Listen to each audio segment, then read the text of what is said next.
all these people really like to give up and they don't really have that drive. M80's bad. M80's bad. The expectation should be to win first place. Get them to Ascent. We kind of just threw at the end. And just winning everything. I'm with a better team now. 30 seconds left. Yeah, M80 we're winning 5 versus 3. Corner, oh, line up. I mean, take what like, now over to the first.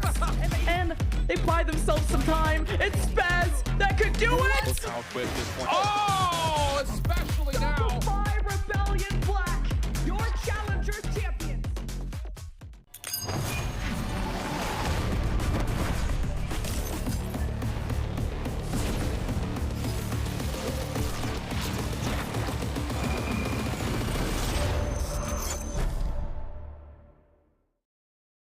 Hello, everyone, and welcome back to Valorant Challengers North America. It's getting to the point in the stage where teams are getting knocked out. Teams are securing their spot in playoffs, and every day is just a ride. Cannot wait to get started. My name's Sierra Dawn. Joining me, I got Roy and Ash.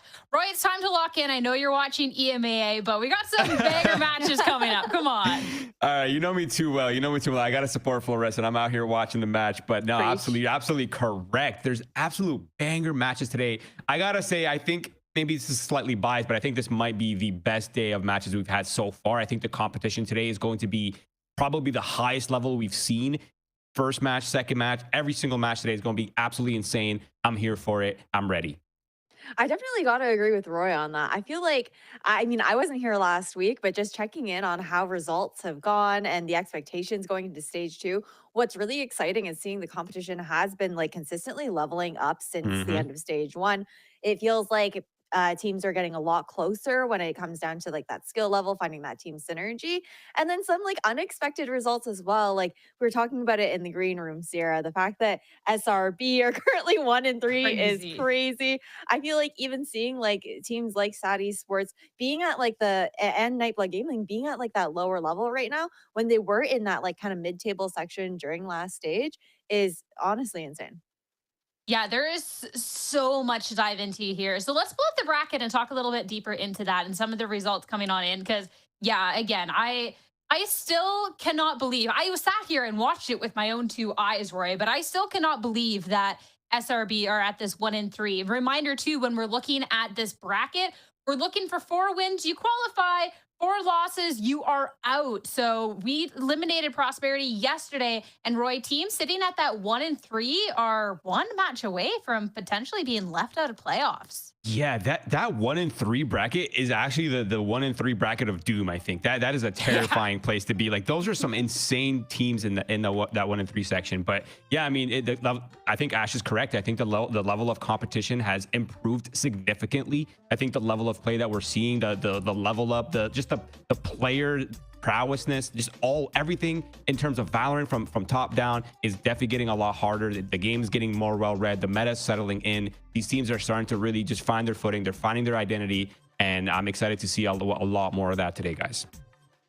It's been really exciting to see how things have changed up from stage 1 to stage 2, how the teams have changed and how they've evolved and everything. But the more things change sometimes, the more they stay the same. We're looking at a TSM and Envy sitting at that 3-0, Ash.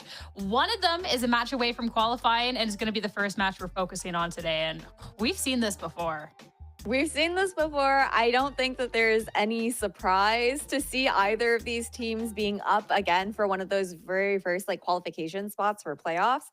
And it's going to be, I think, a really crazy rematch between these 2 teams as well. The last time they faced off during stage 1, that was during round 4. And it was a clean sweep on the side of Rankers. But despite being a 2-0, it doesn't feel like that kind of tells the whole story of how that match went. TSM definitely gave them a run for their money at times. And this is a Rankers that we've seen also continue to be dominant, but not as dominant as they were in stage 1. It feels like those score lines between these teams that they're facing up against are getting closer and closer as teams have kind of gotten used to the chaos that they like to throw into the server.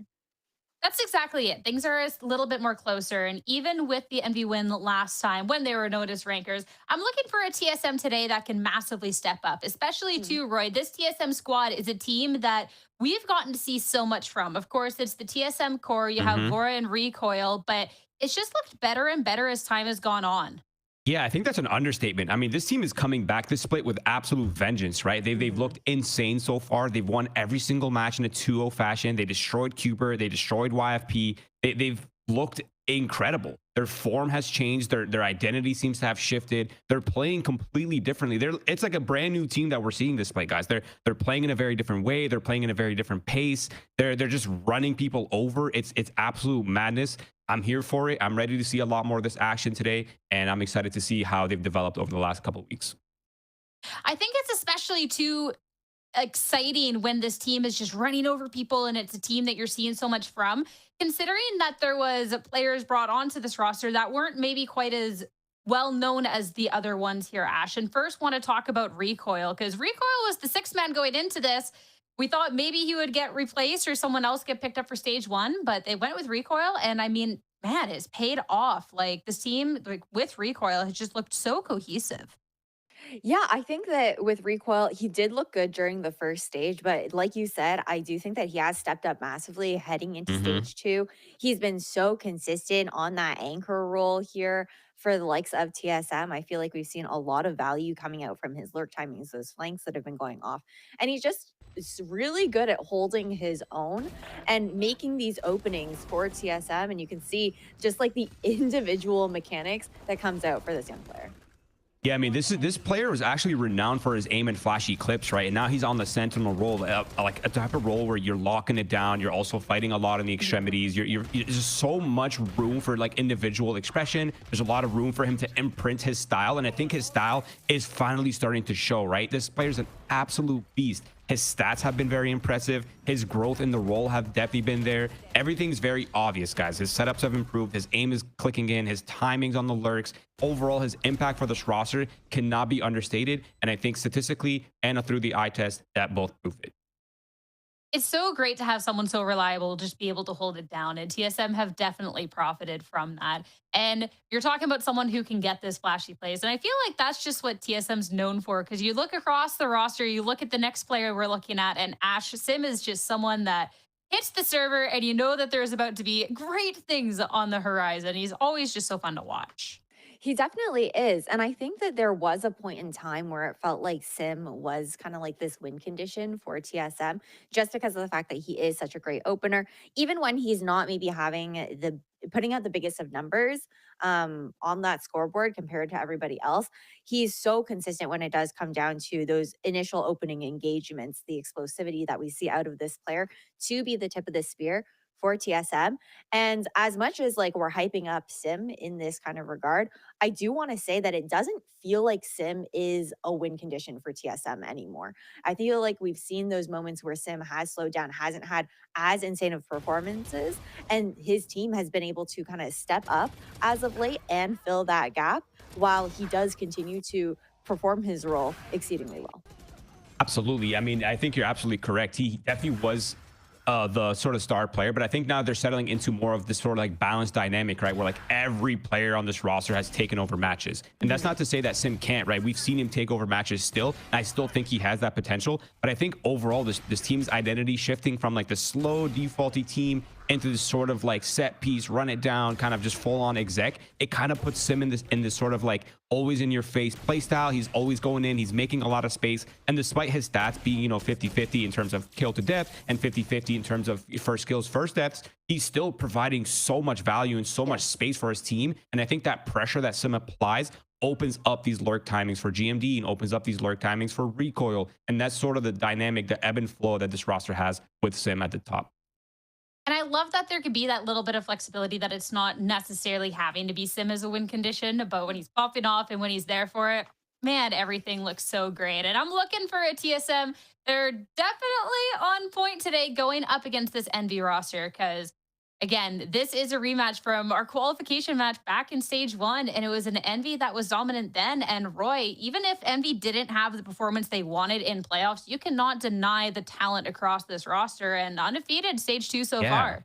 No, definitely. I think even though they ended up falling a little bit short at the finish line, like they finished 5th to 6th, I think, in playoffs, this is still a very young team that's filled with superstars. It's backed up by experience, and they have this sort of creative and unique approach to the game that tailors specifically for them. Like if any team was to replicate what this team is doing, I genuinely don't think they would have near the level of success this team is having, right? They have shooters, they have people that are creative on the team, they have players that are vocal. Their style is just so awkward to deal with because you just don't get practice like the way Envy plays the game and how they approach the game.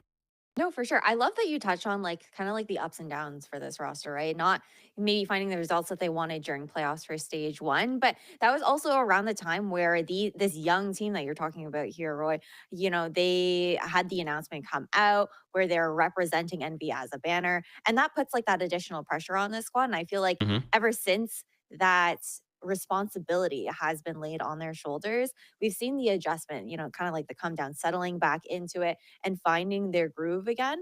And it's really nice to see out of this Envy team where they did have that kind of very crazy play style that we continue to see going through and through. A lot of that being because they do have like this Euro one trick within Eggster that opens up, I think, a lot of opportunities because he has such like a high skill ceiling when it comes to that agent.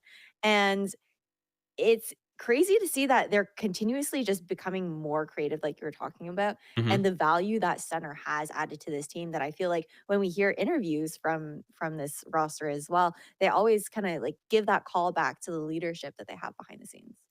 I mean, if you want to talk about someone who's definitely vocal in these interviews that gives a lot of this insight, talk about Inspire first. And when you're talking about the creativity and the minds on this team, Inspire as definitely someone who's very vocal about these little adjustments, showcasing that the team isn't just one tricks, it isn't just ranked demons. You know, there's a lot of thought and depth here. And Roy, this is someone as well that when needed to in the server can step up at any point. So it's a really strong backbone for the team that has helped them out through a couple of those adjustment periods. Oh, for sure. And we cannot forget, like, yeah, his stats might not be beautiful. They're not really like sexy to look at, but the level of impact this player is having is just insane. Like his setups on defense have been so annoying for so many teams. He's quite literally single-handedly destroyed teams on defense by himself. They think, oh, see, Lotus is weak. They try to attack the site. No, Baby J has, or excuse me, Inspire has these crazy setups that like people just don't know how to deal with because he's just so creative, and the level of like impact he brings within not only his setups, but just his ability to read the maps, the information that he gets with Cypher cams, just like the overall value that he has, balanced with his firepower, balanced with like how good of a mind he has on the macro and how vocal he is, makes him a very, very good addition to this roster. No, definitely. And Sarah, you were talking about, you know, the experience that Inspire is able to bring to the table. I think the fact that he is probably like the most veteran player on this roster when it comes to VALORANT esports, it says a lot, the fact that he's able to kind of speak up and give that kind of guidance to these younger players who have been maybe around, for a few of them have been around like the tier 3, tier 2 scene for a bit. It's that additional depth. And then when it comes down to his role as well, we're talking about those defense setups. Even throwing it over to the lurks, it feels like for Inspire, he just gets so much information that helps with the team's calling and is able to catch like insane timings. I feel like it is very rare from the Envy games that we've seen to watch teams actually deal with Inspire adequately because he's so good at adjusting his timings and doing that conditioning that starts things off. And then, okay, you see like the attention being pulled. They're like, okay, watch out. He's going to lurk through like mid, through garage or something like that on Haven, for example, right? But then he'll wait. He'll be like, okay, they have a read on this now. I'm going to wait a little bit longer or go a little bit earlier to catch them off guard. And those adaptations from him have been so clean. It's actually crazy to watch because it drives me nuts sometimes because I'm the other team. I'm like, surely you know that Inspire is going to lurk you and like kill you at this point, right? But all those different timings, the little switch ups, it's really, really fun to watch. But another player that's always so fun to watch in the server, everyone knows who I'm talking about, KaneZera. This kid, I mean, electric in this game. Last time up against TSM, almost 30 with the Reyna on bind. I mean, it's a player that, I mean, the only person that can stop him is really himself, it feels like, at some points, Roy. Like, when he's heated up in the server, like, there's no stopping him. Yeah, I mean, I think the stats speak for themselves. Like, he's the leader in stats, 2 splits in a row. I think he's holding the highest ADR right now. He's close to the top in the kill to death ratio. He's almost 2 times on the first kill, first death ratios as well. So he's a monster in the openers. He's successful at getting multi-frags. And I think his unwavering confidence and the fact that he's so young is just incredible. And he's obviously a massive reason for why this team has that early pressure. And he's really, really good at just wedging himself in the enemy's defense and just being very annoying, knowing how to find his picks, knowing how to contact into the enemy team, and just making their defense just super awkward. Yeah, he makes like crazy micro decisions where you're kind of like, okay, why is he here? Like, let's be honest, why is he pushed like so far deep into like whether it's the extremities or already catching like those timings and spawn? But I think the most insane part is the stats do speak for themselves, like Roy was saying, but it's the fact that he's so consistent with it. Like from stage 1 to stage 2, there's like almost never been a moment where KaneZera has had like a fall off within a match. And that's a terrifying prospect at one of those players where it feels like he never has a bad day. And like on the rare occasion, if game is not necessarily that great, well, then you have 4 other talented players on the team to really be able to pick it up. So then it's like, oh, okay, like sure, KaneZera is down for the count, but that's about it. And just that high level consistency, that confidence just through and through, Roy. When you looked at the head-to-head, I mean, the ACS for both these players is great, but like when you look at the KDA and when you're talking about such a talented duelist like Sim, to see how these stack up, I think just speaks of volumes.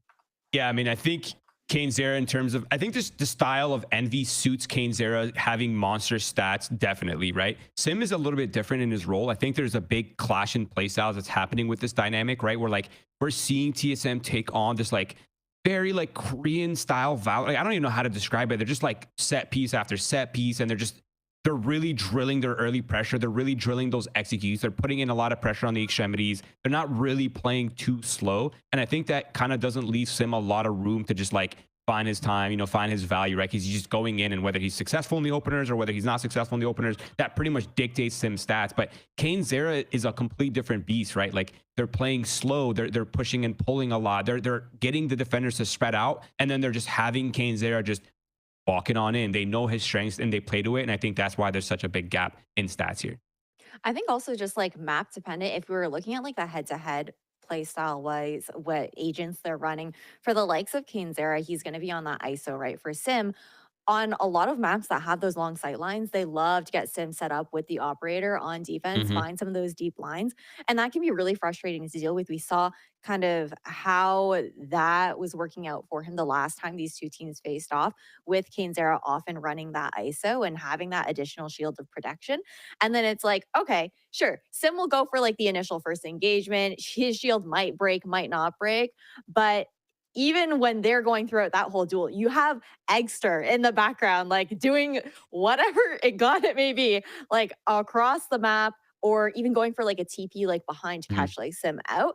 And it's just that additional pressure that we were talking about that Eggster is able to provide for this team that makes it a lot more difficult for Sim to like kind of get comfortable in playing a lot of those forward positions, especially on defense.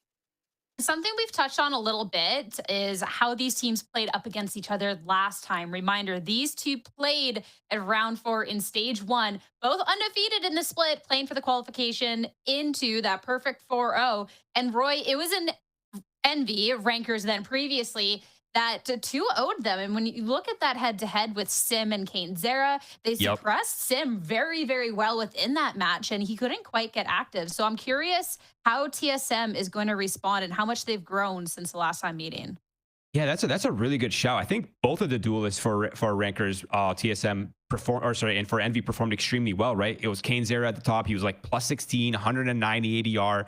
And then overall, Eggster was second as well in stats. But if you look at the first kills and deaths on that map, it was severely like Envy sided. Like they completely destroyed them on the openers in almost every single role. But I think what we're seeing from TSM is a bit of a sort of adjustment to that. I think they sort of have a different style now. And I think what we're going to see today is not the same TSM versus rankers or versus Envy that we saw previously. I think we're going to see a whole different TSM. And I'm wondering how these sort of styles, these clash of styles is going to happen here today. Yeah, I love that shot. I do think that I agree with you, Roy, that we should expect to see this different TSM because they even compositionally made some shifts, I think, to make it a bit more comfortable for Sim to be running on that solo duelist. We only really see him running the Jet on Icebox and Ascent at this point in time. And for every other map, it's either the Yoru or the Raze. And if we go back, for example, over to Haven here for these two teams, if depending on how that map pick ban goes, it's been the shift over to the Yoru for Sim. Previously, he was running that Jet, and being on that Yoru allows him to facilitate more fights for himself. Yep. He gives him better get out of jail free cards with the TP back as opposed to the dash, and then also just I think being able to flash for himself in a lot of those chaotic situations that you can expect from Envy as well should be even on like a micro level a really nice adjustment going back into this head to head. I mean, you mentioned map dependent, and we do have the map picks and bans now. Let's head over to that so we can start narrowing in on the analysis for the series. Of course, with the different map pool, things will be switched up a little bit. And within this one, it's going to be split, picked up here, Ash, by TSM to be starting us off. Lotus is second from Envy. Okay, I understand why TSM picks split. I think this is a great map for them. For Envy, what I'm curious about is what comp changes that we're going to expect on this first map. Because that is, I do not want to see the comp that we have been seeing from Envy. They're running like that double controller, double duelist, and the Vice. And they just have no information with that composition, which I think has made it really difficult, especially up against a team like TSM who know how to play it slow and starve you of that info just right off the gate anyways. You have to see like an initiator thrown in there for Envy. Like I'm on my knees, I am begging, please. I just need to see that adjustment come through because if you don't have that additional info up against a team like TSM, it's going to be an uphill battle. Well, we don't have to wait long. You don't have to beg them long for a comp change because the agent select is ready to see if they are going to switch something up or if you're just going to make the analysts very sad today. I'm excited to see first reaction. I would like to be happy. Anticipation. Are you happy, Ash? You know what? I'm going to give the mic over to Roy for this one. I am not surprised that TSM picked this map, to be honest. I feel like the split pick it makes complete sense, right? We're seeing this shift from split being a very defense-sided map to a very balanced side where you can get a lot of rounds on attack and get a lot of rounds on defense. And I think the composition that TSM is running is extremely balanced in itself, where they just have so much utility to work with on both sides. It's easy to convert rounds on whether they start attack or whether they start defense. And of course, for the Envy side, they're going to have to get creative because, yeah, while they do have some utility, it's going to have to be a lot of raw meching, and they're going to have to figure out ways to counter and find gaps in the utility that TSM will be throwing their way. Yeah, I think that I do like the adjustment of maybe like more passive information from Inspire with those tripwires, but at the same time, I guess you got more active info from the Vice as well with the flash going through, but maybe you didn't feel like it was that necessary and are expecting maybe some interesting cam placements from Inspire instead. But I think that what the issue is with this Envy composition, even though we have that swap for the Sentinel, is continuously going to be that information game. They're going to be forced to play a little bit slower, a lot more like contact style into those set plays because of the utility that they have to work with that paranoia and the flashes coming out from Eggster. But man, I'm stressed. Okay, you maybe didn't make the analyst day. We'll have to see how it plays out in the server. Split is ready, and it's time to head on over to our casters. The rematch. Let's see who can start off on the right foot and head on over to Upmine and Tenor to take you through. Thank you, Sierra. Hey, everyone. First of all, it's been a while. It's been a while since I've been on a regular season broadcast. So long that at this point, it feels like I've taken a time machine all the way back to like 2021. It is Envy versus TSM, a matchup that lions Valorant's history. But in this one, again, we really only see a couple of those quote-unquote familiar names for me. So many new names, but whole new look for TSM on the other side. Tenric, what do you think about it? I mean, honestly, I think the desk pretty well covered it all here, being that 3-0 rematch for Envy versus a TSM that's far more prepared and an Envy that's been far more tested by this stage. Obviously, a compositional change, slight, but pretty dangerous, all things considered. Inspire going over to his more comfortable Cypher to try and hold down this defense a little more steadily against a TSM that, as Roy put it, is looking to cash in on a map that's starting to get a little more unlocked on this side. Yeah, but at least here for Envy, again, still going to be excited to see that same look for them. You're seeing the unlocked Kane alongside Extra. He's going to be having their fun. At least on this side, it's going to be KaneZera with the first contact as we're into the pistol. My camera is destroyed. Inspire already going to be able to spot one. This is very good early information off the camera, but no bite here for Envy. The early rotations aren't coming out, and TSM, they're going to take this site basically for free. And not like that. I didn't expect that. I expected a little bit more of a fight, but Sim cleans it up. They're pretty easily able to breeze through it here. Envy going to set up early as always, though. Eggster at this front door looking for an early one on the way through. Sim held up in the back. Sim does actually strike. Are you kidding me? 45 HP remaining. And this round is all TSM. It's all Sim for now. Might be able to get another one here if the smoke drops, but it doesn't matter. The young guns come up. Able to take the site with such blistering speed here in the pistol round, and overwhelming with whatever util that TSM is able to throw at the problem. But Sim coming with that blinding speed, can't really be stopped by anything this time around.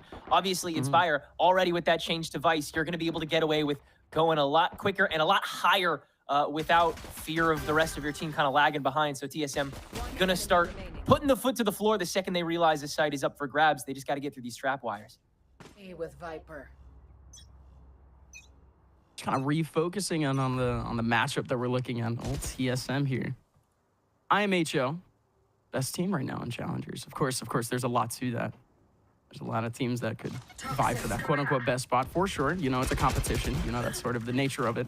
No, but seriously, still see TSM as being that best team in Sim. He was the one believing that no more than like 2 months ago. He was saying, I think we're the best team in Challengers. Now this team barely has changed, and now at this point, it really just has to see how TSM has been gelling throughout this really growing pains era for them.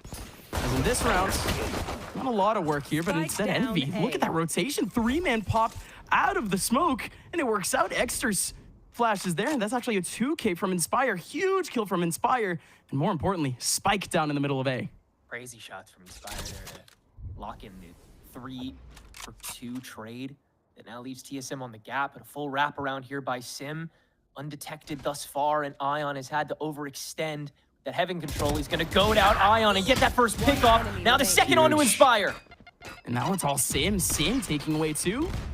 But these 2 players on site, they could only one now. Exter pulls out the clone, and GMD still gonna get the trade. Good attempt, of course, coming in from Envy, but you gotta give it up for Sim. Sim finds the opportunity for 2.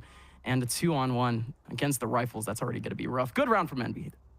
That opening flash from Eggster, clean as always. That's something he's really been honing in on lately when it comes to this new Envy. That's, trying to enter the same sort of renaissance that we've seen TSM enter in this new stage, trying to find new strats, new set plays, new ways of throwing your opponent off guard.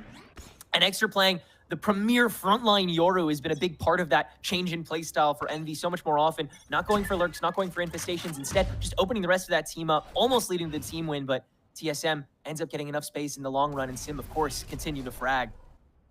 Almost just acting like an initiator on those retakes. As purely just an initiator. But here comes Exter, just holding down the Ang. Smoke is not going to drop. Sim just goes right through, and Drone is going to catch Sim, but more importantly, Ion does get the trade back. We see TSM down by 2. Envy pretty much with this full rotation here. And this is going to allow Recoil for an opportunity over towards that A site. But this is going to be a long rotation for TSM. Everything meant to babysit Ion on his way out at the moment after getting that 2-piece. Very braggadocious one-way smoke he threw down at the beginning there for this bonus. Kudos. He'll cycle it back up.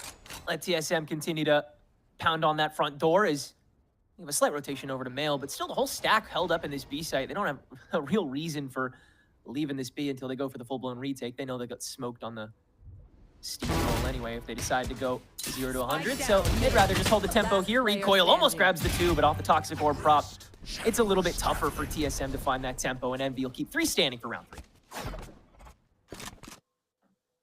Just calm and collected for Envy throughout that round. Now, sort of the test here for TSM. You saw the burst out from Sim and the reset from TSM. Good idea to at least go back towards that mid-side. Recoil slowly making his way up to try to help his team out towards main, and it was really just unknown where that person was, period. So again, just decent ideas here for TSM. As the round goes, though, NV finally with a little bit of momentum here going into the next rounds. TSM a lot more spread apart. This time we're looking for the one-on-ones from NV. We might just get one here. KaneZera back over towards ramp, has one on recoil potentially. Isolated fights, you'll see them all too often this match. They are not going to stop. There's always going to be someone hungry for a way in when a team lets their guard down. But can catch and recoil into swinging from KaneZera. Beautifully reacted to by Envy. He gets shredded immediately. Great response from Kane. Even better setup, of course. Inspire has been so annoying on the Cypher over towards the A side. TSM not touching it after a shock of a pistol and a shock of an eco. And that first round not exactly going super smoothly. That camera caught him off very early. And Kane comes in again. Yeah, another little effect onto the round. Picking away one at mid. Poppin needs one to really make this worth it. And so he's just going to back on out. So instead, okay, keeping your life. That works too. Now it's a crossfire here. Extra. Most likely going to get one. And Ion's there for the cleanup. GMD. 1-on-5. Basically just trying to poke at the eco here of NV. But that's not going to happen. NV looking strong basically this whole time. Yeah, the score is tied, but through these 4 rounds, NV looking real nice. Another mentality that you're starting to see Envy adapt is rather than have these 5 players who are so mechanically gifted individually be ready to take fights at a moment's notice, it's more of being willing to react positionally at a moment's notice when there's somebody else in a better position than you to take that fight. And that's exactly what Poppin did. Could have stuck around on top of his own orb to take at least one on the way down, and that still could have slowed TSM, but it wouldn't have been enough time to set Egster up as properly as he did below. And that was a good crossfire to fully wall away TSM. So starting to play for the long run as well as the short run. Envy ready to find you in the proper firefight at any given moment so that they can always win it. Yeah, and this seems to be the most disconnected A setup that we've seen yet. Inspire still with that same cam. Has been just a pain in the side here for TSM. But with the star getting pulled, Inspire does catch the pixels he wants. No frags just yet. Instead, he actually catches a frag to the face. Down just a little bit of HP, but he has no help here over on A. He's going to stand himself on an island, but look at this approach from TSM. TSM not biting on the fact that they only saw one over toward that A site. They're still trying to go over towards ramp. And Envy, they've rotated 3 over towards this site. TSM, they're going to have to bite tooth and nail to try to get into the site with just the pistols. They're looking for some long-range one-on-ones, and indeed it is going to be a classic one-on-one here. Recoil looking for a headshot onto Kane, and actually able to find it. Good stuff from Recoil. Back down to the 4-on-4. TSM still full advantage of Heaven. One and done chance that actually gets a re-up after KaneZera loses out on that contract. So you've got this space again for TSM, but 30 seconds left. No ability to initiate a second fight, and so Inspire's going to be able to peek the second the window goes up. But again, you're only good for one on the way out. TSM keeping it locked in. Still a man on site again. That Yoru looking to do some damage. Exter pops out and really only needs to deal with one. Recoil needs to swivel his head here. 1v3 sat up in the corner. Spike planted right around the corner, and he's already going to get exposed by Ion and Poppin. Thank you. Again, good work to at least elongate things for TSM, keep things interesting after Recoil wins out that fight against KaneZera. But still, not enough firepower to really keep things going, and Envy are able to catch you off the moment that you slow back down, which TSM were forced to do again. It's what makes Split so dangerous in the first place, what makes Envy so confident that they can still hold this defensive side. But, I mean, once TSM recognize that they do have that overwhelming fight win in a couple seconds that they can use on a site, they're going to take it once they have the guns to back it up, which they should this round. Those shields, tough to see here for TSM. Well, touchy. They just lost, even though they just lost the last 2 rounds. So yeah, it'll be touch and go here for TSM. They're gonna have to really be careful with every interaction here because Sim already on this front line. You can already tell how careful this team is. The buddy system going hard here. Tejo right behind him. Breach with a stun opportunity back over towards Heaven whenever they do end up making that scale towards Heaven. But this again, there's a little bit of a different setup here for Envy. Nobody over towards that Heaven side right now. Nobody that can get touched immediately by this utility. But what can Exter even pull off here in Heaven? It's really just going to be the drop down of the mosh pit of players of TSM to come in. Kane's going to get exposed. He gets taken away, but here comes potentially a big approach over towards B. Still no idea what TSM's going for. Feels like Envy are searching for an answer, trying to get that aura back, but TSM, they have a way to stop it the whole way through. Ion will at least stop gap one, senses that GMD is ready on the wrap, but not this far back, and that'll be that one threat silenced. Inspire, the only one remaining. And a bit of a question mark when that salvo is able to kill Pop, and KaneZera, unfortunately, looking for a backstab on top of that unfortunate error that will tack onto the scoreboard, I reckon. Might just hold on to this rifle. Yeah. Still not exactly perfect eco situation here for Envy. He's still going to take away a gun or two, potentially. That's all you really need. Of course, TSM, they've been fragile. So Inspire, he's got to fight a little bit. But yeah, the rest of this round, again, can't really complain too much about the approach in TSM, just getting the players into the right spots. They didn't have any sort of contest from Envy over towards that mid side. Pop, you can only do so much as a Viper. You know, you really only have your orb. Molly, you don't exactly want to waste like that. If anything, it is just going to be watching the hard angle. And otherwise, they had no backup plan over towards B Heaven. Like, that's just the question that I had about the Yoru. What exactly can the Yoru do there other than just kind of shoot? Yeah, that's really what they're relying on Exeter to do at the moment. I mean, they were really prepared for that Breach Teo setup to snake all the way through the tower. That's why he was set up on the side as opposed to the tower, just so he could fully firefight any garage push that may come to pinch on top of it. And then, you know, you play for the retake, I think, if anything. But it's such a tight window regardless in Envy.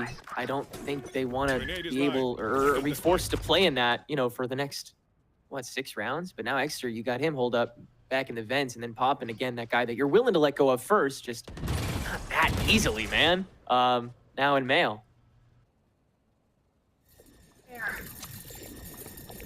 A reinforcement of mid is there very clearly, 3 men around. But Ion, have to bounce out, use the TP at the right time, but this B side has already been fully broken open. TP comes out, Pop and goes down, so does Exeter and Kane. Ion, Inspire, the last 2 remaining. And this time now, TSM taking advantage of the ultis here, finally coming out with that comeback mechanic, basically, that VALORANT so gives us. TSM able to take advantage of the showstopper in the last round. This time, combination onto Psych. Not much that Envy could do immediately. Other than set up for the retake, which the retake doesn't happen. Seeing echoes of the Envy that beat TSM in the previous Swiss stage to get to 4-0, but the problem is TSM is ready for what that team did this time around far more often, which is just walking it down. How strange to say that a playstyle like this is starting to become stale for teams that can read it. But Envy has got to pick things back up if they want to be able to fight a little later on. I just, the proactivity is admirable, but if it's not coming up anyway, it looks very disappointing. And to try to just breach that cosmic divide, I don't know, from 3 separate channels at the same time with nothing to open you up, that felt very fragmented. Yeah, a little bit. Again, you got to give it up for the fact that Envy, they put in so much weight onto that mid side. And again, that crack, that cosmic divide really, like, again, it completely shuts down 2 players that are just trapped behind the wall. No util for them to really use. Of course, there was at least a flash, if I'm not mistaken, but even then, Kane can really only pop out raw. And you still had the Yoru there, if I'm not mistaken. It was either him or Kane. No, it was the Yoru. But still, you have a situation here with Envy where once again they're being tested, they're being put up against the ropes, and you know, one of the big questions for Envy, at least since last stage, at least, where is the adaptation? Where is this team going to find that next level to kind of break themselves against a good team like TSM? I think that's what you and I were really talking about coming into this is mechanically and honestly on a macro level, like the dedication that these Envy players have. As much as people didn't want to admit about these streamers for so long, they do in fact feel emotions and have passion about the game. And so at the end of the day, I in my opinion, TSM and Envy's skill ceilings at the moment are very similar. It's just TSM has been meteorically rising towards theirs at the moment, and Envy's been a bit slower to it. This is a real test to see if they've managed to play that level of catch-up and adapt the amount that TSM has in this short a time frame between stages. Great shot from Egster to open us up, lead us to a 4v5. TSM still trying to find a way to creep in, and Recoil might have the code. How many times can you confide in this one-on-one, though? KaneZera is going to find an opportunity. Again, that's the confidence there of Kane. He deserves to have that confidence the way he's been playing, but my goodness, Recoil snaps back at him, but that's just a small interaction here. You still have two players over towards A Heaven. B, about to get exposed a little bit, but Envy only now making the shift of the Cypher all the way back over towards B. It's going to be chaos for Inspired to try to deal with. Launching thorns. But the setup is all for him. So let's see how he can react here, Inspired. Either going to try to delay things left. or try to get a couple of picks through the trap wires. Otherwise, it's really just going to be that 4-on-4 retake. And that's exactly it. Yeah, Inspired tried to find it. Man, doesn't even get his legs out before he gets sprayed through. Poppin does, though, and finds 7 on the way down. And you bet your ass Envy is going to take this fight a little early. And they step on top of the Vaughn. Vipers picks it up by Poppin, and they'll just creep right through on top of it. W key it is. It works this time around. We're tied back up at 4. I mean, you have a man basically committed to the plant. The other two guys, I mean, it's a 3-on-2. Two guys swinging out from the same angle. Hey, that's Steiner math for you. That, you know, like, I'll take your 33 and a third chance versus my 55 and a 2/3 chance, and that gives me a 123% chance of winning this battle. AKA, two guys swinging out of a smoke versus two guys on the other side of the smoke. AKA, not a bad idea. One guy over towards Heaven 2, still trying to wrap things together. Envy, yeah, more or less had the right idea with the W key, but we can't rely on that going forward. TSM still have the cash to kind of return things back into form going into this round. And it's still more or less that same setup. Sim has been very annoying back over towards that mid side. Kane has not caught himself in an even one-on-one over towards mid, though. This is the first time that Kane actually gets a chance here. He does make some damage, but he's getting stomped out. That fault line to salvo combo is so disgusting. And you saw Kane even tried to put on the shield in order to dodge it. Clearly something TSM's been working on finding the timing for. And they have twice now. Taking the meta to their advantage here. Oh my goodness, now working the frags. That's what you expect out of a player like Seven, even though he's become even more of a multi-tool, of course. How many roles and agents he can play. Seven, he's always been known for that raw aim. He ends up getting the first, but now this is Ion. Ion alongside Egster. Gonna try to take this down. Here comes the pressure onto Ion. And it was actually a stun alongside the Rolling Thunder right on him. He had no chance. Egster, same thing. The high-low coming out. Also with the fact that the man had way too many pixels on his screen to even see players behind it. So difficult there for Envy. TSM, that's flawless. No complaints in that round, just picking off members of Envy as they go along, which is, you know, something that was in the blueprint for this attack composition coming into this map. Envy's members, I would say, are playing the defense pretty conventionally, pretty, you know, pretty decently.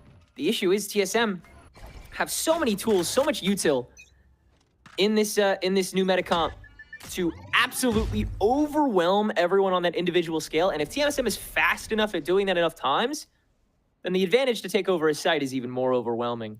TSM happen to be so efficient at that on this map. Yeah, it just seems like the first kills are so pivotal in this game. The margins are thin, guys. It's a 3-0 game for a reason. But at this point again, TSM. Good util combos, and at least with the newer agents coming in, looks impressive. But here comes the rotation in from Envy. It's basically all 5 here on site, and KaneZera is actually going to be able to take advantage with the Guardian. And now we're down to an advantage for Envy. The pistols, the SMGs, the Petri dish of weapons ends up working out, and now it's Recoil on a one-on-one. That's cocked. That is. They know exactly where Recoil is going to respawn if he respawns. Jeez. But it's not going to happen. He is gone. And it just so happens that every time Envy is here to fight, they just win. It doesn't matter how much you throw at them. It doesn't matter how much you learn. It doesn't matter how much you change. If they are here to play, if they're there in time, they're going to kick your ass. KaneZera back on the top of the kill feed like he enjoys being. Still chasing that stat padding, same way he always does. But everyone on a whole, I mean, just getting there quickly enough that time. Got to shout out Inspire's calling for that round in particular. Quick enough to the punch. Again, it's what kept Envy into the game already when they were going down a couple of rounds early on in this half. Again, great calls, but let's see what they can do now with the rifles. We do have Poppin. Again, he's been watching over mid, but again, it's just been really just monitoring the situation. As a Viper, again, the only thing he can really do is delay. Try to get a shot in, but it's not exactly stopping power. Poppin does already call upon Inspire, already calls upon a little bit of that pressure, but my goodness, Poppin absolutely rely on the frags. Beautiful headshot from Poppin. And now there's just layers to this defensive Envy here on this B site. So many bodies, and TSM seems to be going right into the jaws of the beast. Ego angles to the cows come home. There's levels to this brevity that Envy works with, and Eggster is clean for 2, standing in an open field here on B site. That should be the site pretty much chopped, but TSM, they'll give it the old college try. Envy crunch 2 for 2, keep 4 standing in the tail end of the round. And that, I think, just continues to speak to how unwavering Envy remain despite how often they have become challenged this stage. And it grew and grew as the weeks went on. First 2 matches, I would say, were pretty much quantifiable stomps. Core did start to test them, especially in the beginning of their match last week. And it did force Envy to start making those macro calls, start going for those heavier rotations, do more than just diff. Yeah. And we're seeing moments of that again here from Envy where they are making those reactionary calls. But so far here on defense on Split, what's asked of you mainly is just to frag out and win. And Envy continue to do that enough. I'll tell you this, I mean, in those reactionary moments from TSM against Core, every single player had a moment. But speaking of a bit of a moment, this is an awkward moment. All right, cool. Xer's out of here. KaneZera still able to pick up Sim. Whole lot of battle. Whole lot of war going on down towards the mid side. Kane, I'm going to get caught with the salvo. Setup's not exactly there. But Envy, they smelled the blood in the water. They put 4 back over towards mid. TSM forced to tuck their tail. And with Recoil playing from spawn, they haven't had to back check.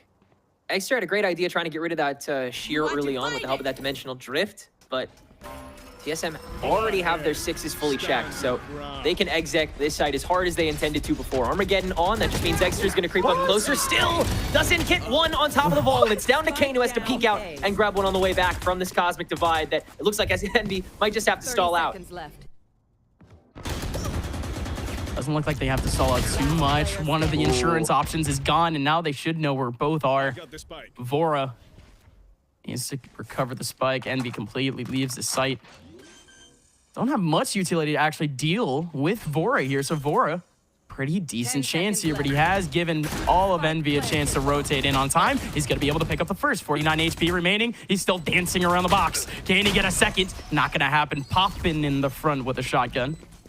And that's your half. Envy, again, unwavering whenever they've gotten the advantage. Don't really think Envy gave up too many clutches, gave up too many disadvantages. I think realistically only 1 round TSM had to fight that tooth and nail back from below. Yeah, so true. Or could be able to. Continuing to find a way in. I am really impressed by that call to get inside screens mid-plant from Envy on top of Ion's smoke. That would be a pop-and call, I believe, and it was a good one. Getting 2 inside for a faux pinch in the back site where you know one is going to eventually W-key into. It's just such an artificial advantage gained at such a crucial point in the round. Just, again, finding a way to weather these cracks. Now Envy going to try and find a way to isolate their own fights on the attack. This is where that individual talent is really going to shine. Get ready for a show, y'all. EB. Double duelist. Love to see it. There's Kane. Trying to put on a couple more clips for his ball reel, for his highlight reel, for Recoil. Has some work to actually do right in front of him. Not able to get the right click on a jumper. But here comes the rest of the team. It is going to be Envy skating into the A site. And all getting knocked down for now. Ion just trying to get one. And he knocks GMD down to 5 HP, but does not matter. Still striked away by Vora. And good luck, Inspire. Total denial the moment they cross over. Once again, expected with a util bank as disgusting as this. So it'll be a flawless pistol round on this half for TSM. Just holding it down on site, daring to challenge at the opening moment. Because they really, with everything they have in their kits, they can kind of challenge whenever. And Envy just have to be ready for it. Unfortunately, this round, they could not be. Yeah, it's a lot of proactive, mobile utility almost. It's just wide-spanning utility. Almost all of it can get some sort of line of recon or will force Envy out of their line of sight, out of, you know, their initial pathing. Just go a little bit awkward, make an extra footstep, show an extra pixel or two. It's very chaotic type utility that TSM has on their defensive side. It's going to make Envy move a lot, but this is what we want for a team like Envy. We want to see this team dance. We want to see this team be able to dismount on their feet, see how pretty it is. But here comes GMD needing to jump down the pistols, looking to overwhelm, and it's not going to happen for now. What a kill from GMD onto Inspire. Still Ion above is able to get one with a shorty, and Vora's not there for the trade. Kane has a stinger just around the corner, and my goodness, Sim still trying to search for him.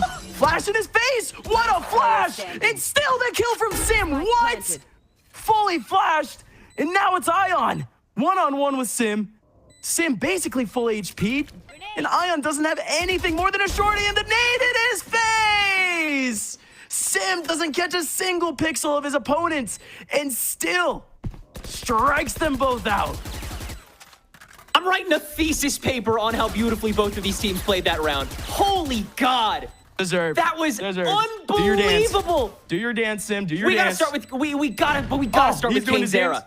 But we have to start with KaneZera there, don't we? On that hero stinger, when no one else is able to get their shots. But they do get the space, they do get the sight, they do get on, and they get those opener shots. Switch positions immediately. That proactivity from Kane was insane. I know. Just immediately on top of it, the switch out. On top of every kill that KaneZera was able to get as opposed to a pistol, he immediately pounced on it, and it looked absolutely gorgeous. You see that opener that he's running down the stairs? You can run that down with a stinger, right, Kane? Kane says, absolutely I can. Hey, Kane, I have this guy back in Link that I can't fully kill with my classic. He's all the way back in Link. Can you run him down from on top where you were in tower and kill him real quick? Oh yeah, I can, totally, man. Hey, Ion, while you're doing that, can you hold it down with the shorty on the steps and get the shorty kill and then immediately rotate back out for the switch in? Such a beautiful 4-kill sequence. And then it's still shut down by Sim's game intelligence. Winning against that paranoia to finalize against Kane after he doubles on top of the shield, and then the proactivity on the paint shells. Such a beautiful reaction from a duelist to shut down all the work done by the other.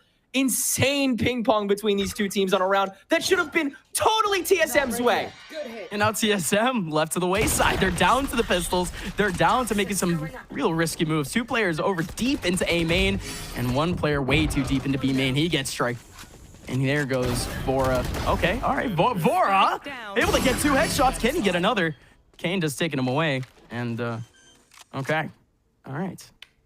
Sim, GMD, good luck, my friends. They are coming in from basically 2 opposite poles here. GMD was doing a lot of recon over towards A. And Sim is actually still contemplating this. He's either trying to catch somebody, trying to go into the smoke, or trying to catch the 50-50 when this smoke drops. But GMD is going to get a nasty surprise here. No way he's going to expect 2 players in mid. First already checking for it, Inspire, back and forth on Night Watch. Wonderful. Loses against GMD, but like you said, not expecting the second, and Ion wins the fight on low. So 2 will stay standing this time around for Envy's bonus. But once again, could have been so much more, but Vora steps in the way of it with that Sheriff, gets that easy 2K from the back, and forces Envy to second guess immediately, have to play damage control for a moment, and then get that reset. Right, again, against these pistols, it wasn't going to be too difficult of a challenge. The fact that TSM even forced them into this sort of setup, with the fact that they put so much weight on A main. They only put 1 person in the middle of that B main setup. B main was where Envy went through, and that's still the result of the round.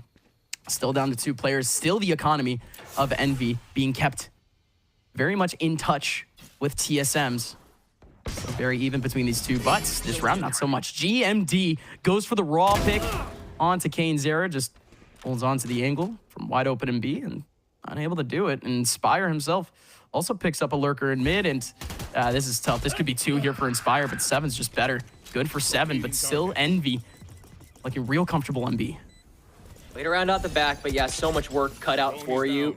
Do you have the util to dump on top of it? Vora opening up with these salvos to go for the zone out. That'll force the duelist to get a little bit extra active and popping on the runaway. 7 easily catches him beyond the smokes, and most of the work's already done before they even step on. 7 gets all the time in the world to go for that cutscene and still gets the kill on top of it. Only 1 gone. And TSM keep 2 standing to tie us back up at 8. Yeah, little did he know he was the NPC in the cutscene. Unfortunate. Unfortunate. Again, not the main character in the cutscene. All he could do was watch. All he could do was be a stormtrooper and not shoot back. But that's all good. Exter had no idea that 7 could even see him at that point. I don't think he actually saw a line of sight. But 7 had him from the beginning. A little awkward, but we can just move on. This next round, it's going to be a huge litmus test here for Envy. We can see where that aggression really lies for this team on this defensive setup. Because, yes, we've seen inklings of it. But now forced with the eco, they're going to be on that front line trying to force their raise into the back lines. This is how it ends. Oh, immediate stun that Sim jumps on top of. That sure does work. You can work with more than just Vora with this breach util. And Envy now really have to put their foot to the floor. Recoil. Jumps in on top of his Rose. And that'll be another easy crunch for TSM's defense. Nothing coming up here for Envy's eco.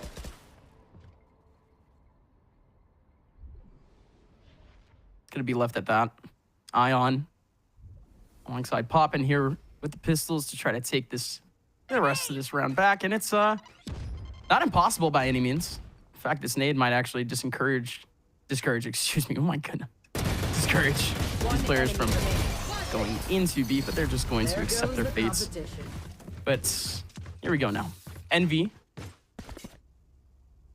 with their own little response to make going into this next round. Love to see that from TSM in the next round, in the last round, with Sim still being aggressive. Vora showing the prowess with the timing off the util with the Seho. But this is it now. Envy. We've only seen, again, hints and pieces of that attacking kind of that attacking pressure, that attacking pace that I was talking about earlier. And this is actually where they pull it out. 4 players over towards the A side. Is it going to be quick?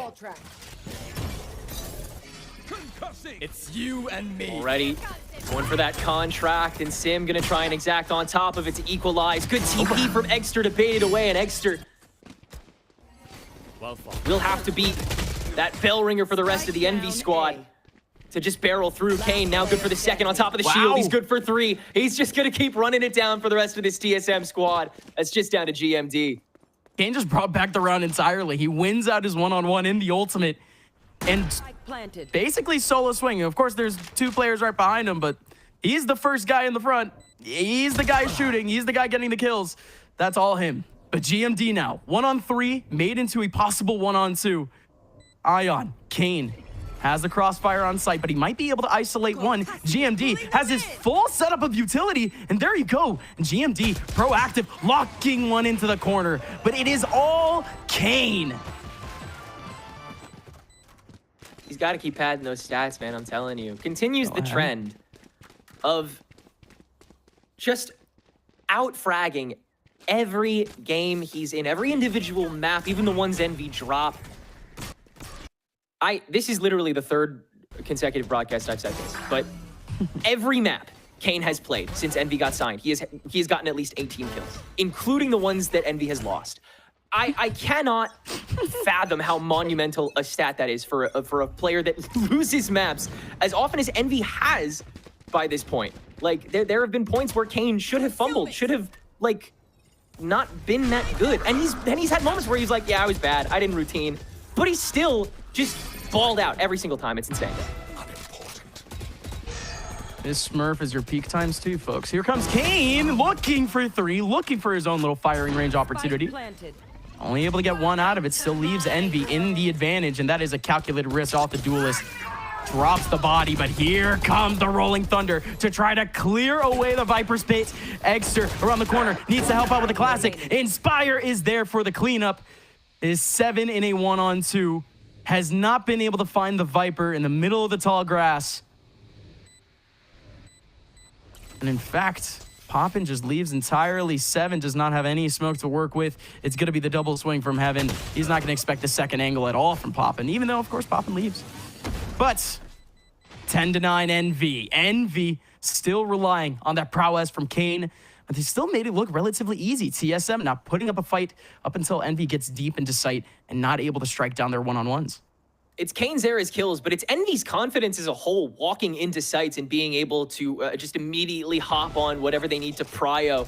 Look, Ion getting this wide spacing is so unconventional when you think about it in the short term. Just immediately trying to get on top of that kill rather than trying to take those smokes on site while somebody else launches into that. But any member of Envy is willing to be activated at any given moment. And individually, depending on where you're entering, these players just sense where to go off of it. They really flowchart so well, especially in the opening 20 seconds of a round.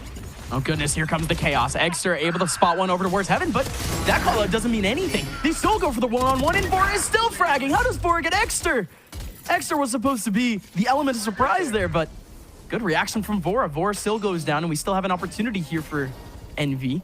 Kane alongside Pop, and Kane, is he really just gonna go for this? It's gonna be a two-man cover here of the smoke. I think he might be waiting for this smoke to drop. Kane, pivotal spot here. Pop in, gonna find one. Do they know about the last man on site? Do they know about GMD? I mean, it's almost predictable that there might be a ramp over towards ramp. Ben Kane exactly knows. GMD might be behind, might be over and ramp, but misses. The pivotal first burst onto GMD, and the veteran makes him regret his mistakes. A lot of raw damage done by Kane in the mid round there, but it just isn't enough after the work that TSM did in the beginning of that push. Kind of irreversible, despite the space that Envy continues to attempt to gain as they walk through these. In the fights, they continue to win. Poppin still going for that swing on top of, the contract that's expiring. He's in every respect isolated for that microsecond, and he still goes for it. Brevity from Envy continues to pervade through these rounds and keep them close despite TSM's overwhelming advantage on top of it, and Kane, of course, continuing to frag. Oh, goodness gracious, Kane. Gonna get the opportunity on to recoil. And it is all Kane. TSM had so much pressure back over towards that mid side, and that would have been huge to help out GMD over in B. GMD able to get the one frag, almost able to pick up the spike, but this is unbelievable. Kane was here the whole time, and TSM, they walk right into Kane's trap no matter how you look at it.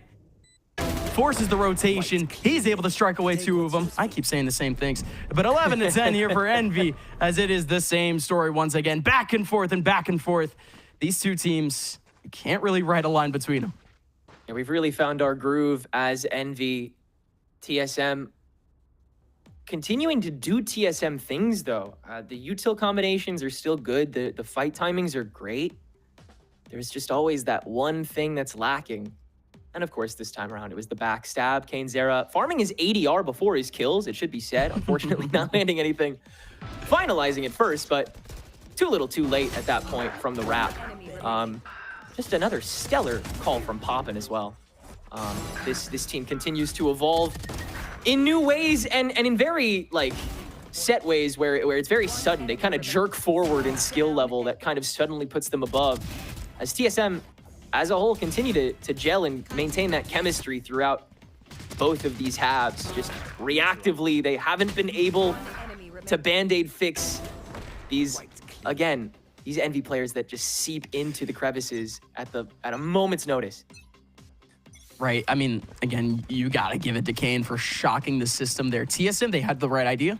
I mean, GMD, he was deep enough in B where he gets that first pick, and at the bare minimum, you're going to have line of sight for utility coming in from Heaven from the players from mid. You had 3 players from TSM over in mid to rotate into that Heaven side to potentially help out that take on to B. And it just did not matter at all. Again, all Kane, all pain. Sim around the corner. It does not matter. It's going to be an amazing combo coming up from the Tejo alongside the breach. But GMD not left on an island this time. This time has recoil, and recoil has Kane. GMD might have 3 free frags in front of him. And no, it's all recoil. And at that moment, Envy really do rely fully on the individual ability after Inspire gets picked off. KaneZera walks right through that sheer, tries to not I'm him his way through those 6 seconds of sight where he stands alone. And he can't do a damn thing this time around. Recoil shuts that down. And I'm him's his way right back at the entrance from the rest of Envy. 4 on the board for this Vice. Now sitting on this Steel Garden, 2 rounds from regulation ending. We are in a dangerous position, Gus, with Envy's Util and Eco looking a little dry. I'm quaking in my boots. Envy looking to shock TSM once again. TSM have 2 players here on A. Should be fairly confident, especially over towards Heaven. If anybody makes their way over there, it is going to be the trap up against the Vice. But GMD playing a little bit offhand here in sight. Just going to be pelting in bullets through the smoke. And KaneZera follows the bullets, finds the body once again. Yet another kill from Kane. And now, man disadvantage. Here for the boys at TSM. They're going to take it back now. Huge trade back coming out from Ion. Love the buddy system coming out from Ramp. And the best buddies win it out this time. Ion with 2. And it's still going to be a man advantage here for Envy. Huge kill from Vora. Extra around the corner. Just has the classic. And still going to utilize the classic to its full utility. It is going to be Ion with a kill on Vora to finish off the round. Envy 1 away from map 1. At the time that Steel Garden got popped, it felt like TSM had already given up on the fight. There was absolutely no gas behind it. Envy were fully held up, and they have all the confidence in the world at this point once they're on. Opening frag gave them so much space, so much room, and it'll be a timeout called here now that you just have that cosmic divide to try to hold on to this site. It's been a critical ultimate so far this match, though. Envy have had a really tough time properly playing around the timing of it. In a perfect world, TSM will probably just have Envy wait it out and use that as the buffer to establish enough of a footing to get the round along with it and take us to 12-12. But it's all TSM can really hope for after the kind of numbers and positionings that Envy has been able to get away with putting up at this point in the game. Every round has just looked like a little bit of a different look from both teams. Still the same characteristics, of course, with Envy still going with a bit of a pack mentality outside of Kane, of course. Kane being that iron anchor, being that wonderful little lurker that he is. But everyone else from Envy still packing in, still a force to be reckoned with in terms of just, you know, the momentum that all these players bring. But at TSM, again, I like the early calls that they've been having right now for those rotations. It's just the info grab deeper into these choke points just isn't happening. It's just not able to happen right now for this team. Yes, the rotations are coming in purely because they got a couple bodies, but Envy still playing with the heartstrings of TSM, and that may happen once again. You got 1 player isolated back over towards the mid side, could play over an A, but this just might be a train right into the middle of B. Freight train, bullet train, blistering speed regardless, and Extra gets away with lurking in recoil, can't match it, and even gets contracted. Now the rest of Envy has to trollops on. Spike is lacking behind, but Kane has gotten the opener. Huge from Kane, and that's gonna leave Envy with a 2-man advantage. Extra picking up a big one. Sim trying not to get headshotted here, but now resetting himself, has a couple more opportunities to play some whack-a-mole, and so does Vora. You still have a man over towards mid, potentially. Inspire looking for the wrap in, but 55 seconds left. Still plenty of time for TSM to just hold on to their spots. No pressure from the spike going down. Vora coming in at a good time. Extra 33 HP. Needs to make something happen with it. Indeed does, but Inspire is gone, and a gust of wind knocks down Extra. We got overtime. Too much to pile drive on top of that by the end point. Sim holding down forever on those ropes here on B site. And Envy forced to continue trying to double down on that fight rather than going for the reset. Never a good position or time to be able to do that. And at the end of the day, the Cosmic Divide, not even a huge tool in dethroning Envy from this 13-11 victory they were hell-bent on getting. Now we'll switch back to them holding that defensive side, once again relying on those individual holds before the big fight commences, and they were getting better as that half progressed. Oh, the side's changing. TSM, they're still going to be leaving Recoil on his own over towards the A side. However, what is Sim cooking here? We're not looking for a big burst here from TSM. They're going to leave Sim to kind of be the bearer of chaos in mid. He has 2 targets here. Could be some big work early on, but TSM, they are going to adjust a little bit. They were maybe looking for an early B pop. They are going to support Sim. Envy complete lack of aggression. Again, we usually see that monitoring back over towards A ramp, but with the Cypher over towards B, the two players aren't approaching forward. Really, nobody from Envy is approaching forward. Sim pushes this situation and is able to find himself a one-on-one onto Poppin. That's unfortunate for Poppin, as he had a teammate right next to him. He thought that maybe the trade play could come in, but no, sir. Yeah, that's some crazy gap timing that Sim is able to find on that approach. A millisecond that could flip this whole round on its head. Envy now having to spread thin, but TSM doing the same at the moment, keeping the 2-3 steady to see if they want to go for the rotation if Envy dumped too much onto this B site, which with Inspire now setting up on it, they might actually spring that trap as you see Recoil lurking on forward. No, it's just going to implant him to hold down whoever's left on this A site as there's 35 seconds to go and TSM still hanging out in garage. Oh my goodness, what a cross. But what is Recoil's idea here? He could isolate a one-on-one here with Exter. He's watching for it though, and Exter immediately reacts to it, but Recoil still wins out the fight. And now you it's recognize Inspire. that Vice is here. Inspire completely isolated. The Vice can have complete control of mid. Envy needs to rotate back over towards spawn. It's going to take him a while, but the plan still hasn't gone down. So Envy overall fine. Still 2 men down. KaneZera bursting through the smoke. My goodness, still going for more. Still has 3 players from just around the corner to be able to take down, but the firing range doesn't work out just yet. Ion able to get one, but his teammate goes down at the same time. KaneZera still alive, still looking for a big burst, able to get one, and was looking for the lawnmower onto the last 2. Almost able to nail 7. And TSM holds on. You know Kane is serious when he starts pulling out that Odin, man. First the hold down on screens, but after that fight falls apart in heaven when Recoil gets the lurk, Exter tragically losing that 1v1. That, like you said, cuts the entire site in twain. Envy has to completely rethink how they reapproach this B site. It's got to all come from the back. Recoil gains so much control out of nowhere. And from there, TSM, they win out enough in the short term. Goes here. Now 1 round out from being able to take this first map.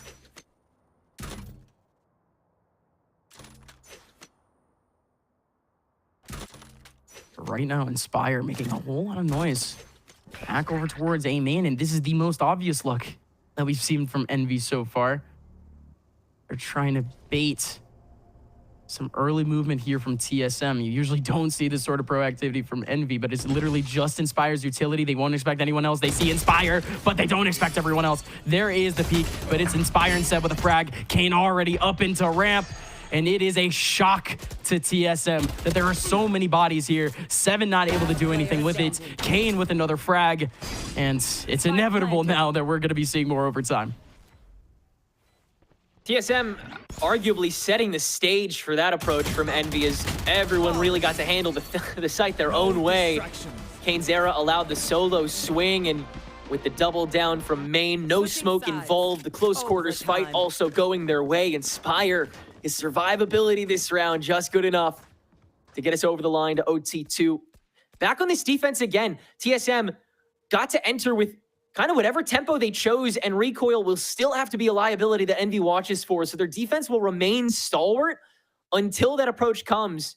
TSM have a lot of different ways to approach this site with this blistering speed and easy takeover, easy fight advantage early on. So the question really is thrown onto Envy. How many times and how often do you want to actually take these fights when TSM is launching everything at you? Because before, the answer was right now. Before, the answer was whenever they're ready for it. But TSM, they've been starting to punish these step-ins a little more often, and the setups for sight with, again, the amount of util and combos that this team is boasting, it's terrifying walking into this by yourself.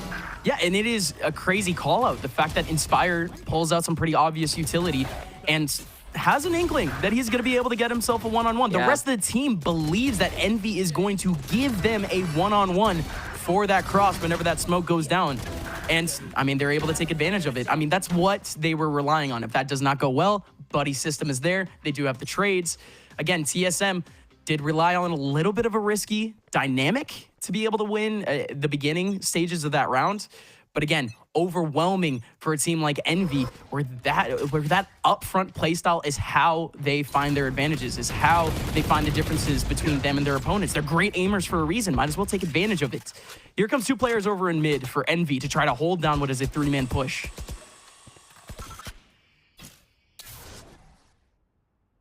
Barely procking, so Sim reason not to stick around. Easy flash in from Extra, good for the 1-for-1. Kane tries to double down on it, but Vora continues to slaughter on this map. And that'll be a 2-for-1 that TSM are incredibly satisfied with. Now they can poke away at whatever end of this map they want to. Recoil gonna re-up the mid-swing. Is the right call out here from Envy, though. Ion. Full set of utility, almost full. Did only have one smoke and has already utilized said smoke. It's really just forcing the players from mid, if they're coming from mid, to potentially interact with Extra a little bit earlier, but they are going to try to fight this. Here comes the swing. Extra alongside the Omen, and it is completely shut down. The Tejo util alongside the breach, sweeping the back of sight, and now you got the ulti. How is there an ulti in line for Vora with a fourth? And it is going to be Vora and GMD for the 2-on-1. Inspire here. Inspire! Almost lines up the stars, but it is the young man Vora with an ace. Switching sides. After that opening fight, everything was built to enable Vora so that he could get that Armageddon. And it wasn't just the fault line, but the gravity well that trapped that third on the B site. Right. Everything opened for this Teo. And I mean, that is the tail of the tape coming into this map, was just how much TSM are able to throw at you the moment they have advantage and be desperate to get that resurgence again here on the attack, again on the precipice of losing this opening map. They'll do it with the B exec, with the conditioning wall set up this time. Conditioning wall up alongside Orb over in top mid, but nobody at all from TSM is going to see that Orb, but here come the exec. This is huge. GMD alongside Recoil already gives TSM a 2-man advantage. Make it 3, no. GMD drops it. Back down to a 1-man advantage. Recoil around the corner. Here's 2. Is able to strike down 1. There goes Ion, low on HP. It is all Inspire, and it's not gonna happen. The Young Guns combined for 9 kills in the last 2 rounds, and TSM is gonna open up the series with a huge win.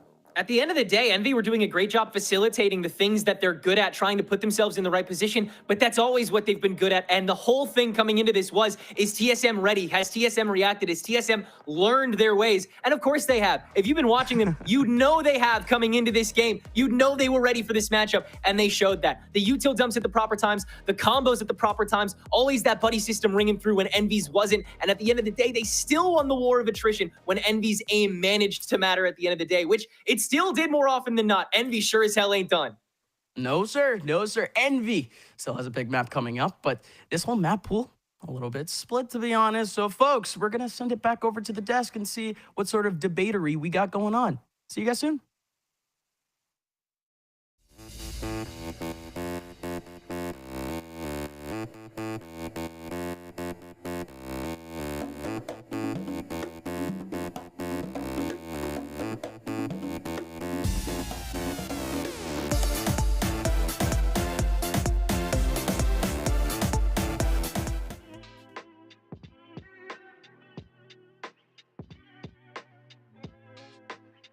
I grew a lot for sure. At the very start, I mean, I played like a ridiculously high sense and I tried to aim like 10s and copy his highlights. But over the years, I got way better, way smarter too. Like I actually understand the game. I can understand win conditions and lose conditions and like, you know, how to win a game. And I guess like a lot of contribution was having Bonker on OXG and just like being on a team with those experienced players, like definitely helped me a lot. Like it made me actually understand the game, and even then there's so much that I still need to get better at. So I'm very happy with, you know, my progress, and I just got to keep continuing and riding that wave up.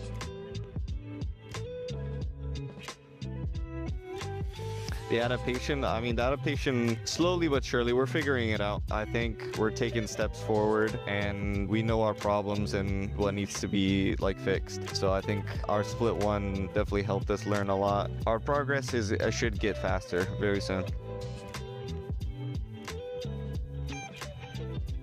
Initially, I just created a Discord server and I invited a bunch of people who I thought were good and I wanted to trial them and see how they fit in a team. I did some scrim trials where it was just like I picked a set 5, including me. I also had some coaches watch. I did like the little EG method where we did like a 5v5 of like 10 trials. I learned a good amount of like from the players from those trials too, so that was pretty nice. And once I had my core, we started talking about, you know, who we wanted to move forward with, and by process of like elimination, we figured out who we wanted to play with for the season.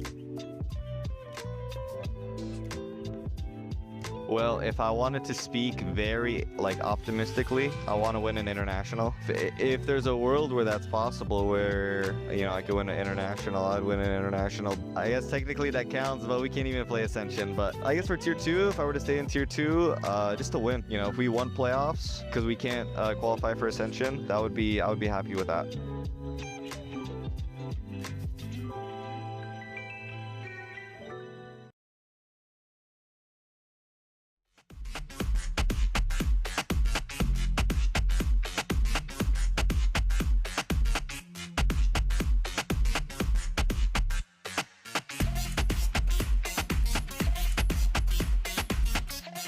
People really like to give up and they don't really have that drive. The expectation should be to win first place. Get them to Ascent. We kind of just threw at the end. 30 seconds left. Yeah, M80 we're winning 5 versus 3. Look how quick this one. Oh!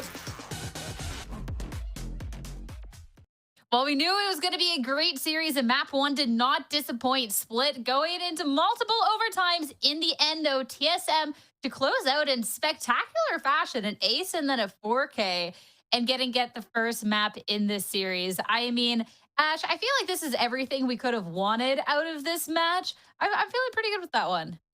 Oh, absolutely. This is kind of what we expected. This is what we wanted to see, was just how competitive this first initial match was on Split, how back and forth it felt every single round was as well. And it was really scrappy with a lot of those fights, something that you definitely expect Envy to be bringing to the table. But it was nice to see that TSM able to also thrive in that chaos as well and kind of go toe to toe with them in that kind of regard. I think this is just honestly a great way to kick off our first opening, to kick off the opening of our first qualifying match here for playoffs. Yeah, I mean, I couldn't agree more, to be honest. We saw these teams playing a level.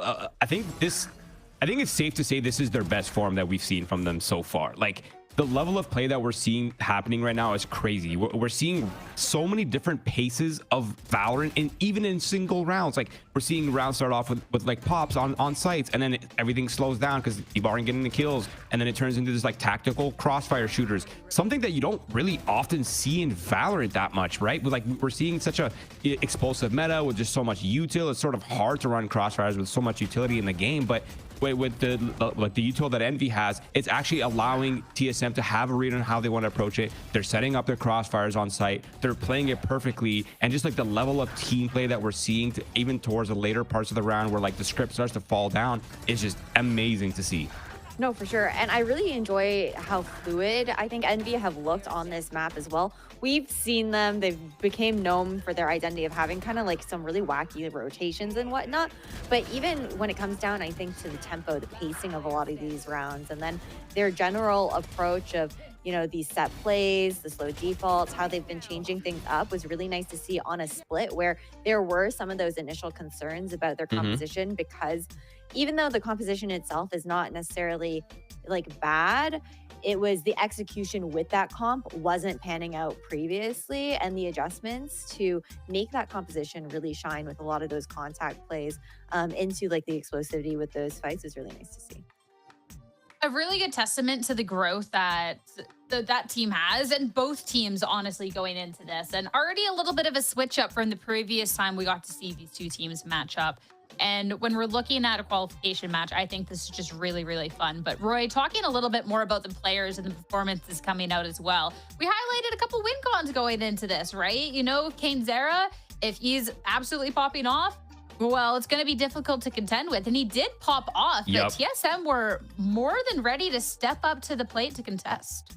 Yeah, usually when you see teams like these fighting and there's like such a monster in the server like KaneZera, shutting him down is often the win condition, right? Like you don't want him to have insane stats, but the fact that he dropped 33 and 20, had 8 first kills, and they still managed to have a win on top of that is insane for TSM, right? Like I think just the level of play that we're seeing from KaneZera, just solo entering sites, getting 3Ks on the A site by himself, and then the rest of Envy just lurking in on TSM. And then you look at TSM, they had insane wombo combos with their utility. They had great overall, like just great team play, great fundamentals. It really didn't feel like the TSM that we saw before, where like we often see them devolving into this like everyone take your solo fights. Like now we saw a lot of double peaks, crossfires, peeking off util, like finding perfect gaps in Envy's utility. And there's just so many layers of the Valorant that TSM has been missing up until now that we're seeing finally really showing itself. And I think that's really what brought TSM over the finish line.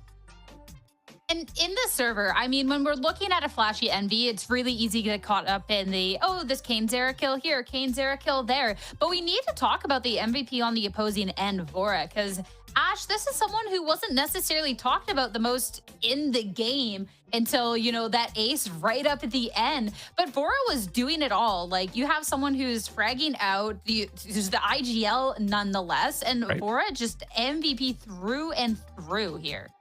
Yeah, I'm really glad that we got the chance to catch that ace in the matchup because he was popping off like throughout the map. I feel like they're just like more flashy moments that end up like getting caught and whatnot. And Vora, the reason why we want to highlight him here as well is I feel like we don't always get the chance to talk about him necessarily on the pre-show, depending on which direction we want to go in. But he has always been so consistent with his performance, which is a huge feat considering the fact that he is looking to lead this team. He's the one who's calling. He's throwing out that supportive utility on that Taeho as well.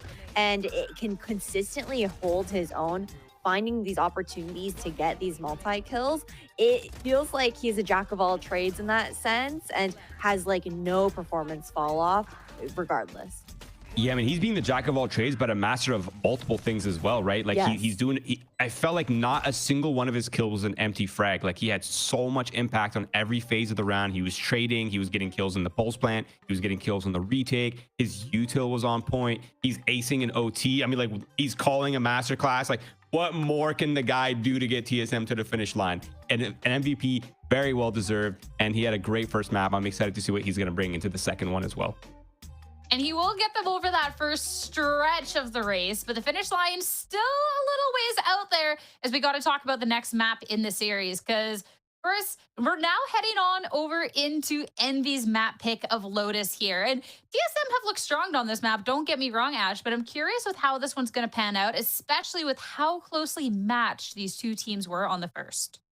Yeah, I think it's going to be interesting to see, right? Because for TSM, they did look good the one time that we saw them, but over on Lotus, that was up against like YFP earlier this stage, but that was a pretty close match for them as well. They had a really strong defensive side and then ended up struggling a lot on the attack. So it does make sense that TSM, they want to start things off on the side that has been a bit more like comfortable for them. But then my concern for TSM is, okay, how are they going to look to close it out on that second half? Because that is where we saw them struggling up against YFP. They didn't quite get a grasp of like the ebb and flow on the attacking side. I feel like we didn't see as much like of that like rubble control coming out from them or that pressure towards that A side. So I'm curious to see what the adaptations from TSM are going to be, considering it's their opportunity to try to take this in a 2-0. Yeah, I'm curious too with them knowing like at this point what Envy like to go for. Like this isn't a surprise. We see the double duelist, we get to see the aggression. Like this is none of this, Roy. So having all this information, knowing that shot-wise, you can go toe-to-toe with them. I'm curious how Vora is going to be calling this to try and get them to come out on top, because they've proven that they can go head-to-head with this team. It's just if they can slow down this team enough on the back of a really strong KaneZera performance in the first map, even if it didn't result in a win. Yeah, I think the bad news is KaneZera is having an insane series so far. But the good news is the other people that we really look to on Lotus, like specifically the Yoru, he needs to get a lot more value. Actually didn't have a great first map. That has to be a factor going into that second map as well. But ultimately, I think TSM has recent footage from Envy. They should have an idea of how they're approaching it. Yeah, there will be adaptations. Yeah, there will be some layers of mind games. But ultimately, it's who is going to come in with a game plan, who's shooting back, and is KaneZera going to be dropping 30 on their heads with an Odin spamming from trees. So there's that. And if they can still take them down, even if KaneZera is dropping 30 with an Odin on their heads, whatever phrase you said there. But how do we think then? We've talked about how the players have matched up and everything else, but the fact that we have recent tape on both of these teams, Ash, what about like compositionally wise? Like, do we think that TSM have enough to kind of slow down this team of Envy? Ooh, I think that the word slow down is a pretty good one, considering they do like to run the breach Tejo here on Lotus. So it's that opportunity to do a bit more of that crowd control, some of that zoning. And I think that works well up against Envy's composition that they've previously been running, which does lean continuously again into that ISO Yoru and then the fade. So aside from the ISO flashes, they don't really have as much utility to respond with when it comes down to the crowd control util that the likes of TSM can throw out into the server. So I think it does pair nicely for TSM, the opportunity to really kind of like take control of that tempo and look to reset some of those fights. Definitely looking at that take control, but it's time to head into the agent select, talk a little bit more and get a little closer to this match. And something else that we didn't quite get to touch on, again, this is for qualification. So if TSM can slow the team down and take control here, Roy, they could 2-0 their way into playoffs. But I would like to remind us, the fact that TSM chose defense on this half is a little terrifying, right? We've seen this so many times in Challengers. Teams go on Lotus, they're on defense, and they get absolutely ran over on that defense side. It is a very slippery side. The defense is very spread out, and I feel like that works heavily in favor of Envy, and that's a big reason to why they have chosen this map. I'm expecting Envy to wait out a lot of that early utility from TSM, and then have KaneZera popping shield and contacting into them, as well as working the lurks. So I'll be looking to that in the second map here. Yeah, that's the thing, is it really is out of the ordinary to have a team want to start on defense on this map because of how attacker-sided it is.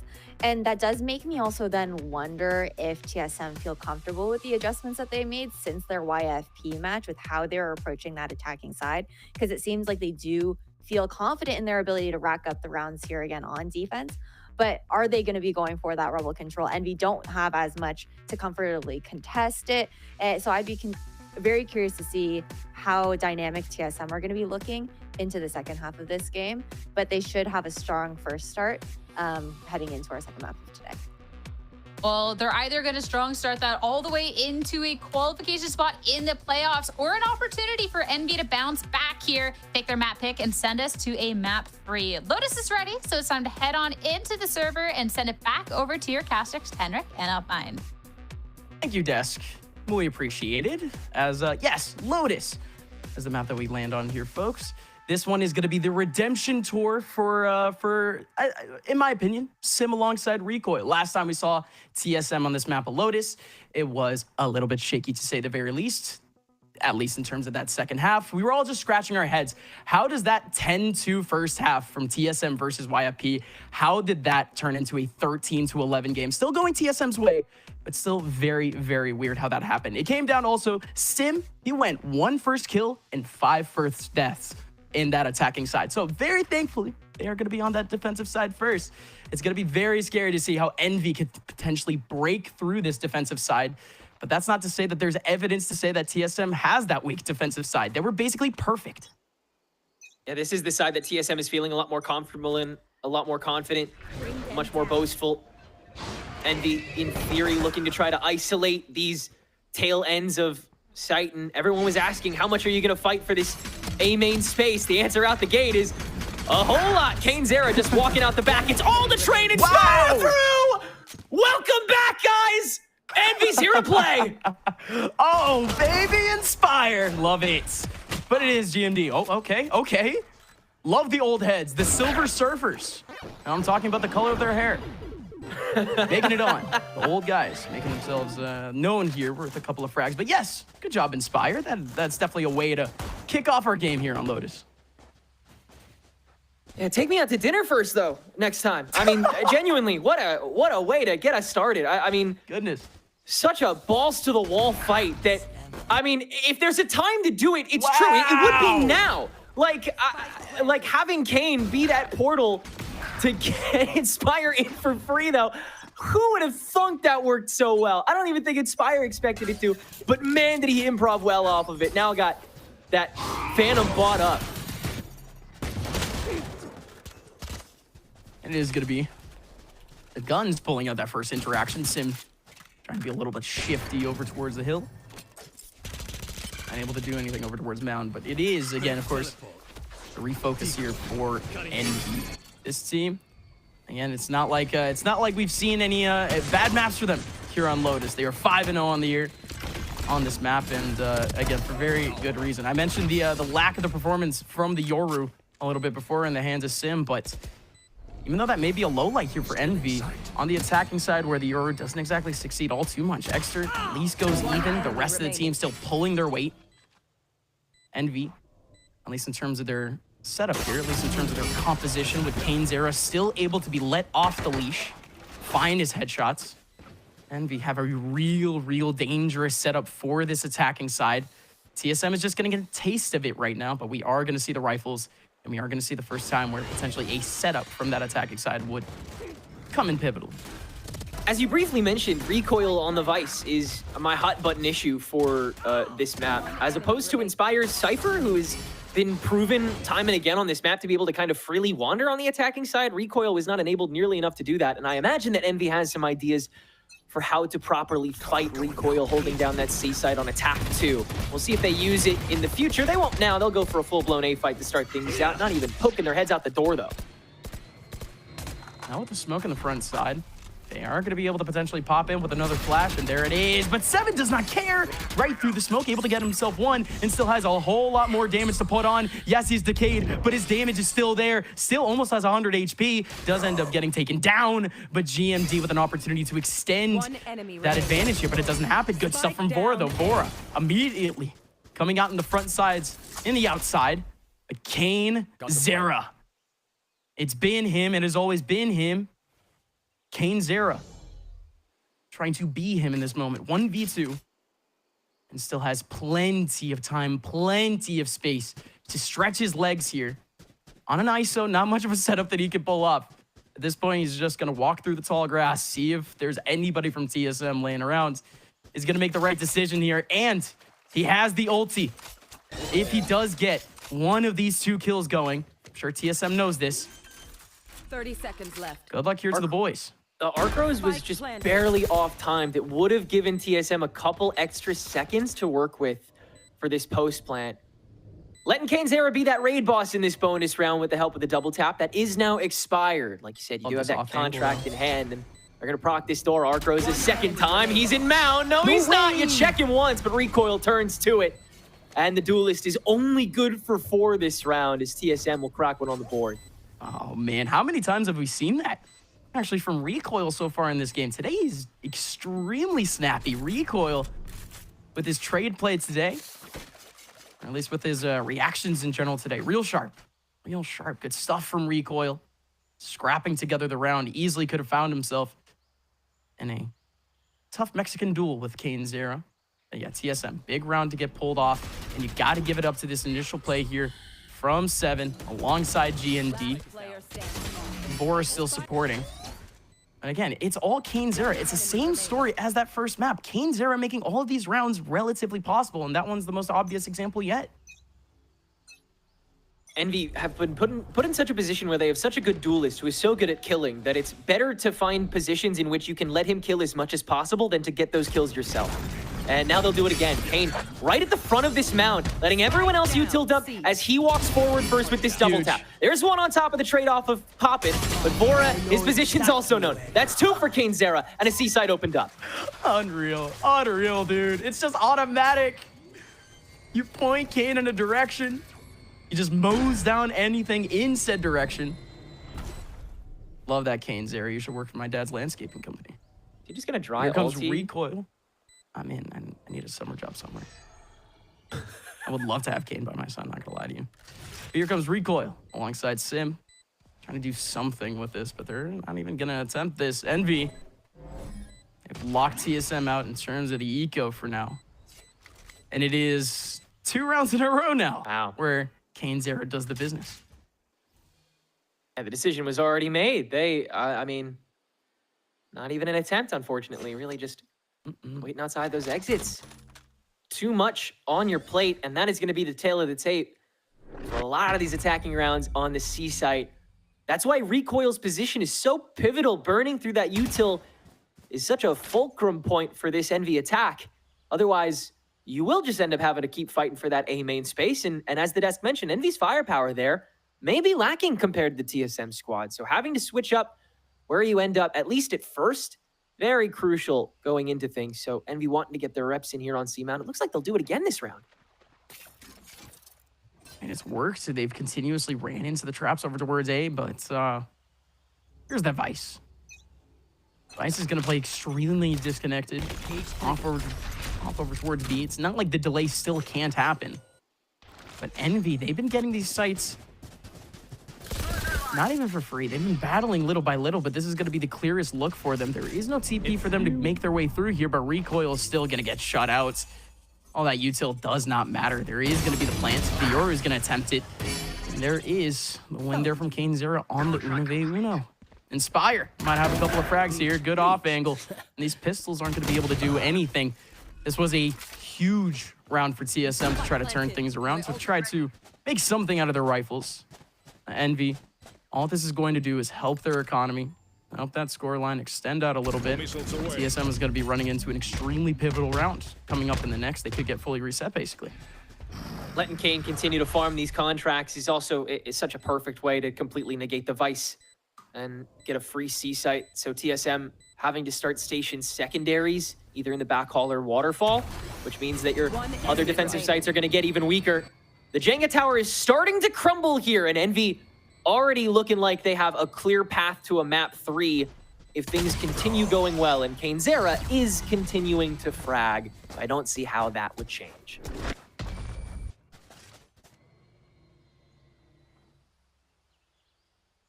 Yeah, but let's see again. What are the hopes here for TSM? Like I said, the buy could be able to come in, and this is the most pivotal time for a timeout here. Yeah, they've been switching up the ideas here. But my goodness, doesn't end up working out. I mean, of course, it just hurts, of course, that ulti comes around the corner. It's not much that you can really do there. I mean, they had the right idea. Yoru coming in from the other side of the map, coming into the back of C, basically at the same time that the Vice util was dropping. So again, not like they didn't have the right idea, but Envy, they still got a Kane. That's always been what it is, isn't it? How the game goes against Envy is you see these teams that have a structure, have a game plan, have a play style, and then they just still get overwhelmed, they still get overpowered, they still get out-fragged. It hasn't been a strat diff necessarily. Envy have still also been clean as a whistle and continuing to prioritize the right targets, and that lets them get these easier fights that they will try to take as often as possible. But at the end of the day, they're better aimers, they're better gamers. That's always what they've boasted. That's always what they were going to get tested on in this matchup to get them to that 1 seed in the playoffs for the 2nd straight split. And they're on a warpath at this point.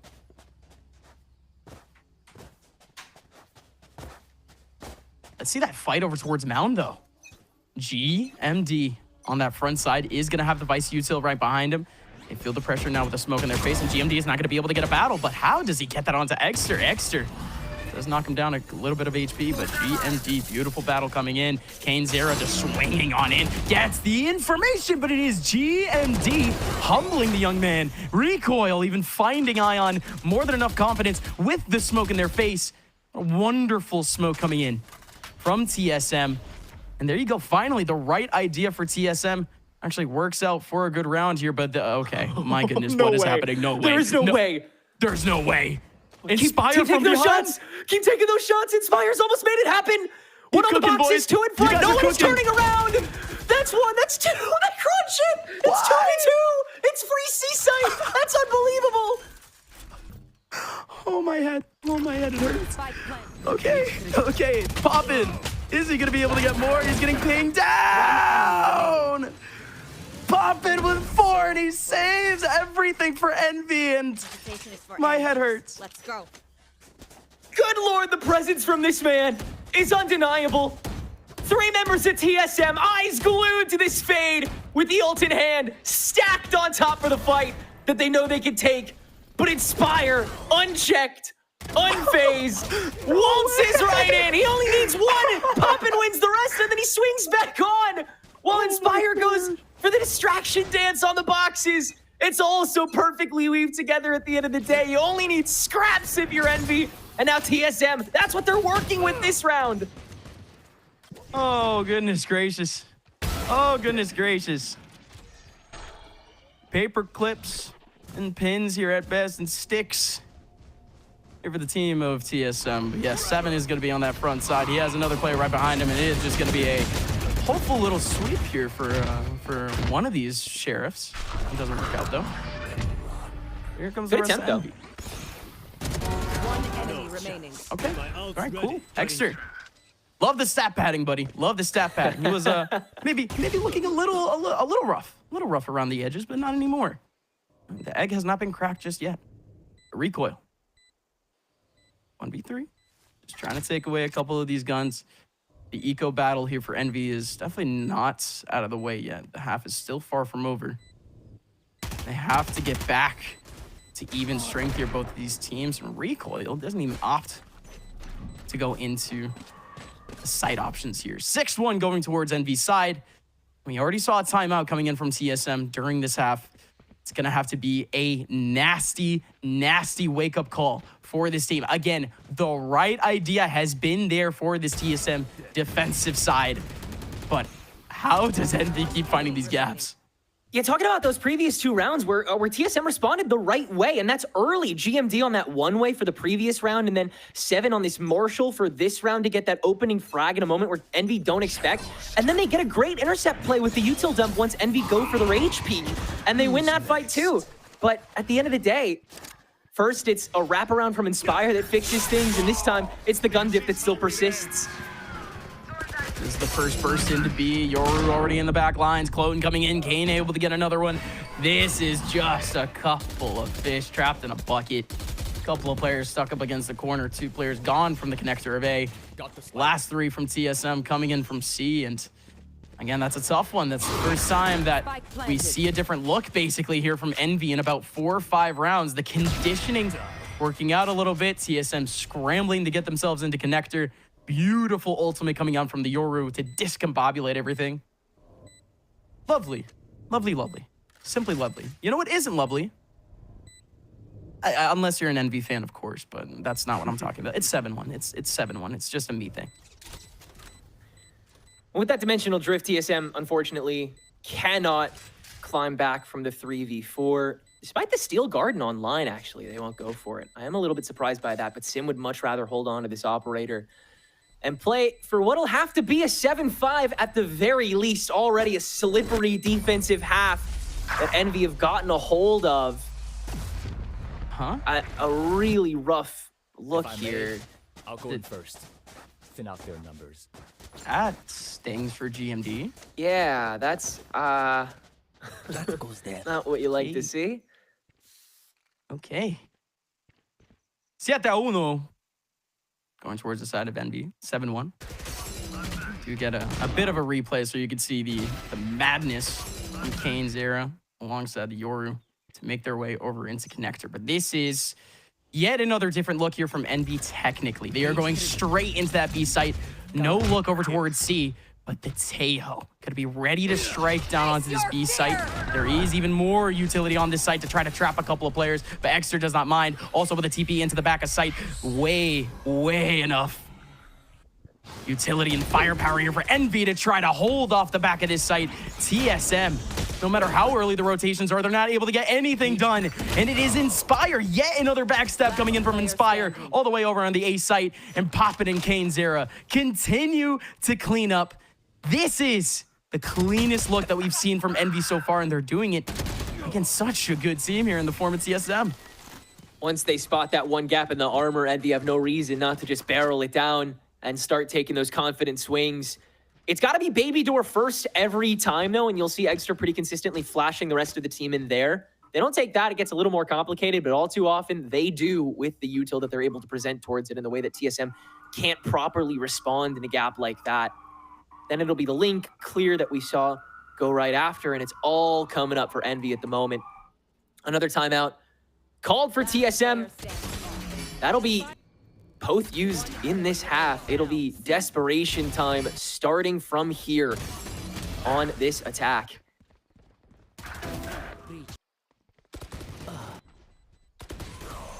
Hold on, I got a bit of a... I got a chase going on.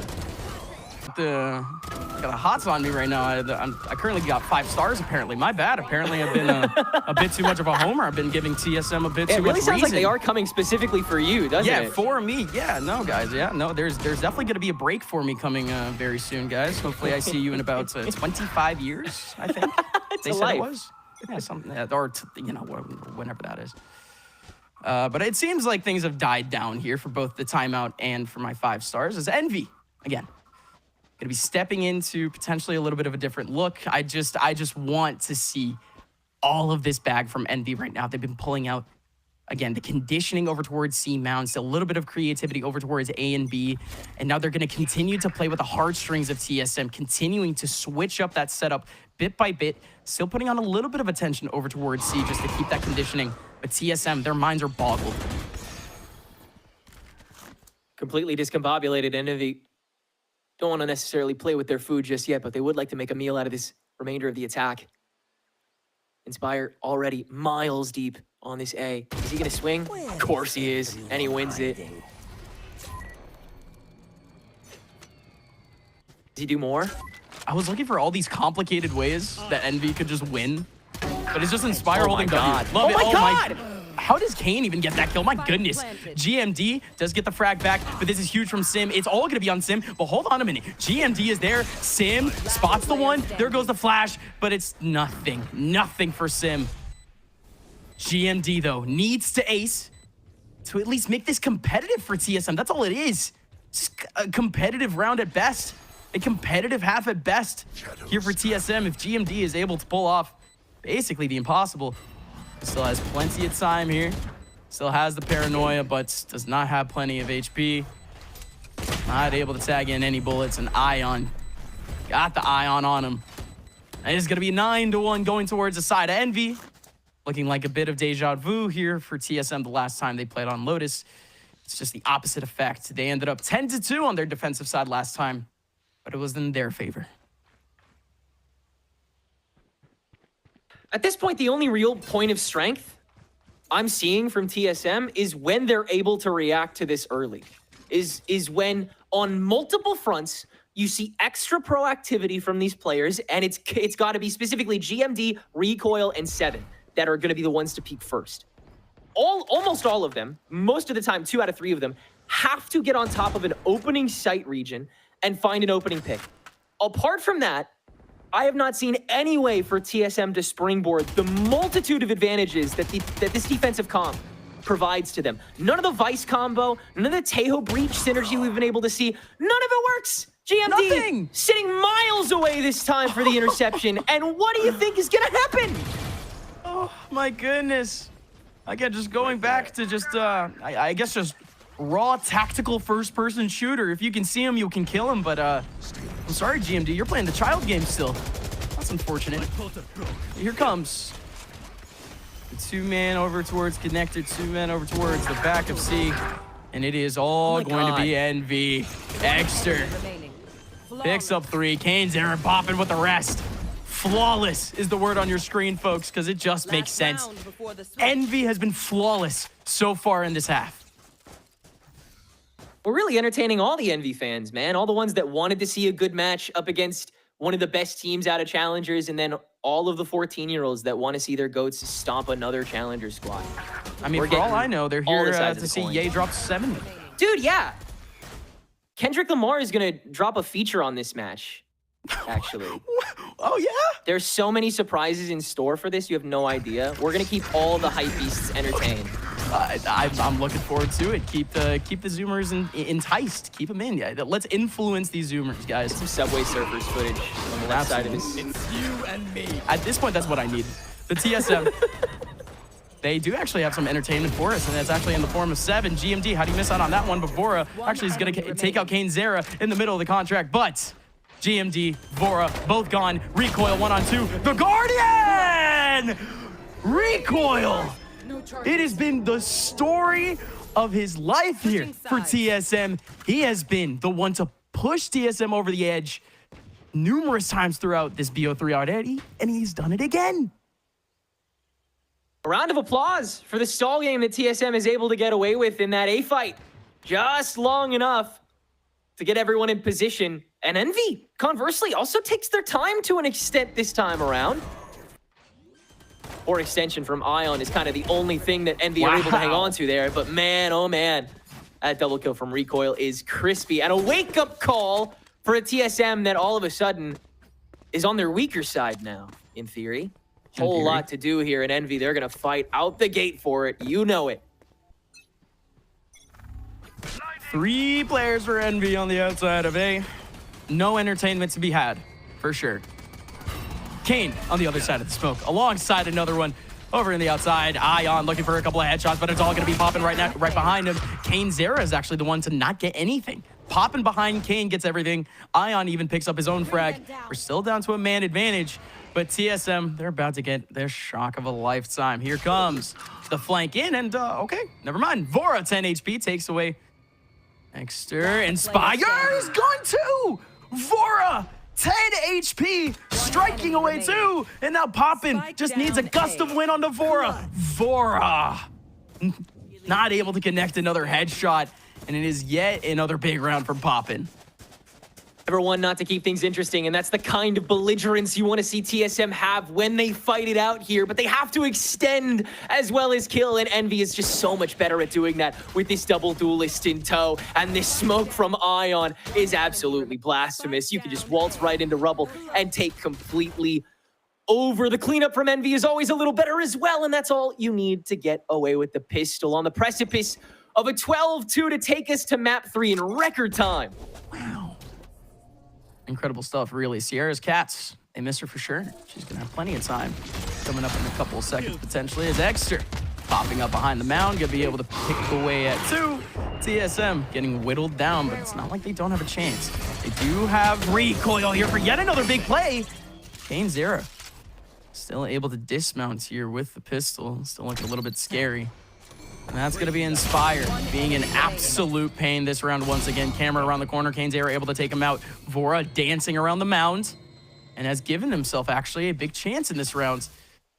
Ion's not going to be able to peek him back over towards the door. Vora just has time, space on his hands, unless Ion shuts down this mid-angle. He's going to step out of it early, you know it. Stinger actually wins out a majority of that health pool duel. Ion down to a measly 45 on top of the double shot. And that espresso no doubt is going to wake him up. Got to control the B site before heading over to the A that Vora's already making a hell of a lot of noise on top of. But another 2v1 that TSM managed to sneak their way into.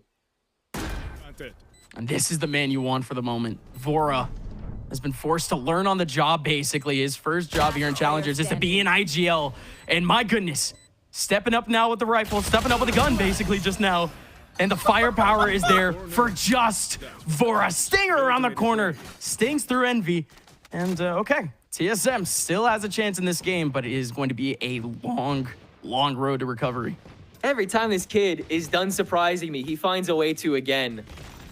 These micro swings from this Teo continue to be beyond disgusting. And the last ability that he projects in order to get to those points in the round where his util can still be a problem, a hurdle that Envy have to dive over time and again, and then turning that into fights that he consistently wins, all while he's doing the calling. You really can't sing Vora's praises enough, and we at least have a round or two we're able to before the Envy show tries to get started again here on the defense. Recoil, great proactivity though.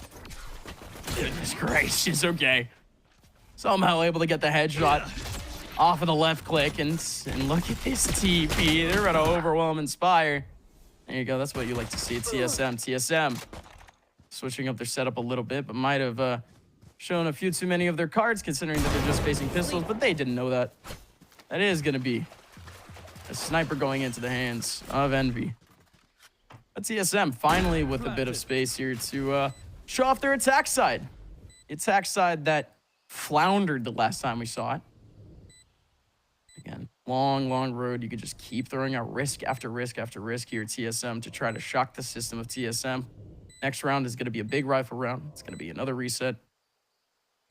Hopefully. That's if Envy even approaches this. They're going to want to take down this economy of TSM. If Envy is able to get 2 frags here, this next round is going to be real difficult for TSM to try to keep even with Envy.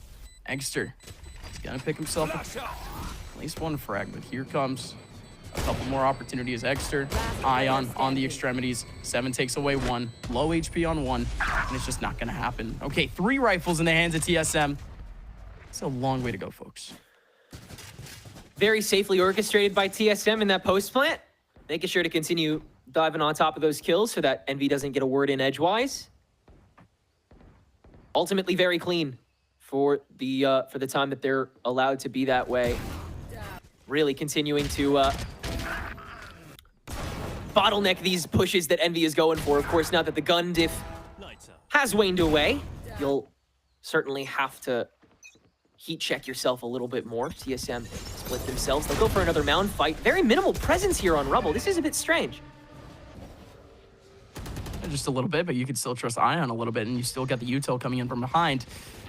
But again, here Mountain, Egster doesn't have a lot of support by any means, and oh goodness, with the suppression, he can't move. Sim traps him.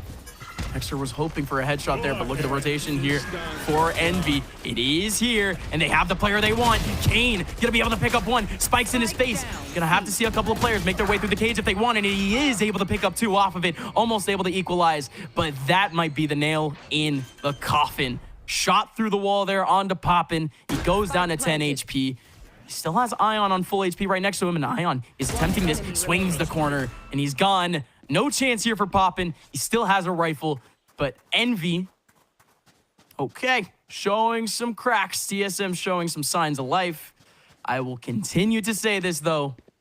It is a long road ahead of us. Certainly still a lot to do.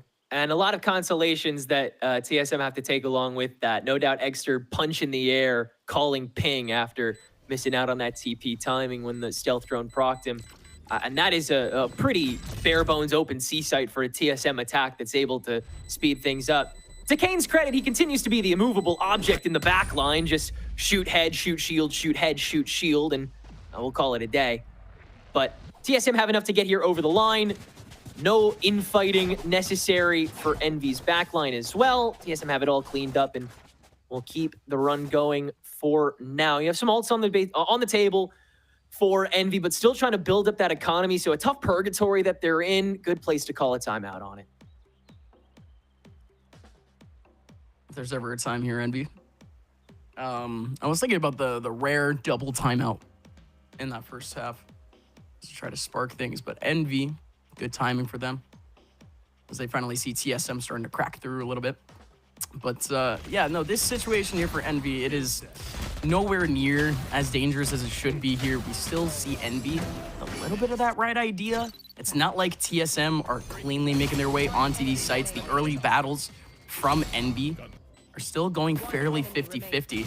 It's just you are seeing finally that next level from a couple of these players. Again, I was telling you guys, yes, Recoil doesn't exactly have the numbers to back up what I'm saying, but it's purely impact frags. He was incredible with his trade frags in the last map. Very pivotal 2-3 Ks in very short situations, in situations where he was the last person to be able to trade.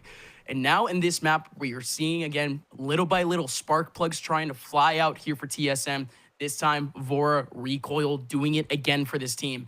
I mentioned it before. I will say it again. Sim, this is his kryptonite map.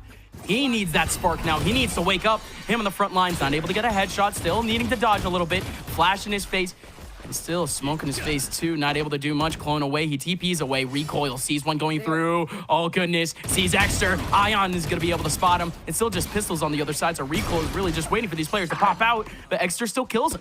Vora cleans it up a little bit. Man advantage back for TSM. A little bit segmented. That lets Envy get a couple rifles on the board here, so you bet your bottom dollar they're going to fight this a little early again. Now, popping the first to swing and nobody on top of it. That will probably be things done and dusted as Eggster now sits isolated alone. Inspire on the run back, still with the sheriff in hand. Eggster actually catches the Ice Hood fight onto 7, though. And so you've got to repeat this. Vora now checking. Luckily, Inspire's wraparound. The homework is done on that, and so it's a reduced to a 3v1 that TSM can swiftly take. Once again, Envy always managed to keep things exciting, and they do actually force open a little bit of space, but after recoil gets set up inside those smokes, Envy kind of manufactures their own crunch. They're still left at the disadvantage.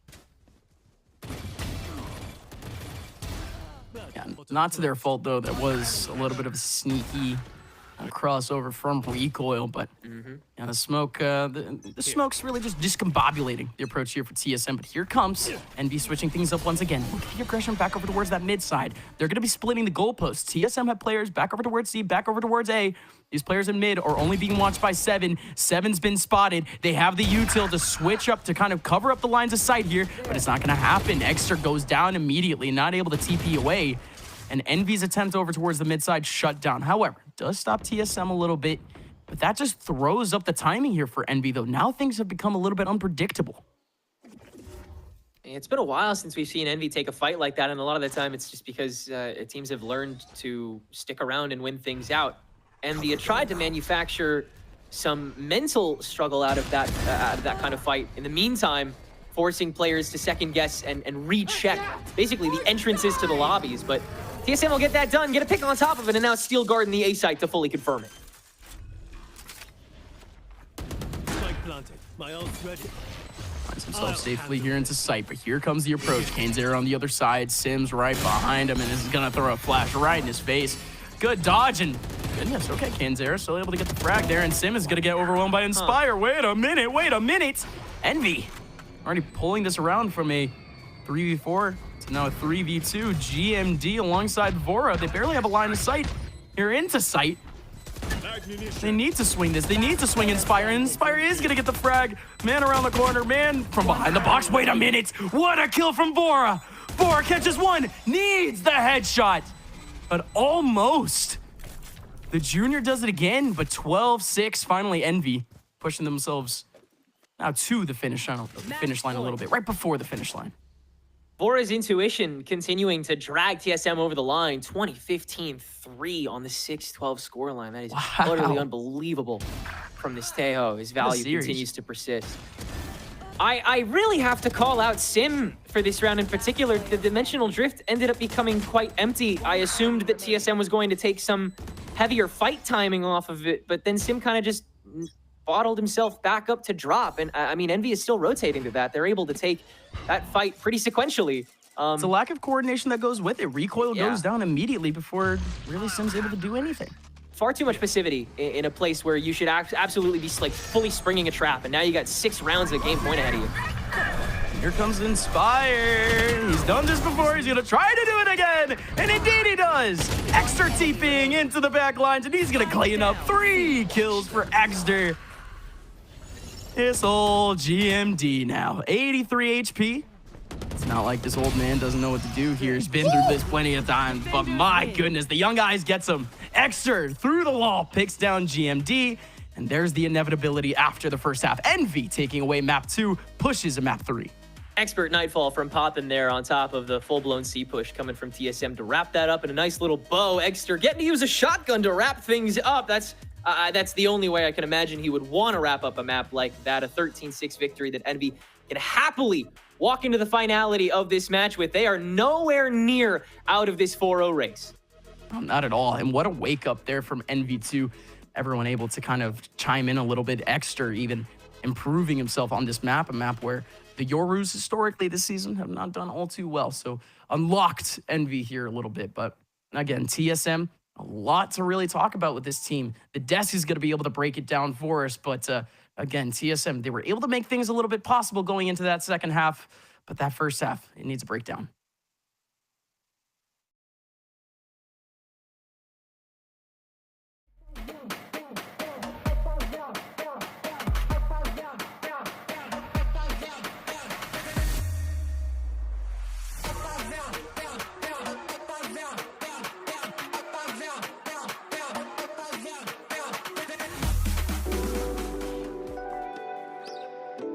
I don't think I have a favorite, but I am a fan of many cereals, I won't lie. Fruit Loops, Fruity Pebbles are like okay, but like Captain Crunch, very good. I love Captain Crunch. Then there's a lot of like, you know, low-key ones too that I gotta keep like hidden, but I do like cereal. My comfort food is probably some pho, some like banh mi. Like my mom's like a really good cook, so she makes like a lot of good Vietnamese food. My comfort food would probably be poutine. I miss Quebec. I miss the food there. So I said poutine will make me feel at home and good straight up. For me, my favorite comfort food would be like a nice warm soup. Gotta focus. I'm shifting into soup mode. It's just real nice and warm and hearty inside. There's nothing like it when it's like nice and cold. Especially where like I'm from, it's like mostly cold like year round, except for maybe like 3-4 months. I'd say generally cold. So soup is definitely like my comfort food. Probably like like a nice cheeseburger or like some good pizza. It's like pretty chill. Can't really go wrong with that. Maybe pancakes. Ooh, pancakes. Oh. I think my mom's mac and cheese. I had that like a lot growing up, and it's like definitely like a favorite of mine to have when I go back home from college. So yeah, I'd say my mom's mac and cheese is really good. That's kind of hard. I feel like a comfort food is something that like comes from my culture, just something like my mom would make or like my grandma would make. So I'll say some biryani. You know, it's like a Pakistani dish that they would make a lot. It's just like, you know, some rice, some lamb or chicken, and it's just really good. So I'd say that. My comfort food has to be like Chick-fil-A. You can't go wrong with their chicken sandwiches. So always spicy. Yeah, spicy's always better.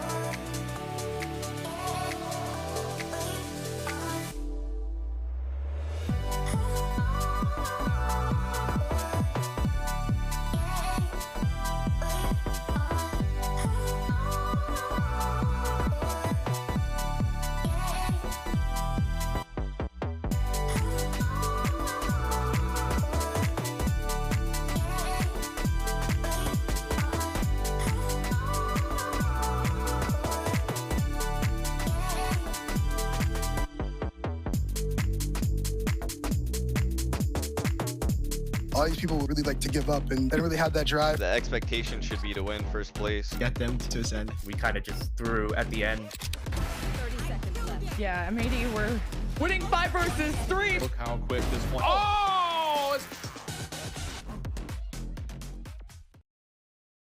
It was a map number 1 of the series that was quite close, and a map 2 that was anything but. Envy, they get their map pick, and Roy, they're gonna run away with it. You know, TSM, once we got the side swap, you know, get a couple rounds, but Envy quickly gonna snuff out that flame. Listen, guys, this is just literally a start defense, get swept tally on the board that we have to add here in Challengers. Okay, it's just one of many. We've seen it many times before.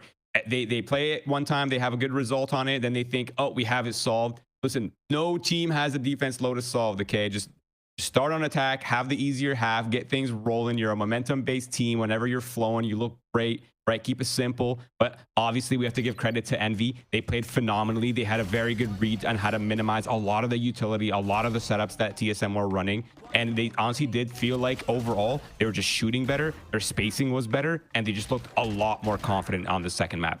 Oh, for sure. I think even just a lot of those like contact plays so that TSM didn't get those opportunities to find the read for some of those setups and didn't have that chance to be a bit more proactive in that regard was done really nicely by the likes of Envy.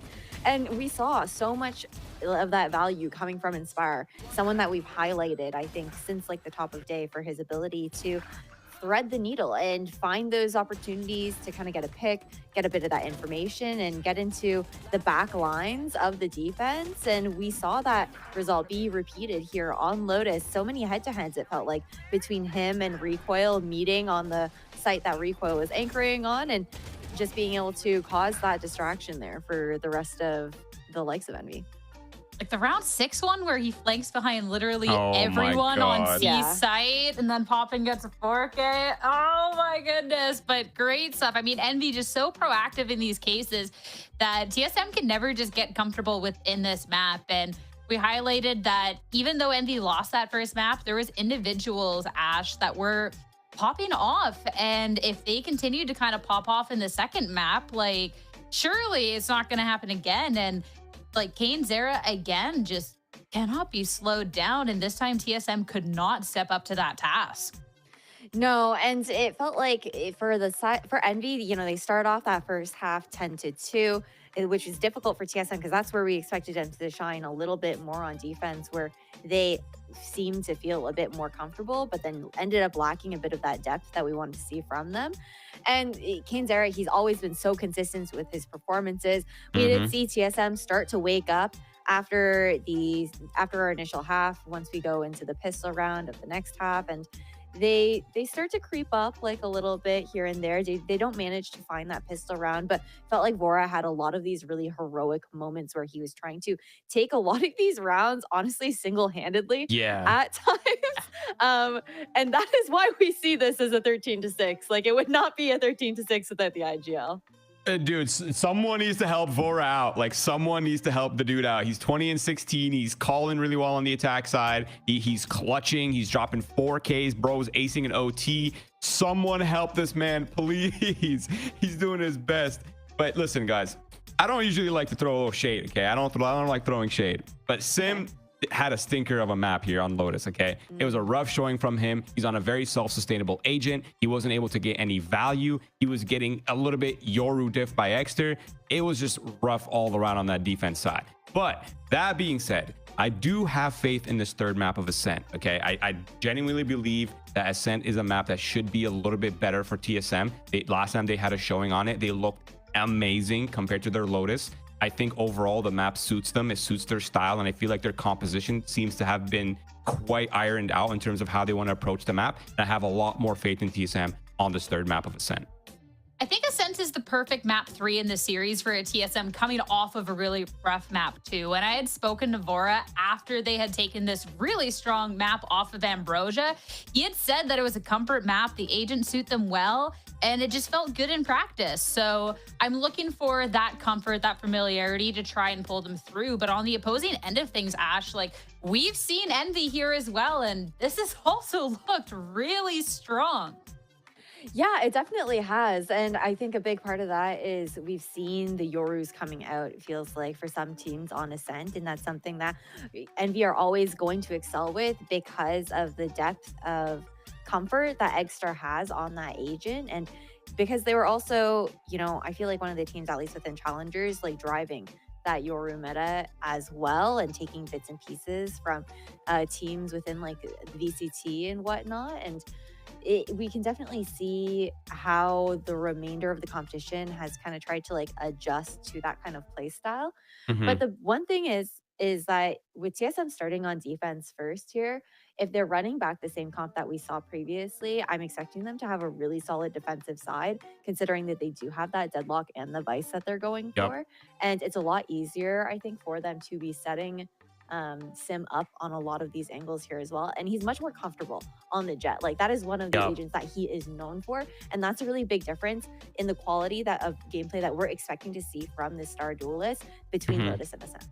Yeah, no, I completely agree. I think the Jet is the real fighting chance for Sim to actually diff KaneZera and Exter at the same time, right? Like, we've seen the Sim Jet. It's definitely one of his most comfortable agents. It suits the operator. He's really good at opping. He's a good rifler. He likes to get in your face. I feel like with Yoru, so a lot of the players just get a little bit clunky. It feels a little bit off, or maybe they're not getting like the right timings, or they're not getting the right feel. But we're entering Ascent, okay? This is like the cookie cutter of Valorant.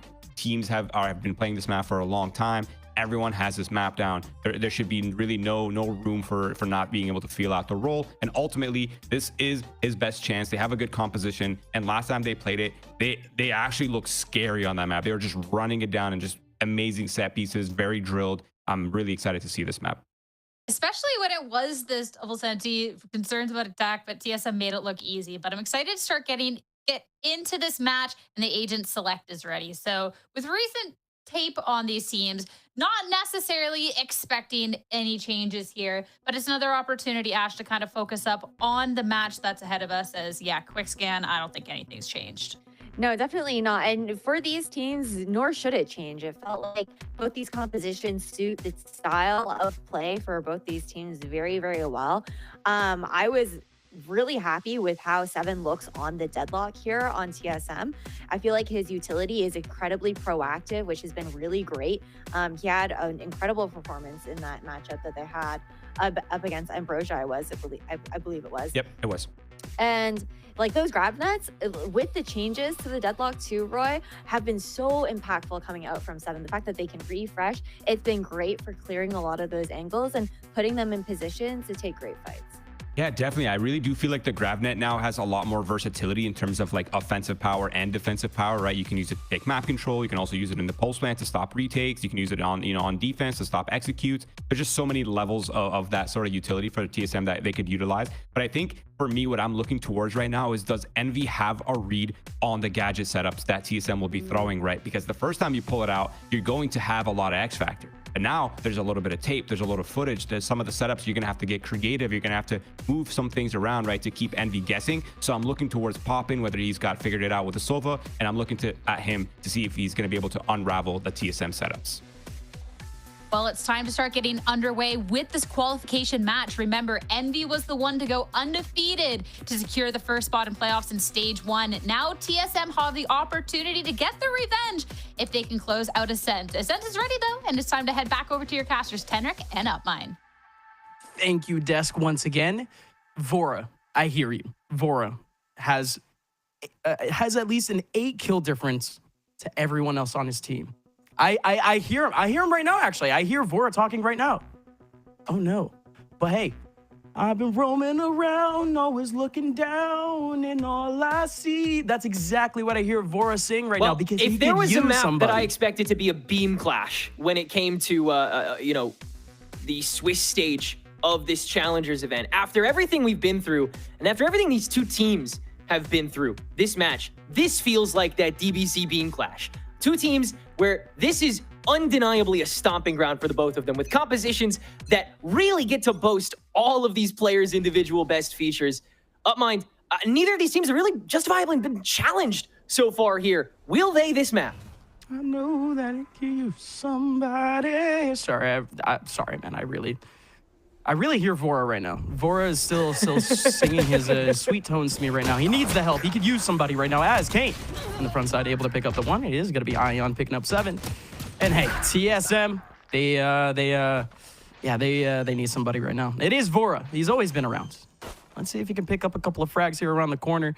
It is low HP players, but not exactly super possible here. 5v2, making a 5v1. Recoil should be chalked here. He's already been discovered here by the spy cam. Dart has a couple of targets on the other side, but he's done and dusted. Envy, big start. Yeah, I mean, out the gate, immediate breach onto that A main, immediate win of the fight, spiral into advantage. Envy likes doing that on this attack round. They're gonna get a little ahead of themselves with Kane and Eggster in particular, just opening themselves up more often than everyone else does. Poppin and Eggster are the headlines for me on this map. Their synergy here is undeniable, particularly on the defense, but I'm excited to see how they open sights up on this attack. With Eggster's ability to get in with this dimensional drift and the ubiquity that Poppin boasts when it comes to releasing util on any part of the map, anytime, it's a deadly combination that leaves map control to the wayside in favor of raw advantage.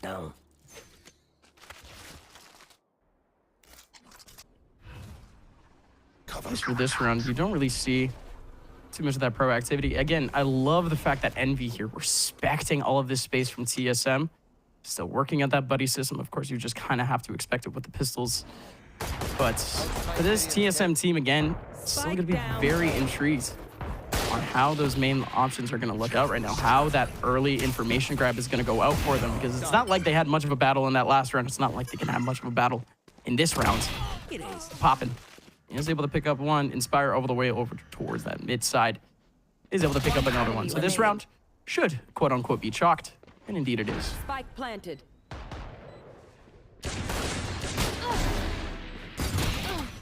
No more. Yippee. I walk into this composition for TSM in particular with this double sentinel for recoil in 7.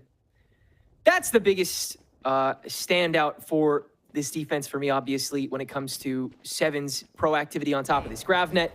As we've gotten to see previously, with that buff to her part of the kit.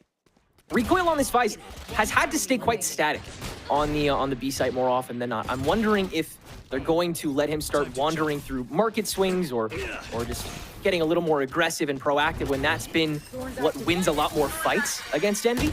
More often than not. Kane, yeah, already getting ahead of it. Yeah, I mean, again, you could talk about the util effectiveness here, the Sentinels, but even the players that you want to roam right now, not able to kind of catch up. Sim getting exposed immediately. Now it's all just Envy once again. Inspire just trying to push the situation 2 rounds in a row now where he pushes that mid side. Could be some conditioning at this point. He could continue to do so, continue to keep showing that look. But TSM down, of course, to the 2 rifles. They've already lost out on 2 rounds. This is a TSM save. Envy already got to give it up to the fact that they keep pushing away Recoil. They keep pushing away these Sentinels from these pivotal spots by the time they even get into sight. This time, it was a little bit quicker, to say the very least. Extremely overwhelming. Sim not able to plant himself for the rounds.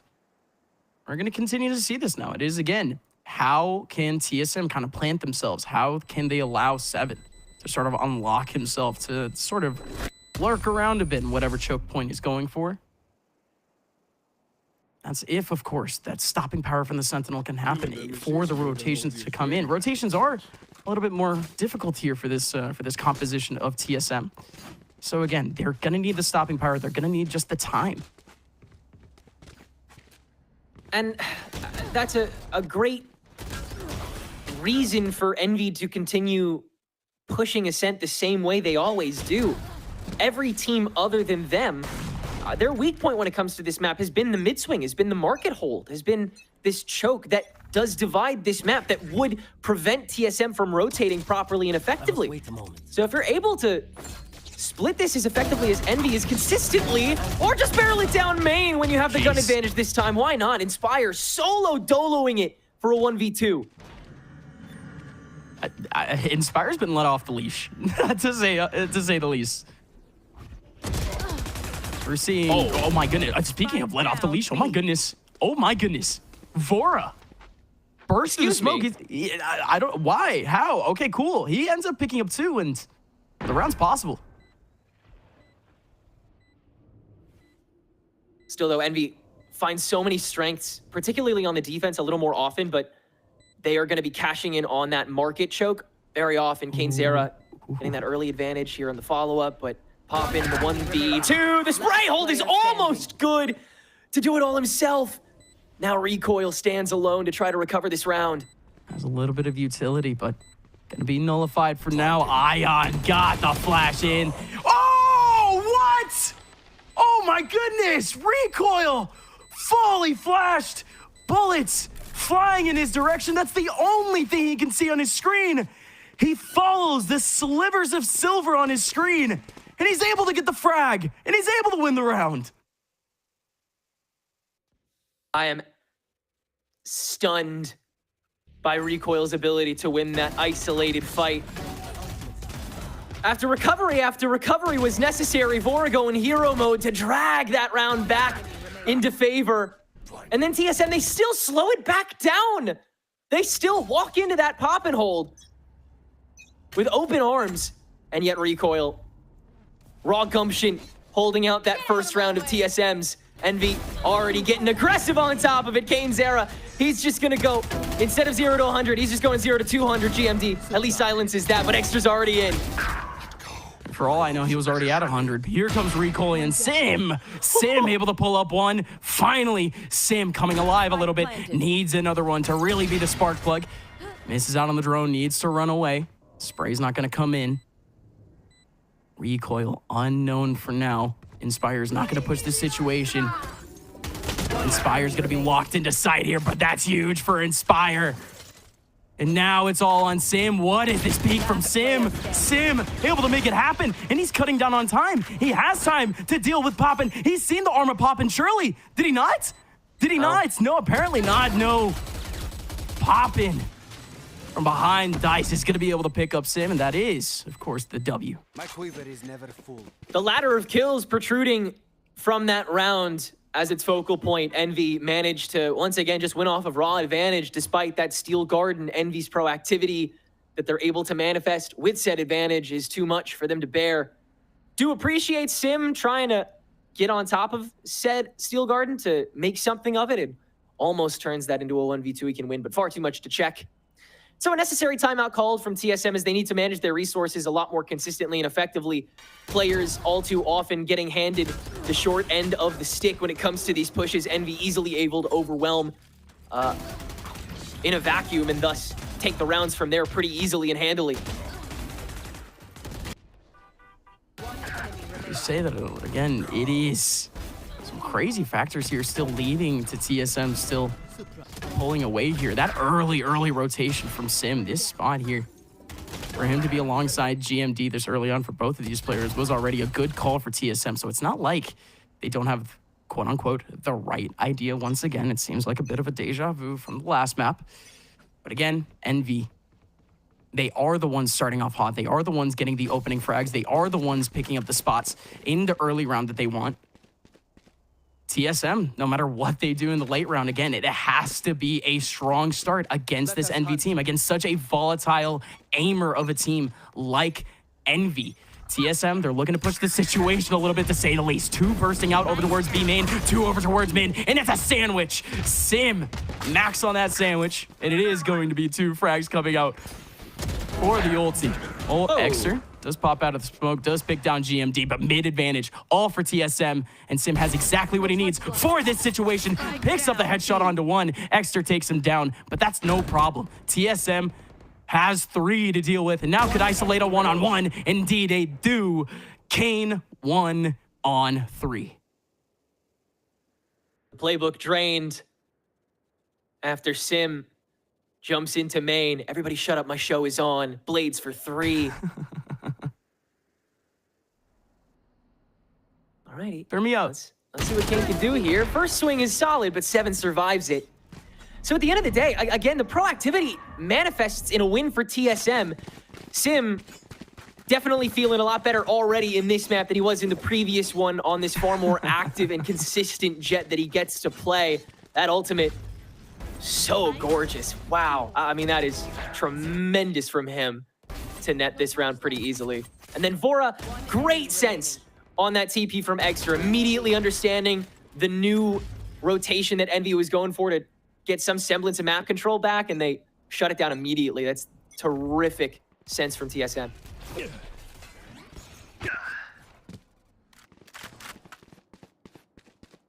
This round, Envy, they have to be wary of that early pressure from TSM. Again, it was a rare look from TSM in the last round, but Envy doesn't know that. It worked, and that's all that matters. Sim is indeed continuing that quote-unquote conditioning here, staying on that front line, making sure Envy is pulling out utility to make their way into B main. But here comes the take. It is going to be the Yoru in the back, but Exter gets taken down immediately, and Sim still takes down Kane. And that is going to be a clear out of B main. Teo ultimate comes in. This is a reset here for Envy, but it's not like they don't have a chance. They still have a little bit of utility here. Still have an ability to lock away a line of sight, but they need to go somewhere where it is just simple for them to take. Feels like A is that simpler spot. It always is for the exec that Envy has, especially when you don't have either of your duelists to open this lane up. 30 seconds left. Still gonna plan Inspire here, though. The confidence that they continue to have in these individual players, it's simultaneously admirable and terrifying in the environment that continues to grow. The salvos to immediately force Envy forward here, and now Inspire really is on this island up in mid. Smoke out, GMD on top of it. Timing will get the better of him, and a rifle in the hands of Envy with 10 seconds to go as they make it onto site. Recoil has to duke it out here, but the spike is going to safely get planted as Ion provides the cover fire and the proper swing. Envy in a 2v2, 3v2. What a TP. Ion gives himself a chance. There's a headshot from Poppin. Now it's a dance for the 1-on-2. And what a lineup there for Ion. The chance was there, but it does not happen. TSM is going to be able to pick up a third, but what great play there from Envy. Playing around the utility of Ion. Ion had no smokes. When they started that take there, they wait for his first smoke to recover. They fake the smoke over towards A main. Then they take up Cat. They wait for his smoke to pop over once again. It's just the tree pop might have just been that little bit too late. That might have been a little bit too staggered. But even then, Envy give themselves yet another chance. Always a fighting chance with this Envy team. But here comes TSM, still going aggressive over towards B main, but they have company. Launching all their creds at the problem yet again here. And they do have this Hunter's Fury that they can get aggressive with. 7, early hold for 2. Sim even earlier with the operator now. And Poppin trying to go hunting with what's left of TSM on this hold for the site, but he can't get a thing done. It's Extra who's got to get on top of it now. He does flash in for 1 on himself. And Sim is still very far forward on this. Looks like Poppin's going to try and get active with it. And he almost does with the paranoia coming over to him now. It's got to be cooked from here. TSM once again fight Envy on their footing and will win. We're tied up at 4. Okay. Oh, fun attempt. Fun attempt there from TSM over towards B main, and they already grind out 3 by the time they're done. 7. It's shocking that we haven't said this guy's name more. I mean, hey, thankfully they got the new young gun who is somehow the IGL for this team. Vora, very, very impressed with what I'm seeing. But, yeah, no, 7.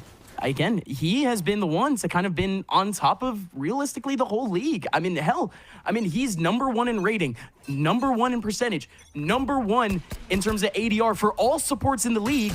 And again, 7. Now showing some colors, now showing some signs of life. TSM waking up a bit. Biggest presence we've seen up on the mid shear in a while, and it's for a reason. TSM have gotten a lot more aggressive on the hold with it. That's a little ballsy, Sim. With the shear in tow, it looks like Envy are still going to try and make some headway on this. Kane's got to get mega active on the B approach, but with this proper crunch, recoil, gritty pressure, that's going to be him finally done. 1v3. 7's fully known. But it's not exactly impossible. That's for dang sure. 7 still has a little bit of util. Still has the ultimate. Has the ability to win this type of round, but the setup here for Envy is sort of exactly what you want. But I think 7 trying to isolate a one-on-one here, trying to be in the right angle for when this smoke drops here for him to potentially find one. He's going to be the Jet right alongside Ion, and Ion is going to be the one to take away the frag. Good reply here from Envy. But like you said, that overconfidence coming in a little bit here for TSM. That confidence is something that we were worried about here for Envy, but TSM, that's just old, really, really old habits coming into play for players like Sim. It's so true. And at the end of the day, they're really trying to play Protect the President to let recoil last a little longer on the B main swing as well. Getting smoked out so that GMD is left open on this on market. It starts to really restrict TSM, and that's what this Envy attack is going for. That's why you sent so much of a stack up mid, so that you could fight it out with whoever is going to try and condense on top of that smoke. And it ended up being the 2 for 2 that turns into the full-blown B take that Envy can wildly go for now.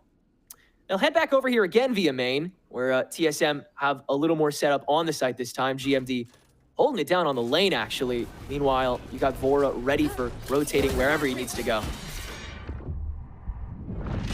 GMD is so confident. Lets the flash go by, knows that nobody's coming in, and he still holds his line of sight. Is able to get one out of it. This is basically full control here on the B site for Envy, but look out here, recoil. He's been the man of the moment. He's not able to step up to this moment. Poppin does take him down. Site's been taken. KaneZera getting exposed, but hold on now. 7 around the corner, able to pull off a big frag, and there is Ion getting pulled to his death. It is round coming back towards the way of TSM. Really able to hold on to that from the backside, and granted, you do have a lot of pressure with that Annihilation and Bladestorm, for that matter, in tow. But even still, the last ability that TSM continue to project on site as GMD goes for the long game, heading around the back, taking the pot shots as he goes. Able to grab one as he fades out. And all you can really play from are those extremities and the site. But TSM holding down the ladder too effectively for the former to get really active. And we're finally seeing a bit of a switch up here for Envy. We almost never see these guys going over towards A early. And for good reason. 7, he's been living over here over on this A side. Little do they know Tejo is still here too. But Kane, he's got to scrap through. He's trying to find Sim. Sim's trying to find anything, but it's not going to be able to happen. Player over in the corner. My goodness. Oh my goodness. What was that reaction from 7? And 4 is here for the cleanup. 1 more remaining and he is gone. I need that angle right now. I don't know if it's possible. It's probably not possible. But that flick from 7 does everything there for TSM.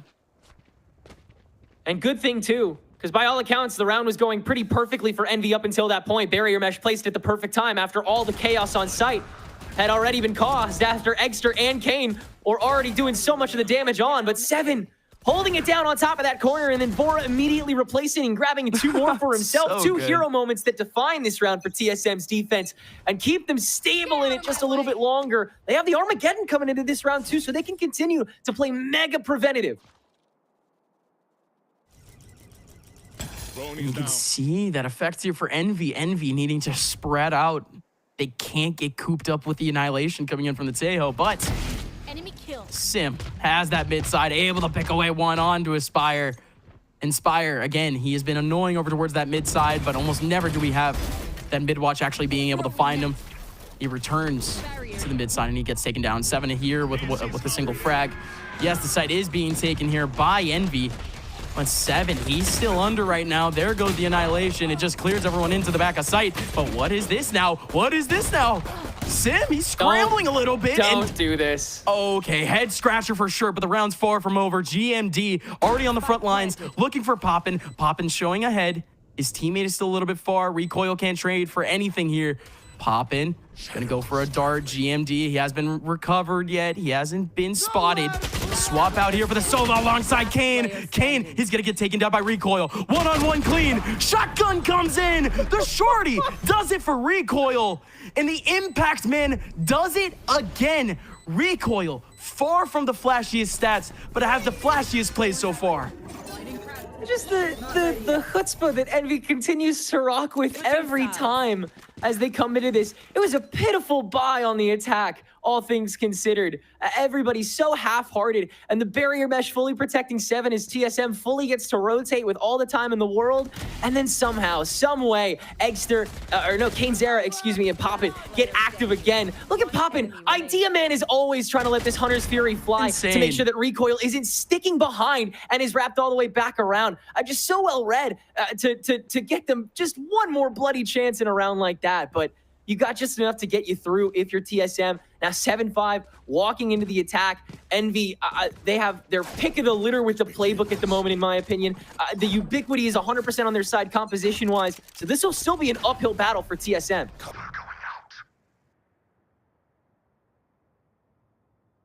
The first battle here for TSM in this half. Sim versus his twin Kane. Kane over towards Cat, not able to find the pick, but again, TSM way too spread apart right now for them to really be much of an info grab here for Envy. And good thing here for Envy, they're playing with one of the most basic comps that you could see here in Valorant. I mean, there's not much info grab to really be had. You're playing with a double duelist, playing with double spear, basically just roaming the map.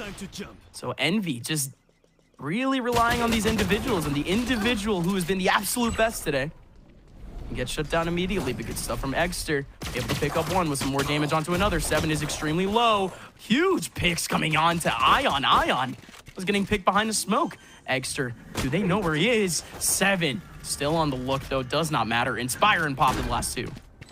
Full coverage on this side, and the ubiquity goes the way of 7 this time around, with that Gravnet continuing to just scare the pants off of anybody rocking just a pistol. Poppin, World on his shoulders to let Inspire come in clean. See if he can get anything done in the meantime. Recon Bolt in his hands. Inspire has found Recoil lacking here, but no one else from TSM will be. Far too much on Poppin's plate on site. It'll be the 1v3 with very minimal time. Inspire can't lock down the first shot, and so he will take his last shortly after. TSM overwhelm and conquer to open the pistol round. A great attempt there from Envy. I mean, if the man on site wasn't getting pinged through smoke, I mean, that's everything. It had to be 7 coming out of main to get that kill. It was fully behind cover. So great aim, great map knowledge here from 7.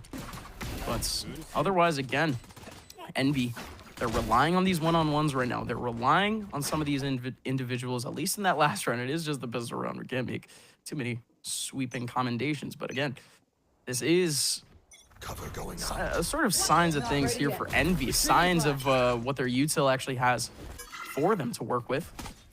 Again, you need the bodies. You need the eyes to catch your opponents. You only have a dart alongside a drone for the info grab for this side. So at TSM, yes. Even though you are looking at a camera on the other side for Envy, again, that is static. Nothing free-flowing for this team, and TSM seems to be pretty mobile right now. Seems like the information is going to be scattered, to say the least. Yeah, they can move house at sort of whatever point, and with Vora's kit being so endless, he can field all of this attention this round. All the while, keep making that noise. Keep 3 members of Envy locked up over here. And mind you, KaneZera is solely watching Market Swing with the shorty. So effectively, you only got 1 guy able to properly fight this out. And Poppin, hell, he's holding a shorty too. Gravnet's going to cover him as well. So it's got to be as committal as can be. Recoil can't knock it. On the reload, he's got time, but 7 shuts it down, and TSM have got sight. Okay. 30 Bora. seconds left. Bora. Okay, cool. Good pick. Nice. Good stuff. Frags are coming back here for TSM. They are the ones. They have the rifles. Envy are the ones retaking with the pistols. Fairly obvious. And of course, TSM, they did face a little bit of drama. But this next round, it is going to be the big response here for Envy. Are we going to see sort of that aggression here from this Envy side? See the duelists get unlocked in this next round. Inspire, he was the one let off the leash in the last half. Let's see, of course, if Exeter and KaneZera can start to pad their stats, something that they've been doing basically all series. It's got to be on KaneZera to be the one to find the wanton picks. I expect him to be a little more fluid from the mid swing this time without just that shorty in hand.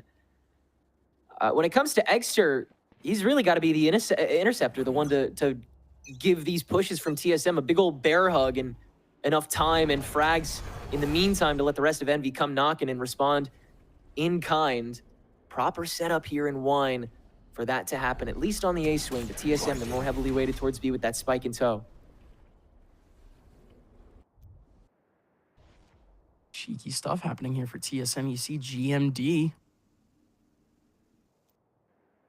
of the skies here, standing on top of half wall over towards A, but still portal closed. Is going to be Exeter that can't find the pixel just yet. Resmoke, double resmoke came out from the Omen. TSM, they're actually liking this look over towards A. GMD not hearing or finding anything. And this is interesting here. TSM, they barely show an eye over towards B, but Envy, look how hard they bit onto it. 3 players over towards that B site. Stopping power here on A, spotty at best. Let's see what the attempt is. Let's see if Exeter can get an early frag and make this possible for him alongside Ion.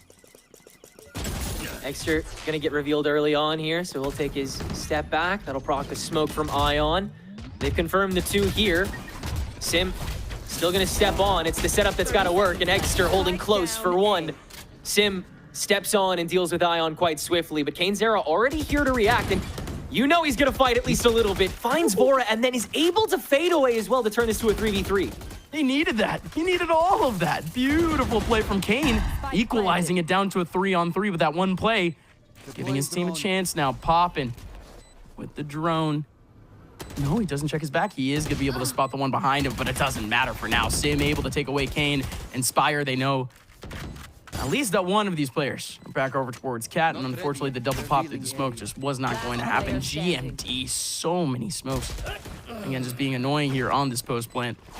And Envy losing out on their chances here to try to stay tit for tat here with TSM. TSM, they're going to face against Pistols in this next round. After this, if they're able to take things cleanly, only 2 rounds away from going to playoffs.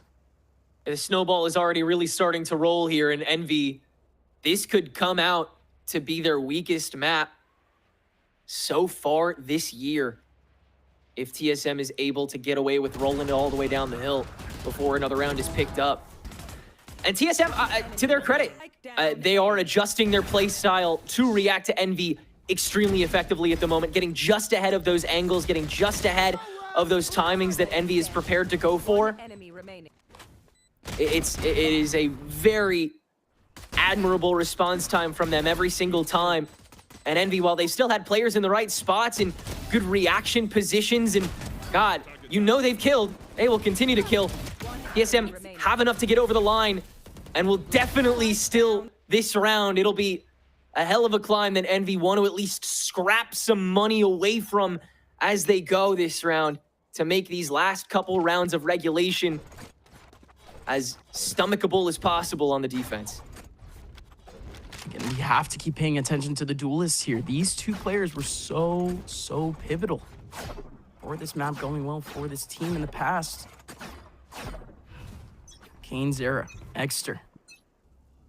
They are going to be able to find some sort of early interaction back over towards A main, but there's not going to be much to talk about here for TSM. This is the most disconnected that we've seen TSM from the choke points so far in this half. And Envy, they've been getting more and more brave in these choke points. You've seen Exter playing a little bit more over towards main, but it makes sense this time. It's pistols alongside the shotgun. They're trying to go for cheeky stuff. TSM feels it. Again, no ultis here for Envy to try to throw a spanner into the works. TSM, clean for now. This is more or less how you wanted to see Envy play throughout this whole half. But TSM, they've still been able to find some early info onto these guys and still be able to pick away a one-on-one before the side exit comes in. This time, though, it is going to be KaneZera holding down a spot, holding down an angle, able to pick away at one. How much more extra credit can we get here for Envy on these pistols? A lot dumped onto him early on, and they'll still spray through the smoke for it. Kane, even still, takes the fight almost by himself, and now the rest of Envy here to play on top of it, and Poppin will get one for himself as well. The sprays are still good for TSM to keep 2 rifles on the board, but guess what? Envy just might now have 2 as well, as TSM have to change course and barrel to the weaker side, which is B, but Inspire still holding, and no doubt it'll have to get checked here by 7 at least. No, watching behind him, and that's an easy one. Inspire, 1v1, and the rest of Envy on the way. He does not need it. A thrifty at the perfect time for Envy. Whatever they said in the timeout, it worked. I can't believe it. I can't believe it. That's a little bit of the switch up that we were looking for there for Envy, to say the very least. KaneZera steps up to the plate, picks himself 2 frags to start off the round. TSM can't do anything about the fiery fraggers that this Envy team has. If they're actually picking up the early frags, if they are winning those early duels, Envy is an unstoppable train at this point. TSM needs to do a lot to come back against this team in any round, apparently, even with the pistols. Here comes TSM. They aren't exactly running out on cash. They're going to have another buy after this, but Envy, pivotal round to keep themselves in this one as Exter starts it off right. One-on-one in mid. KaneZera uses his Vandal like an operator. Picks away at one in the mid side. 2-man advantage for Envy. Just like that, the duelists are in their element again. Exter capping off an eco by just flashing himself in solo and getting one for free, now planting himself. KaneZera doesn't even need the flash. Steps out for his 2. Is all it took that one mental break, that one soul reset? The way that Envy players have been talking, the way that they've been trying to sculpt their mental states going into these matches so that they don't lose that momentum, so that they don't gain too much of an ego, the signs are really starting to show, especially if this run continues. But TSM have crept all the way up mid by this point. Taken out. This would be a big crack to try to pick out here for TSM if they were able to get the pick here onto Poppin, but it's not going to happen. One-on-one between Poppin and 7. Vora alongside Exter potentially, but Vora is going to back up on this one. I was saying the eco for TSM was still clean for another buy here, but it's going to be a shaky buy at best here. 7 does need 10 seconds left. This ruffle to be held up here. Everyone else does have the eco to work with, but that's a big one. Another huge W here for Envy. That is going to kind of evade almost the automatic round there for TSM to keep it at 11-5. We're at 10-7 now. Envy creeping. Obviously not things that Envy players can get away with every round, I say, knowing they probably still can. But it's not like you're going to see Eggster and KaneZera do those same things. You're going to see them double back with their team. You're going to see them go for these better set plays and retake options, especially now that those ults are cycled back up again. When there's more in the tank, you will see Envy stop going for that scrappy fighting that they were known for as rankers as often. It'll still remain the heart and soul of how they duel at the end of the day, but they are so much more intelligent than the doubters want you to believe, and they always will be. TSM still 3 rounds up, still have the guns to make this work, still have a lot of ults to push and corral Envy any which way. Is it enough at this point? Well, they know about Ion. There's the Annihilation to take him away from that backside, spreads him to the front, but here comes Eggster. Eggster standing in the front of sight. KaneZera on an island, and it's all his. Able to take away one. Surely a second one is coming, but he has teammates to clean it up, and Kane is the one that gets all of them. 8 to 10, still going towards the way of TSM, but Envy have found life here on the defensive side, finally winning some rounds. They went 3 in a row. We were on the verge of saying that this map would be a new low, not just for Envy, but for KaneZera. And within 3 rounds, here once again, he stands as the top frag for the team. Completely capable of handling everything TSM had to throw there. And that double Senti setup is so aggressive on this A side as well. Terrifying to walk into, but to stick around for, not nearly as tough. If you're not moving on those vines, it's not very difficult. And Kane and Eggster had no intention of leaving until they got theirs. Everything I've been asking for. These two, they need to be the double prongs for Envy. They need to be the linchpins for Envy. That is just the way that this utility is set up. For the retakes, you can still rely on that utility, but the way that TSM has been playing, the way that these fraggers have been able to be efficient in the early round, they need the early interactions. They need to be in the right spots. They found it in the last round. This one now, Envy, they don't look comfortable here in this B side. It's going to be a smoke, potentially in the face of Kane. Kane, though, needing to back out. It's Steel Garden that nets TSM the whole of the site, and they'll continue to try to play keep away with the help of this barrier mesh. Sim cannot get active with the Blade Storm just yet, though, and so TSM have to play for the fight that Envy know that they have every intention of starting. Is going to step up, but here comes Eggster. Eggster coming in with your ulti, and Seven's going to be taken down by Kane. The front of side has been taken up, but here comes in the back. Recoil is going to be the insurance option. GMD just holding on to it until they can get there, and Recoil is here. Recoil takes away Poppin. Eggster still trying to poke away at sight, and it is going to be the kill from Eggster. What? I can't believe it. I can't believe it. Dude. Ion, how did he get 2 there? Run it back, please? Please! That's 9 for Envy.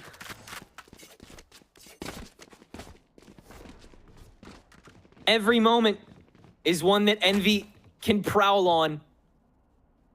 And Ion, the perfect interception. Once again, it's because he's a little farther up than you expect, isn't it? That's always what it is at the end of the day. He's always a little bit ahead of you. Everybody on Envy at double digits at this point now. After a really clean retake like that. That was just so tremendous. Dimensional drift into the up dry swing by Kane alone. That speaks to how these two duelists continue to be leveled up in the tail end of this map. But then the kills ring through. GMD is unchecked momentarily. He has so much of this corner space in B lane that has to get re-cleared. And Envy, they're reset for a moment. They're stunted. And all too often that has led to their full demise. And then they reset. Then they get that sight back. Then Ion steps up to the challenge a little early and everything comes up their way. Wow. Talk to me, so nice. Oh, sweet nothings. Oh, I love it. Oh, I love it. Envy. Making this 3-0 matchup exactly what it needs to be.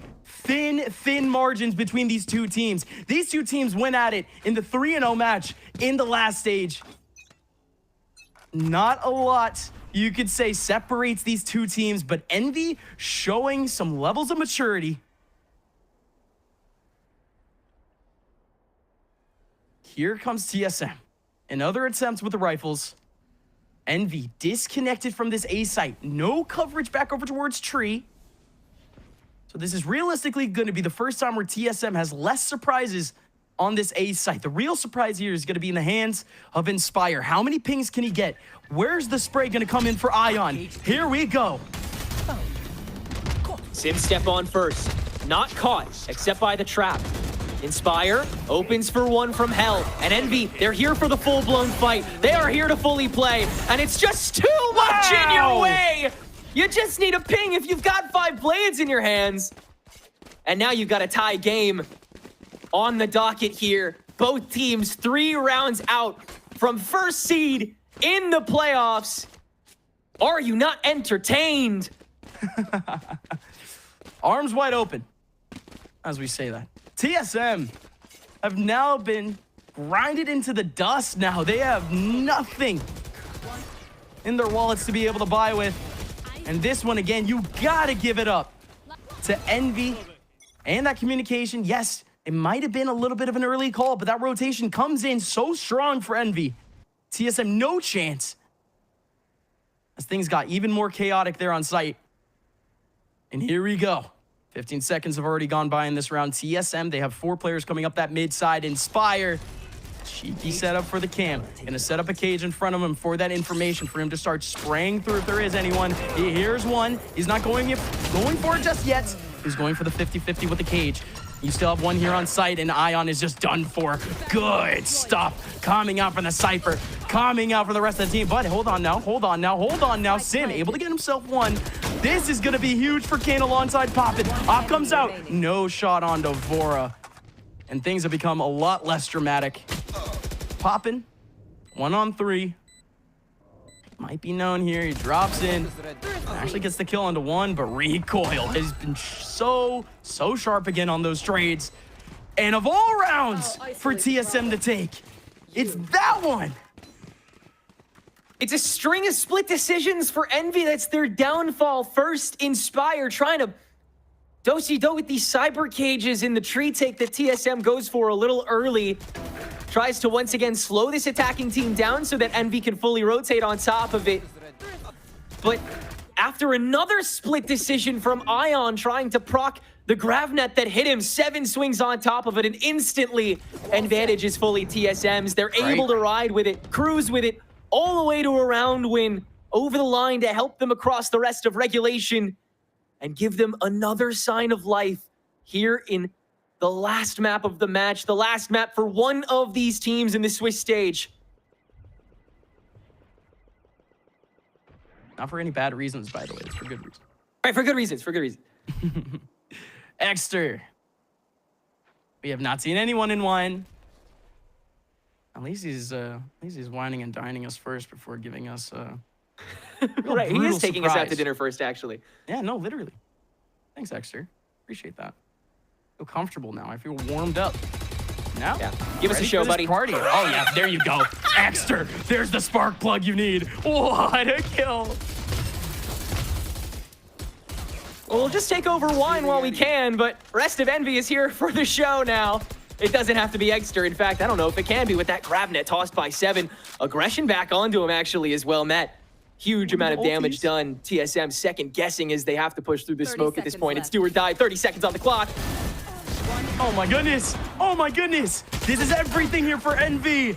Envy. So much damage done and no ultimates expended.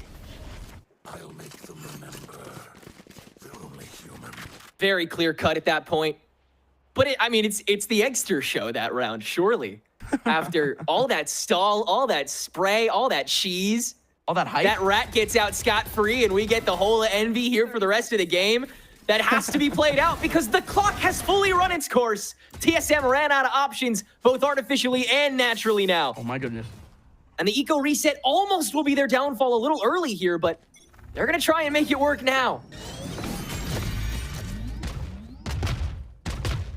It's a semblance of a buy here, but what is this from Kane? Kane looking for one and is gonna find Recoil.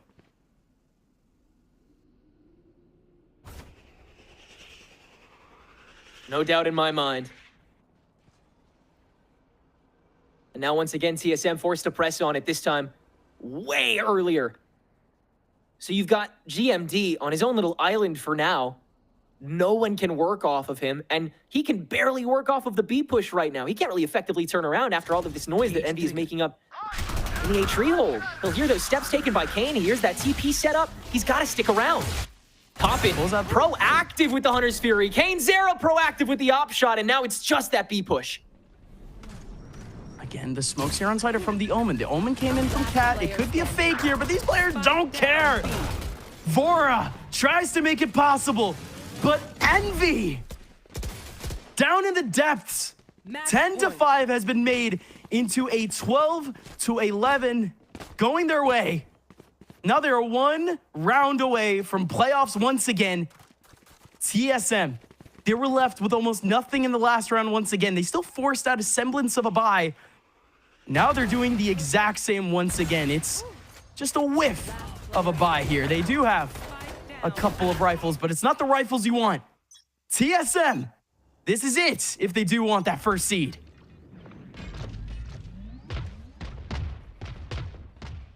Once again, on the precipice of holding on to this map, TSM has got to do it. Bones and all. Tough timing for Recoil, holding this Sheriff on the Cat. TSM seeing if anybody from Envy gets antsy. No noise just yet. Locating targets.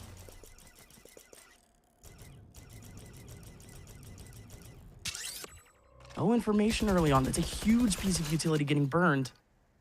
At least they're able to make their way into tree. They still don't know about tree itself, though. Kane. Go ahead. Huge shot to already cut things down for TSM. TSM down to 4, but that is a massive pick from Sim. This is all Inspire, and Inspire is gone. Nobody else here on A site. TSM have given themselves a chance. Extra, he's been holding on to this ulti forever now, and now he's able to use it. Bursting his way into sight, trying to make his way into the back lines. He's going over towards main. He spots Recoil. Kane at the same time with a big pick. Here goes the battle. Extra somehow beats out Recoil, and Kane comes in flying. It's all Vora, and it is all Envy. KaneZera, tired at this point. Immovable object on the operator in these concluding rounds of Ascent defense. When nothing else was the same for Envy, TSM had answers for seemingly every play, every trade, every hold. They had to rethink, they had to double down, they had to double back, they really had to dig deep, but they will make it work. Two-round gaps, and then one dominant Lotus that gets Envy to a 4-0 record for the second straight time in the Swiss here in North American Challengers. Absolutely unbelievable. Unreal. The org buff is real here in Challengers at this point. Landor yesterday taking down the champions of last stage in Shopify, and today we get the brand newly the newly minted the newly minted, there you go, words. Yeah, you got it. I say those words. Newly minted champions and newly minted organizations here for this stage of Challengers. They're all doing kind of well. Here for Envy, they come into this stage with a little bit of a mentality shift. Didn't have the playoff stage that they kind of wanted, but they come into this stage looking so clean. This last game was pretty clean too, at least when it comes to the very end of things, but it's not like TSM didn't put up that fight. They have the ability of a team that should have went 4-0, and the margins were this close once again. So let's take it over to the desk. We still have another game coming up too, guys, and an interview coming up, so please stay tuned, stay locked.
lot of these people would really like to give up and they don't really have that drive. The expectation should be to win first place. Get them to Ascent. We kind of just threw at the end. 30 seconds left. Yeah, M80 were winning 5 versus 3. Look how quick this one. Oh! And congratulations with 2-1 victory goes to Envy, undefeated yet again throughout the Swiss stage of stage 2 and securing themselves a spot in the playoffs. I mean, Ash, this was definitely as close of a series I could get. 13-11 on the final map of Ascent. But when the going gets tough, Envy, they locked it down and they'll take the map. Locking it down and taking the map, I feel like is the perfect way to put it, because you see how TSM, they start off, they have that lead, and then it's like, what, 10 to, I'm not going to do the quick math right now, actually. It's 10 to something. And then we've got like 8 rounds nearly in a row, aside from the one that gains TSM that 11th one. And it was just full momentum for Envy in that second half to take this one home. Yeah, I mean, I think we kind of got everything in this match, right? We had the fire restart from Envy. We had TSM going on a bit of their own run, going up to 10-5, and then Envy bringing it back. And really, Envy, they're able to play a little bit goofy, but they're also able to lock in when it's required, right? We saw a massive shift in how they were playing the beginning of that map to how they were ending that map. They looked a lot more locked in. They were running their setups. They had a lot more discipline. They're playing together in the retakes. And honestly, I actually really... I kind of vibe with their style on this map, right? They have the Yoru, is very annoying, teleporting everywhere on defense. They have the Jet that's kind of always in your face. The KaneZera operator is most definitely improving. I know that was a big question mark for me personally, is like how much better can the KaneZera op get? We saw him do a lot this map, right? Getting the opening picks, repositioning, finding picks on GMD on short A. There's just so many moments that really showed the growth for KaneZera in that Jet role. And I think Envy is definitely looking very scary. And I'm not surprised to see them being the first undefeated team once again to qualify for playoffs. Not even just when they're going for that extremity control with the KaneZera op on defense. There were also those moments where you would see Envy regroup on site. They had the read for where TSM was going to end that round, and they had really nice crossfires set up there as well with some of those like kind of bait plays. They use one of their players for bait. Don't expect like somebody to be around the other corner setting up for the cross, but it was just really nicely done here on the side of Envy. For TSM on the attacking side, it felt like they were having a lot of trouble breaking up some of those setups, re-clearing those extremities that KaneZera was posted up on. I mean, talking about KaneZera, this like just nuts. I mean, it's what we've been talking about the entire series, but when you talk about an Envy where maybe go away from the goofy but get serious, that doesn't diminish the confidence at all. And I think that's something that we really have known to love with this Envy team, and what has been really, really impressive about them, Roy. And that was something that we got to see throughout the entire team, but like KaneZera especially, like he just never stops pressing on the go button. Yeah, he's unwavering. He's relentless. He's constantly in your face. He's judging you. He's Odining you. He's shorting you in smoke, even though it's a full gun round. He's opping you on the third map. Like, quite literally, this guy brings everything to the table for this team. The level of consistency that he brings is honestly it might need to be studied low key. Like 208 ADR for the qualifying match. He top fragged all 3 maps. It really felt like there were just so few moments where he made mistakes, and ultimately, as long as he was alive, he was finding a ton of value. Yeah, and you're talking about him being alive, and I feel like there are very rarely moments where he isn't up in the server after those first engagements. Like in total for the series, he went 17-7. So that tells you so much about just how consistently, I think, not even just in this series, but in general, when we see Envy in the server, how good he is with those opening duels and his survivability afterwards, because his team is also so good with the follow-up as well. Their spacing is always great when they go for those engagements. And if you see KaneZera dead, it's usually because, you know, he's doing a little bit of trolling, a little bit of overheating later in the round. I'm gonna call it the way I see it. And I don't mean that with any disrespect, but you see them in like a 5v1 situation. He's hopping up in there at the shorty. And that's a big part. You can see it in this clip right now. It's just like the fun that he's able to continue to have, which I think does so much for this team. I mean, I think that just links it back to the confidence as well, and that getting your face mentality that he has just throws the other team off sometimes, and it's been really, really nice for the team. So yet again, congratulations to Envy for the undefeated. And now, none other than popping on the line for the post-match interview to talk a little bit more about Envy, the team's success, everything else. Congratulations on the win. Yet again, undefeated in Swiss stage for the playoffs. How does it feel? You know, it feels really good. I think that showing up 2 stages in a row just shows consistency, and I think it means a lot to get 4-0 twice in the Swiss stages. Last stage, you know, we started off strong. When we got to playoffs, things didn't look so well. And I'm not gonna lie, the cracks kind of started to show in the Swiss stage of last time. But this time I feel a lot more confident because number one, we've had like a lot more time to work on just the team in general. And number two, I can really feel like everybody on our team, they're grinding, they're all putting in the time and really trying to win. And that isn't what really was happening last stage. I think that we were kind of getting complacent and we needed a loss to like kick us back into action and really just put our passion back where it should be, like at the top. I love to hear about that bounce back because, I mean, yeah, the early departure from playoffs definitely had a lot of people questioning Envy and just the level of depth of this team. And just hear you talk about that and the bounce back we've seen in stage 2 has been really, really cool. And I want to talk now about those cracks and everything else that you've been talking about and how that's looked with the stage 2, especially with this TSM rematch, because this ended up being a really close series. Yeah, I think that the main thing that we are working on is just like being together like a pack. When we entry on sites, like sometimes it's really good and one person just goes in and kills everyone. KaneZera just goes in, kills everyone. But other times, like if he doesn't instantly get that kill, we need to be close. We need to be trading each other out. And that's something that I think has gotten a lot better, but we can still improve on for sure. And on split, I think we saw that a lot where Kane was going in, maybe there's like a Vise wall or something that blocks us off. And we kind of just got to be like more groups, just touching each other, literally going in there. Oh, makes a lot of sense. And I want to talk a little bit about this third map in the series. Talk about Ascent, because it was one where TSM got this early lead on you guys. They win the pistol. They're stringing a couple rounds together.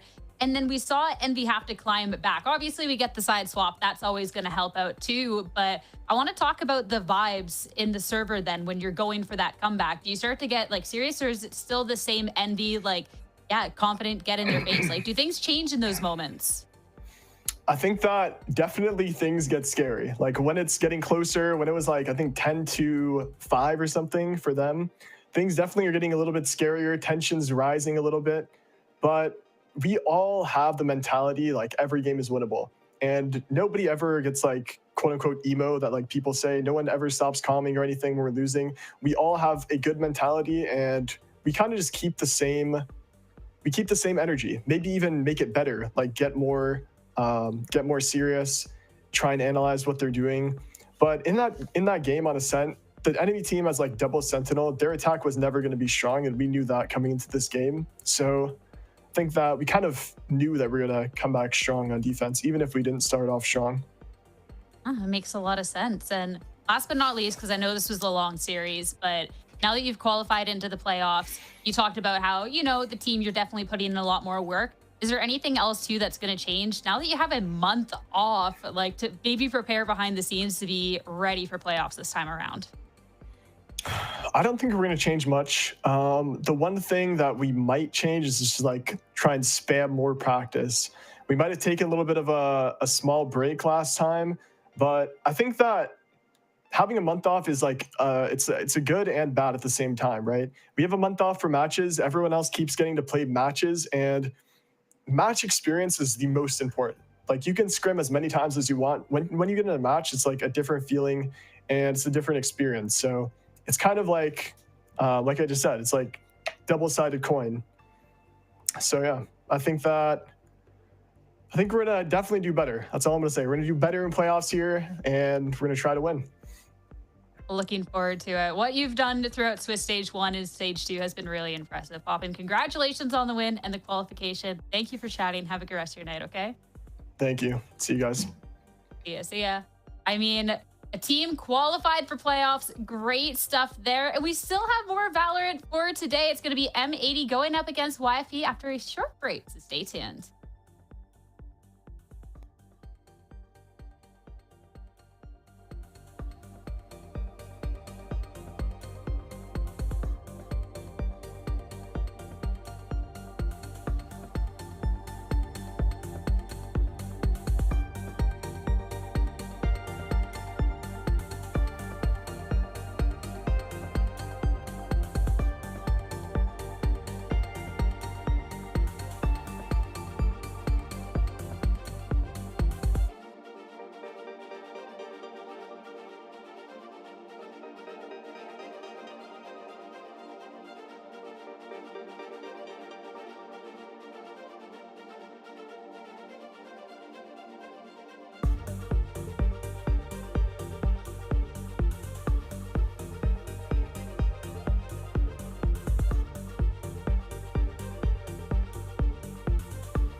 Real short break, just like I told you guys. Welcome back, everyone, to Valorant Challengers North America. If you're just tuning in now, you missed an absolute banger of a series with Envy going 4-0 to secure the first spot in the playoffs. And we don't have another qualification match yet, but we do have two teams that are getting closer and closer. Roy, up next, we have M80 versus YFP.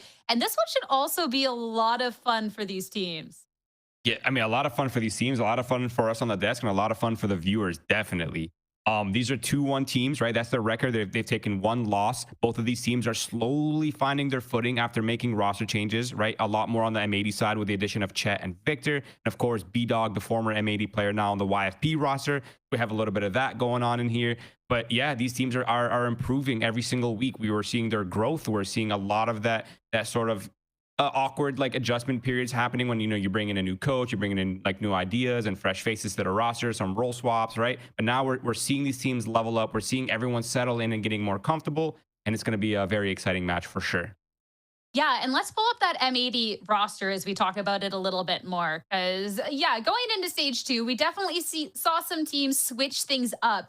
M80 though, Ash, wasn't one that I necessarily anticipated, especially considering with stage 1 was already all over the place with Sato's arrival, right? But now we have Victor here, we have a new coach in. But how are we feeling about this squad? Because 2-1 is still pretty impressive for the team. 2-1 is still very impressive for the team. I think you look at the changes that were made and you expect, okay, this in theory puts a lot of pressure on M80 to look even better. And it doesn't feel like there has been like that crazy level up from stage 1 or anything like that. We saw them with their opening match during round 1. They end up falling 1-2 up against, the new and improved Ambrosia. And they are 2-1 right now, but that series up against Trust and Plug was quite close as well. For Burger Boys, they had a dominant showing on Split, but things were also close on Lotus. I am looking forward to seeing this team, I think, settle in, because the roles is what I'm really looking at for those changes that have come through. When Victor first came in during the round 1 of stage 2, he was kind of like settling in on that controller role. He was somewhat sharing it with Bao, who is leaning back into just doing Senti. But now we have Oki flexing into the smokes here. And then we have like the readjustments with Victor playing more of that flex. And the roles seem to be settling a bit more. And I think we've seen M80 get more comfortable because of it. Yeah, and I think when you look at this roster, like you definitely think this is a powerhouse roster, right? But they haven't really looked peak yet. I mean, luckily for them, it is a marathon, right? Like they're sitting nicely at 2-1 right now in this split. They finished second last split. Like in terms of overall, they're in the marathon. It's not a sprint for them. There's no pressure, like insane pressure. But obviously, they just need a little bit more time. It's not easy to make these types of changes. There's definitely an adjustment period happening. But I think at some point in this year, we are going to be having the conversation of M80 being the best team in the league. Are they here today? I'm not 100% sure, but we're definitely going to find out. I mean, let's talk about one of the consistent pillars of the team and why M80 has one of the reasons that this M80 squad has been so successful with their winning matches, at least in my opinion here, and talk about Oki, because Oki was somebody that had, you say like a lot stacked against him when Ash, you're looking at role changes, etc., but someone that we got to see really come alive here in stage 1 and has continued to impress since then, no matter what role he's on. Yeah, I think that's the big shout, is his flexibility and what that has meant for M80 and being able to adjust to the comforts of like the rest of the team. With Oki, you're talking about how the odds are stacked up against him with these role swaps, but he makes it look so seamless. And that is not something that's easy to do. It is incredibly difficult to be changing role for role, and he does not have the performance drop off when he's going from, duelist to initiator, mainly playing that Tejo, and then now slotting most often onto that Omen here for the squad. It adds so much depth and many more options, I feel like, for the likes of M80 to find places where the rest of the roster feels comfortable. I'm talking about the next player on the team, Sato, because Sato was somebody that this is why we got to see that role swap again. And Roy, one of the most highly anticipated players. And anytime that I get to sit down and watch a Sato match, I'm happy. Sometimes it's up, sometimes it's down, but peak Sato is peak.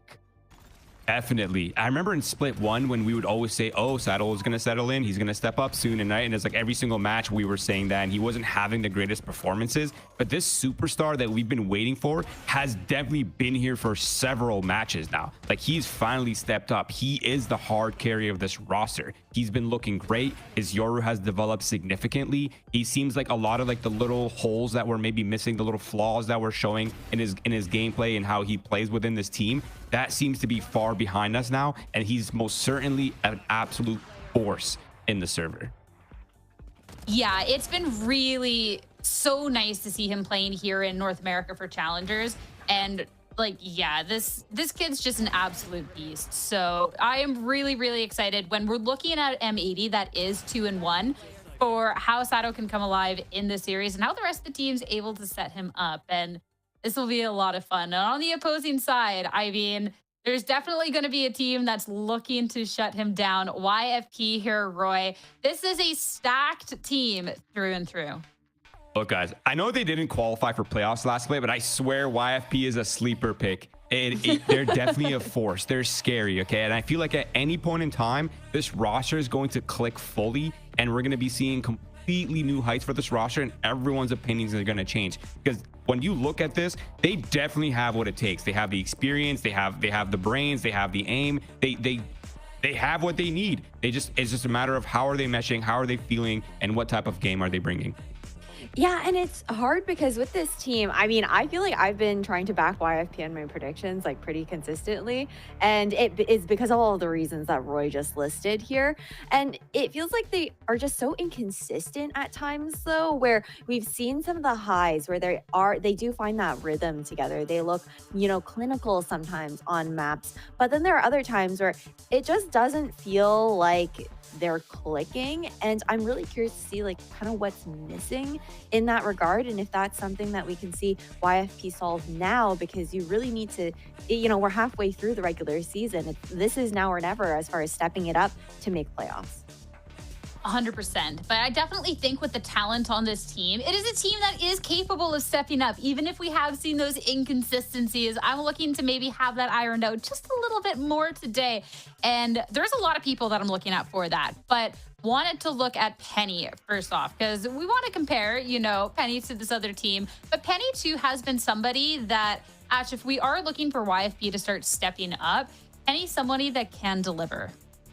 Oh, absolutely. Penny, I feel like he was always a great duelist, but it felt like sometime around the end of last stage, he started to look really electric in the server and has only gotten more consistent and more explosive since then. I feel like what I really love to see Penny on is the Neon in particular. I feel like he's such a menace. You can see it in some of these Lotus clips here, is the way that he's going for a lot of that extremity control with the operator on this map. He'll kind of juggle between like playing these safer positions in tree versus playing a lot more forward and aggressive over towards root. And it makes it really hard when he is specifically on this Neon for the opposition to kind of get a read on what areas of the map he's looking to control. And then afterwards, his rotations, I feel like, are just so great for those repositions and whatnot. And it always keeps the opposition guessing.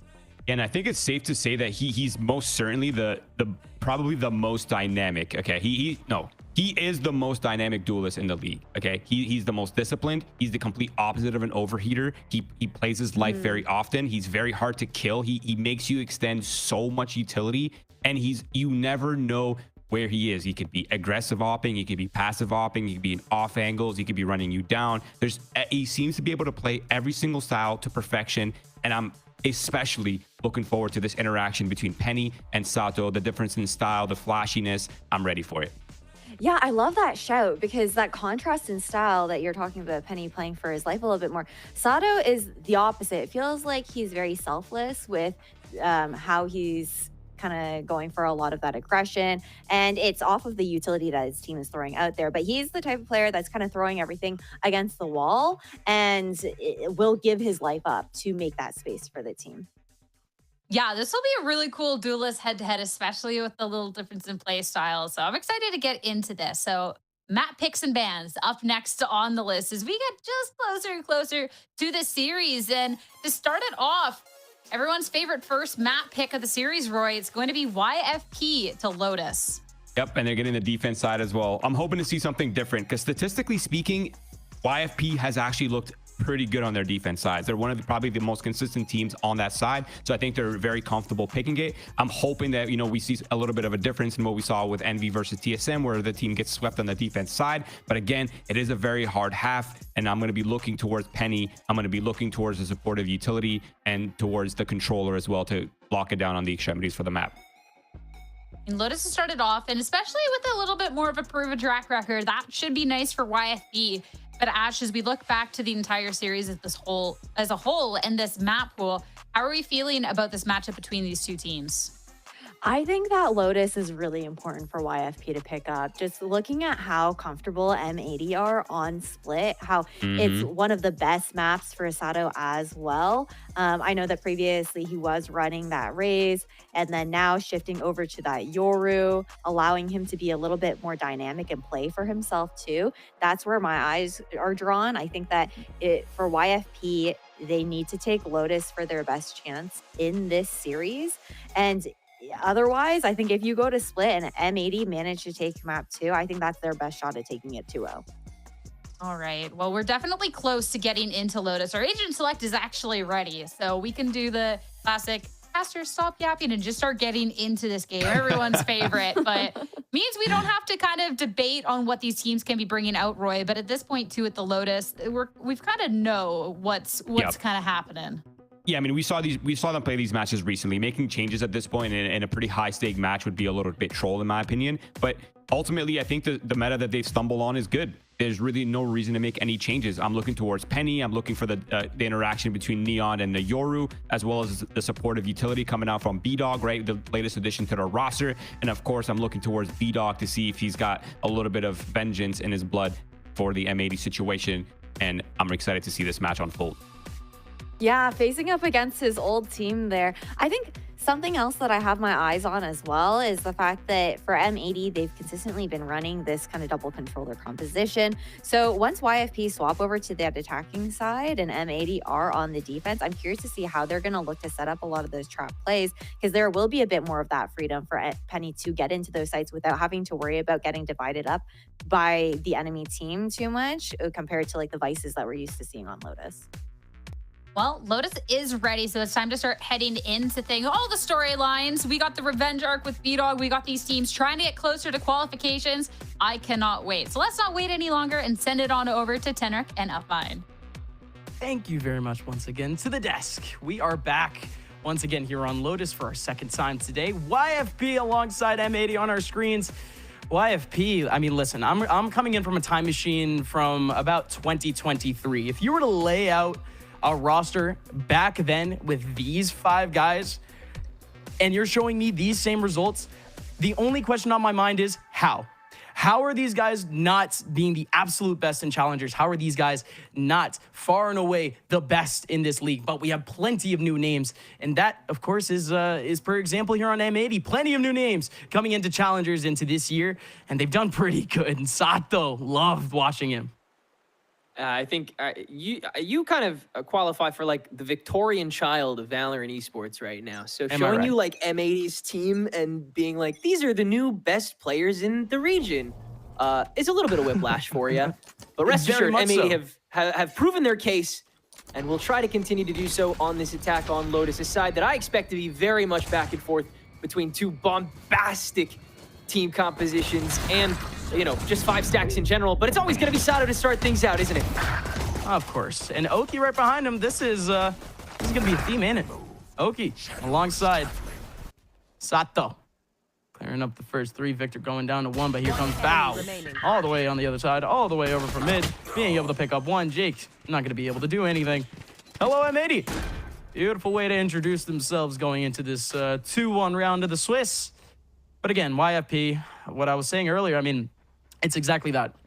In my past, I have seen Penny, I have seen B-Dog, I have seen Jake in the top 5 of ratings, in the top 5, in top 3 of ADR and ACSs in challengers. I have seen this before, and I have seen it for multiple months at a time. And again, this YFP team, it is a little bit discombobulating for me particularly. So folks, again, that's just the expectations that I have set beforehand. But again, this is a 2-1 YFP. This is an M80 team that has looked probably their most shakiest so far. This is a massive opportunity for a team like YFP to skirt their way into playoffs. But here comes the Pistols of YFP looking to do something, and it's just going to be the stat padding of Sato for now. I go to Spike. To Penny's credit, if anybody, he's definitely still been capable of hitting those insane highs from the past. The competition very stiff though for the remainder of these YFP players, all of which continue to be, you know, aimers and fraggers and players who are willing to play for themselves and play off of each other so well.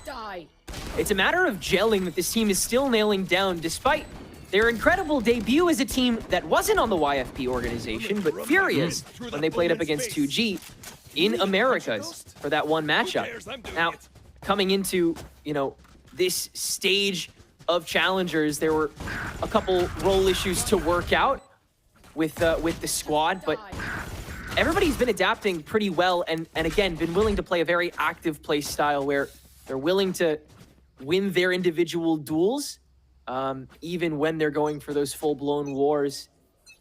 So far, though, has not gone their way. M80 has handily won the pistol in the follow-up. Now YFP trying to gain that easy map control in the bonus. Let's see it. Hey, Thief. I have lore regarding Thief. Do you know I was the first one to actually pick up Thief for an organization? And not only that, this is back in like 2017. Thief, he's been a young man in my mind for a long time, and unfortunately somebody even younger than him that has even younger eyes is able to take him away. There goes the kill from Oki onto Thief, as you guys are welcome for the lore dump, I guess. Stellar is able to get the kill onto Oki for the spike being taken down. This one's become even now. YFP, they've cooped themselves up into the back of sight, into the back of their own spawn, but M80, they're slowly getting squished out here. Is there going to be a lurk coming around? Is the Viper going to come in on time over towards B? They've at least taken up the advantage. Jake, yeah, he's not going to go back into B either. He's going to go into C, and that's going to allow for the rotation. Tight window to do this, and Sato's going to pay. Tries to re-peek it. Jakey quickly pushes that, and so that'll actually fully motivate M80 to go all the way back over to A site and get a real full-blown reset. That'll have Bao and Victor set up here in CT, but only one member of YFP is going to end up coming from there as well. M80, a lot of back checking they're going to have to do, but with this smoke coming in early, they'll have a little bit of a sense of where they may be coming from. This is going to be a great spot here for Bao. Don't think he's going to get the split up onto the Tejo. There goes a stun here from Caillou, but not able to do anything. But again, it's all going to be on Bao, but no, Jake finds an arm. Finds a pixel and is able to get the frag.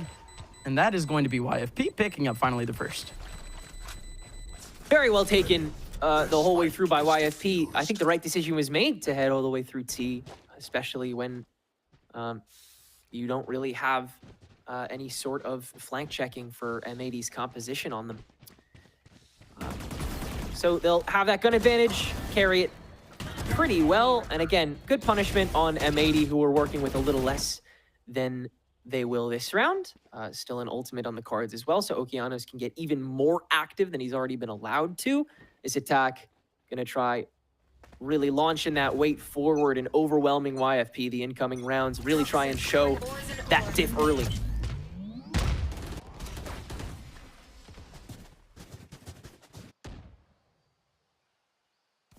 Talking about diffs, but we're not really seeing much of a difference in this round either. It is just Thief left over on an island. Over towards C, but this is Bao maybe exposing himself a bit. And that is going to be some damage onto Penny and Jake. But this is huge now. YFP with a man advantage going into this retake. Ulti is, of course, online, but Sato, he's going to look to burst things open. Caillou alongside him. There's still one more in the back. Jake's waiting for an opportunity, and look how disconnected everyone from YFP is. That play over from Bao has left YFP scrambling here. They had rifles going into this round. They had a plethora of utility to use on this retake, and they had a man advantage. Somehow, not a single person from M80 goes down, but that comes down to the timing of YFP. That's a major, major misstep. Yeah, what could have been a full-blown 4v4 blundered into 3 4v1s that all go M80's way. Nobody able to cover for each other for this defensive squad, for this retake. Tough to do on a C site, of course, when M80 is able to take it so quickly, but even so, no resurgence from the back, not even the ability to re-swing it to Not at even least an take one attempt, down yeah. with you. I really should have seen at least a little more taken down with them. And YFP, they will really pay the price for it this round. The economy already kind of feigning. That being said, Bao, unfortunately, also not really finding any value in his plant there. The snake bite isn't going to really slow anybody from YFP down IMO. Not that one. And if anything, Bao is really trying to find his utility here on this attack side. He's been continuously utilized as an anchor, and that's tough. That is tough. That's beautiful from Victor. Real tough from 2 players looking for a burst out here. Penny alongside Jake are gone. You still have one technically, but he's going to get dragged away. The eco wasn't going to be there for YFP. The firepower wasn't going to be there for YFP this round. They needed to be a bit cheeky, and they had the 2-man attempts over towards outside, so can't exactly take away from a half-decent idea here for YFP. But still not to say that this isn't a round. Thief in the front side going to attempt with a rifle. Let's see. Only real attempt that we could have seen from Thief. I might be wrong, by the way. There could have been an SMG for all I know. But the dog is Stellar. Still trying to burst around the corner. Stellar actually pick himself up a second frag, but not going to happen, and he doesn't find himself a burst through the smoke. Still some opportunities to pick down at the eco of M80. But this is just going to be a little bit of deja vu going forward. If this is going to be the behavior here of YFP, it's just sort of you know, the obvious callouts for this team, some obvious mistakes, and not so much individual mistakes. YFP need to be a little bit cleaner right now, but still plenty of Valorant. I mean, as long as you keep respecting Von Bao holding a lobby, M80 can sort of just keep gunning it towards the C site and going for the advantageous fight. But with Bao playing so heavily on top of his screen, you do really have to respect it, because at any point, M80 could end up pushing that. So YFP still playing a little bit conservatively here, and M80 really pouncing on it the moment it provides profit for them. Jakey now here on top of Thief's hold with the Vice util. M80 gonna get space first. No early fight though. Smoke, and he goes for a headshot pop at the same time, but it does not happen. Jake's gonna have to do everything here, and he's not actually gonna get hit by the Annihilation.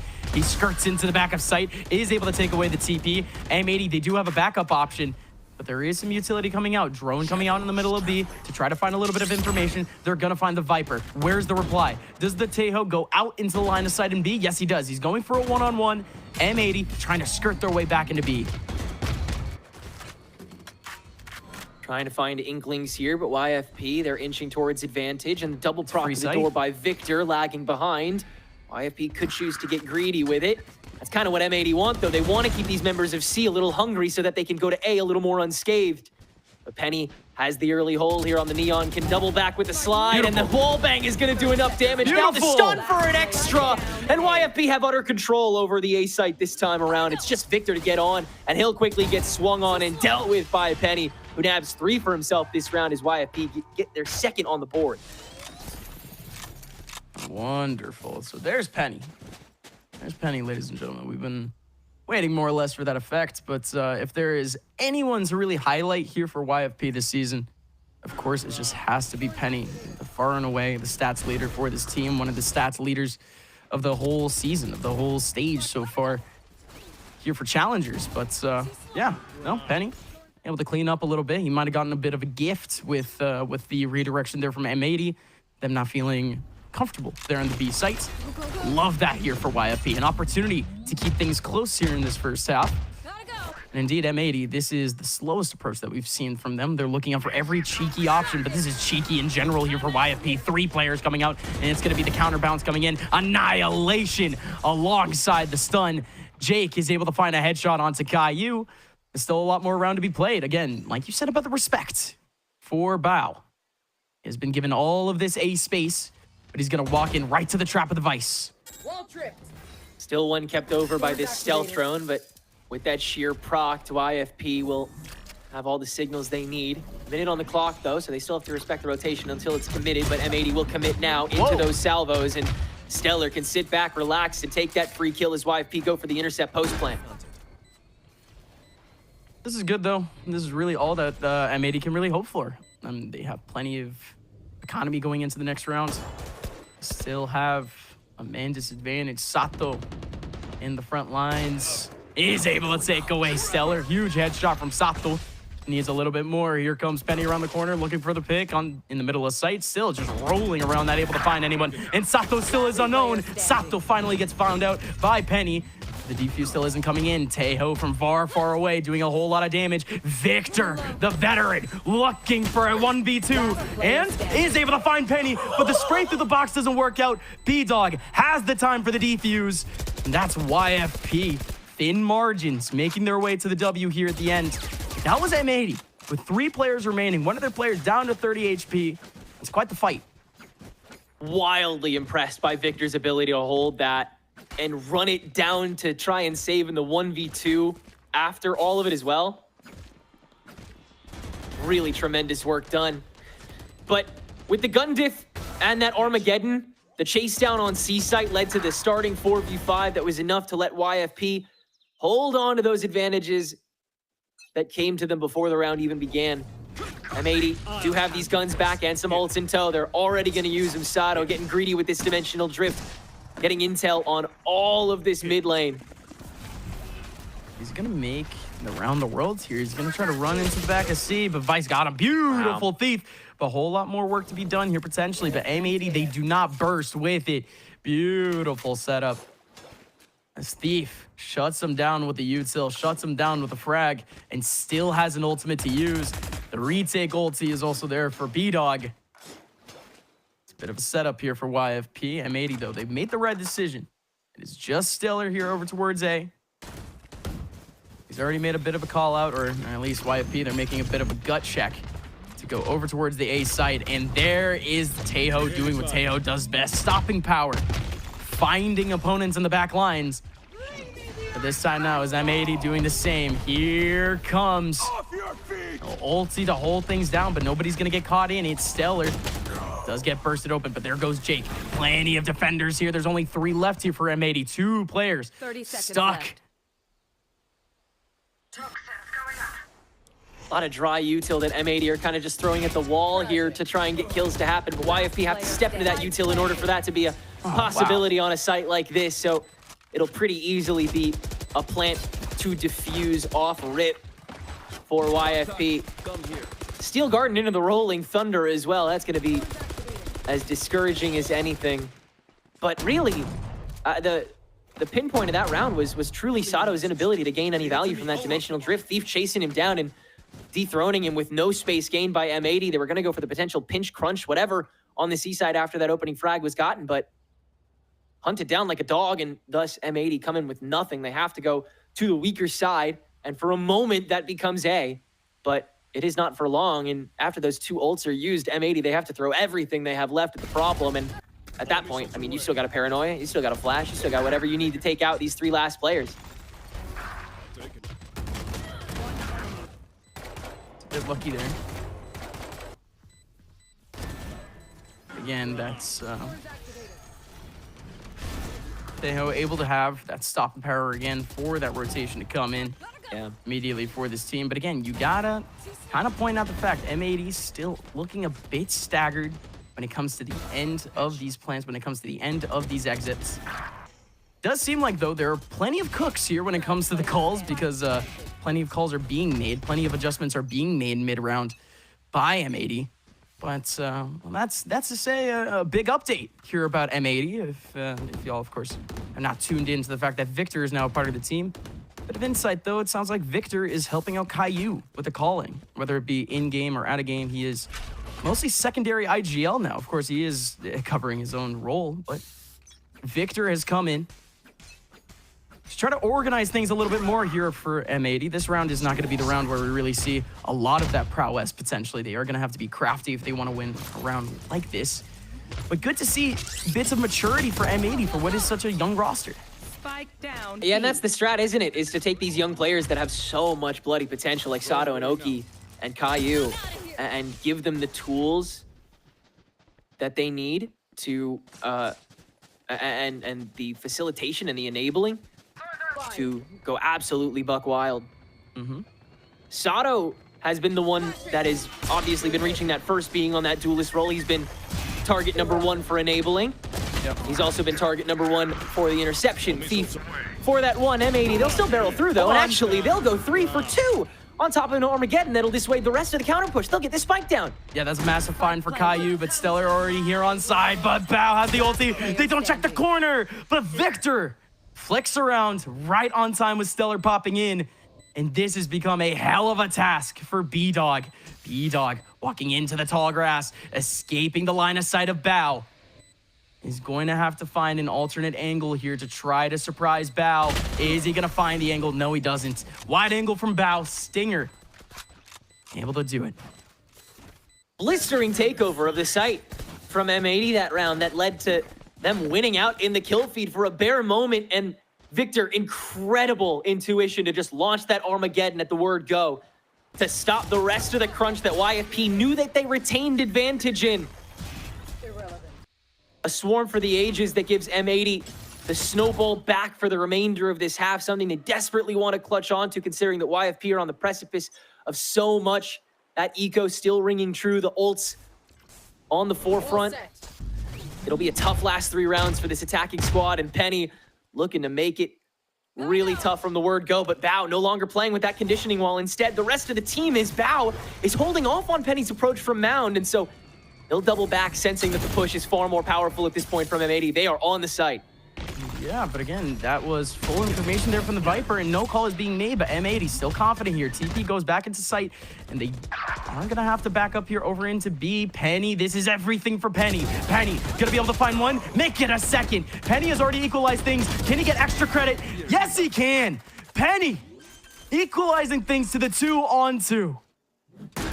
Unbelievable resolve to hold down that third pick after the gunshots were distracting, and B-Dog holding Caillou's swing, and it's all down to Sato in the 1v2. Stunned, but misses his own shots. Now the salvo's on top, but Sato wins that first peak. Stellar down to 11, and the re-peak will finalize to give YFP their own 5th round, but it's all off the backs of that hold from Penny. The double kill at first, and then the third on his way down from the double entry. Unbelievable work.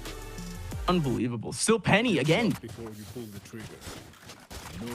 He had a really good call out there. He was the one part of that mosh pit back over in A that the defenders were trying to rotate with. You could see him more or less on that front line a little bit, but again, still pivots back over into B for that backup option. And of course, the team just needed the insurance option, and it's Penny. It's Penny at the end of the day. This is what he's known for. He's still been lights out throughout. Challengers so far. And again, no matter how many lowlights you could say about this YFP team, Penny absolutely is not one of them. So here we are. YFP still hitting tit for tat with M80, runner-ups of Challengers last season, last stage. B-Dog peeking around the corner, not going to be able to take down Sato. Now it's all on Thief. Thief has the right utility to try to hold off on time here. It's not like M80 are in any rush to actually go in. There goes the clone. And Thief is able to back away pretty much immediately. He might be able to go for the drop, but this is starting to get fairly scary here for YFP. There you go. No lines of sight into the site. M80, all 5 alive with 3 players watching the drop. Penny has to go nuts once again, but Bao is the insurance option for this one. That's where Bao thrives. Being, again, same thing as Penny, more or less an insurance option. Lurking around, anchoring around, being the cleanup man. That's Bao does it. The atomic util dump onto the A site that YFP chooses to fully respect and then try to reapproach, but by that point, everybody's set up in their sight lines, Bao in the back, so that you have far less options to go for a pinch. Everybody worked out the right way here for M80 this round, firing on all cylinders. Such a satisfying team when everybody's working the right way. And a 7-5 half in the cards if they can continue that here. Dimensional drift once again from Sato. Let's see what it finds this time. Sato, last time he was on this ulti, he was getting tracked down Looks like he might be able to find himself a bit of a cheeky angle. He was looking for tree. Is he going to look for pop? Here on Penny, absolutely. He finds a one-on-one, looking for yet another one-on-one onto B-Dog. Little do they know about the Teho, and the Teho actually pops out. He is able to get the frag onto Bao, and Stellar finally does go down. You still have Jake right behind the smoke. Plenty of angles here for M80 to try to escape out of this A site. They still have a player over on B, YFP does, but that is still going to be the A site being chipped down. Oki takes down Jake. Thief alongside B-Dog. Barely any util to get their way back into this one. However, 3 players remaining here for M80. B-Dog just needs 1 kill to get his Rolling Thunder. But this is an amazing, amazing noise cut here from M80. Waiting for a one-on-one, waiting for a re-clear of long. They missed out on their chance. They baited the one-on-one that they wanted, but they're stuck on a 3-on-2 still. And M80 still have enough time to go for a reset that better suits them, with of course more space, more time to waste. And that Vice util, unfortunately, isn't going to make a dent. The Shear will expire before the team gets there, and everybody from M80 is going to comfortably set up and mound. They got that Breach Teho combination. It's probably curtains. They're still going for it. Again, all B-Dog needs is just the single frag, but again, M80 beautifully done here. Staying far, far away. They don't know that B-Dog has the Stinger here, but Stinger's surely not going to do all that damage. Thief is going to be the first one to try to swing. And B-Dog at this point, he's just going to try to go for that defuse, and Thief is getting exposed here. But however, he does get the frag he wanted. B-Dog needs one, and it's not going to happen. Caillou, good shutdown as that's the half. Switching sides. And at the end of the day, the rounds that M80 win, they win pretty easily once they gain that site control. That's how their comp tends to work for the execs. Just using everything at once to overwhelm whoever dares to stick around, and then winning the fighting that the teams just aren't able to fully polish out. It's got to be so well choreographed when you try to take them back, especially on that A side if you're able to break through it. That's why M80 cashed in the other tail end of that round, or that half, so many times on it. So now we come to this YFP attack. Penny really going to get let off the leash here on the Neon, going to try and counteract all of that A aggression that M80 will mount at some point, just not right now. You got 3 on the C door to try and fight what looks like is going to be Stellar making a little bit of noise. Yes, he does. There's definitely some noise being made by Stellar, for sure. You know what else is happening? YFP pushing A. How about that? Good observation. Placing wall trap. And I see the opening, and they'll gladly take it. So is M80 willing to fight for this the whole time, is the question, or were they hoping that they just get Sato a little more proactive early on? They've got to kind of just work with what they've got, and Victor, unfortunately, has to take a little U-turn after that sheer procs on the 2 opening defenders. YFP, everybody's set up. This web is ready to collect. Like you said, the Vice cutting down on that timing here for M80, and again, it's just going to continue to get worse. Beautiful setup by the Teho. Still going to be a bit of chaos here. There goes the pop. Victor alongside Bao going to be able to get 2, but Jake, he's actually been able to do a bit of a ring around the rosy onto Bao. Thief still getting another one. It's still 3-on-2. It's still a chance here for YFP, but the players all go down at once, and the defuse comes out here for M80. Close on timing, and that's part of the thing that YFP, I assume, were hoping for, because they know M80 just have so much to offer towards the fight. And I appreciate the proactivity that YFP have. The second they hear that door open, they don't care how many people are on it. They know that they have a target that they can actually go for immediately. And so they'll utilize just about everything on it to force the rest of M80 to question themselves. But at that point, nobody except Jakey was changing their position really at all. And it let the rest of M80 just completely pile drive this site. Everybody else, unfortunately, really unable to get a move outside of that site once they were encroached for it. And M80 will always come up on top and stuff like that. Immediately into this B side. This is the first time we're seeing this look from YFP, and Caillou able to manage it well. There's still one more on site, and my goodness, that is Okeanos striking down 2 with 1 bullet. And that's just it for the round, ain't it? Thief is going to be able to pick down 2. And it's not like the rest of M80 have some incredible firepower or anything, but that is just a gust of wind. Taking down Thief. So a lot more work to be done here for YFP in this half to try to shock M80. M80 almost forced to rebuy a whole lot, almost forced to kind of pick at their eco a bit. But that stings here for YFP, no pun intended, because again, forcing a little bit of a buy into that last round is going to leave them still with stingers.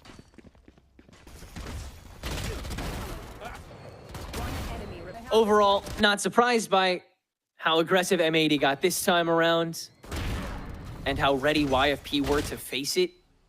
Cover going out.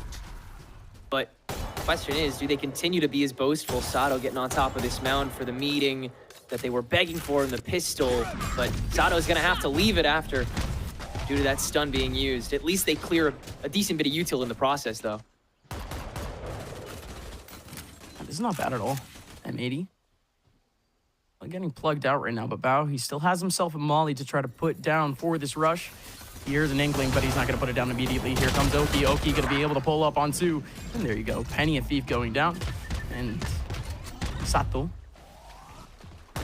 And the smoke. Again, YFP, they do have the control of this site, but I love this from M80. Nobody pushing the situation. And Sato, yes, he's pushing his luck, but he gets the clip you wanted. Good job, Sato. As now D-Dog. And in 1-on-2, does this disrespect go against M80's favor? But no, it doesn't. 10-5, still going M80's way. YFP came into this with the stinger, so you can't exactly expect too much. Did the job that they could. Now M80, their own economy isn't exactly perfect. They are going to be able to scrap together all the util they lost in the last round. YFP, this is the round for them. Yeah, it's got to be here or map 2. At this point, M80 show overwhelming control and, yeah, a little bit of disrespect at this point. Just a little. Just a tad bit. But the way that YFP are only able to kind of take care of one of the heads of this M80 Hydra so far on this attack, it goes to show how confident this team currently is facing off against a majority, at least, of the teams in challenges. Obviously, M80 still have some demons to conquer, but I'm sure we'll get around to those. We'll have plenty of time. Plenty of Valorant to be played. Again, this is just map 1. Already had a long night, but here comes big round once again. Penny, all on his lonesome, was really just there to hold some rotations, to hold the players on to C. Allow for some time here for YFP to skirt into this A site. Nobody from M80 immediately on site, and that's huge for YFP. Down goes Caillou, down goes the retake util. They still have the Tejo. They still have a flash in the hand. Sato, here comes the up-close look. Jake just gets him. Victor, however, does have the angle back over towards Long. Thief is able to get themselves one. Is it another trade, or is M80 gonna start to dwindle? 3v2, and they have the angles here, YFP. YFP with a crossfire right into the middle of sights. Nobody from M80 can cross it. And that is, again, the round that YFP needed to keep themselves in this game. Yeah, way too much to check at that point. For M80, YFP keeping their doors nice and open, and everybody winning their own individual duels along the way. That was the missing piece for a lot of this. And now you've got that gun diff waning through as well. So immediately being able to turn heel on this pacing and give another breath of life into YFP as they'll go for the attack.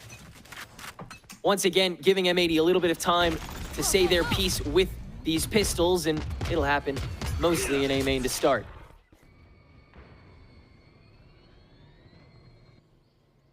It's not like M80 aren't pushing the situation right now, though. Of course, Oki just putting himself in position to succeed. Does also have a couple flashes right behind him in the hands of Caillou, so not exactly a lost situation here. 3 players here for M80. It's going to be a certain burst here for YFP anytime now, but they actually do allow for a little one-on-one here from Oki. Here comes a little setup. The pistols are going to try to do some damage here, M80. And they back out immediately. They're going to try to maybe reposition themselves back into the back of A. But YFP, this is what we predicted. This is what we expect out of this sort of round. Again, it's a long, long road here for this YFP team. It's not like we haven't seen too many confident setups for them here on this attack side. We've really only seen 1 win from them. So, again, I want to see a little bit more of a look here for YFP before I start to say too much more. Still a lot of game, of course, to prove yourself. And once again, too much in the way. That's tragic. So we'll get the full reset this round. Both teams fully kitted. Ult's in the bank. Crazy ulti. Dimensional Drift back online here for M80, so Sato is going to end up ixnaying that operator. And it looks like they're ready to meet this with a little more immediacy at whatever point YFP decide to attack it, which it also looks to be C. Oh yeah, that's a rough shot for Oki. Man. This is huge, though. Look at the setup for M80. 3 players over towards that C site. YFP. They haven't been conditioning really any place right now. They've just been all over the place. Expect the unexpected, basically, is the word of the game for M80. And you can tell now, again, hard stacking to C site a little bit. Sato around the corner. He is going to have his TP to potentially try to escape after the first pick. Here he comes. He's going to be able to pick up the first. Nobody else in his line of sight. It is Jake in the back of sight. But he can't see anyone. That is so confusing. If you're Jake, where is everyone? I mean, apparently there's 3 here on site, but he doesn't see anyone. Here comes YFP, though, over on the B site. They do have Thief with a bit of a chance here, with a bit of an insurance option for this team. He has taken up all of B. How does YFP follow up?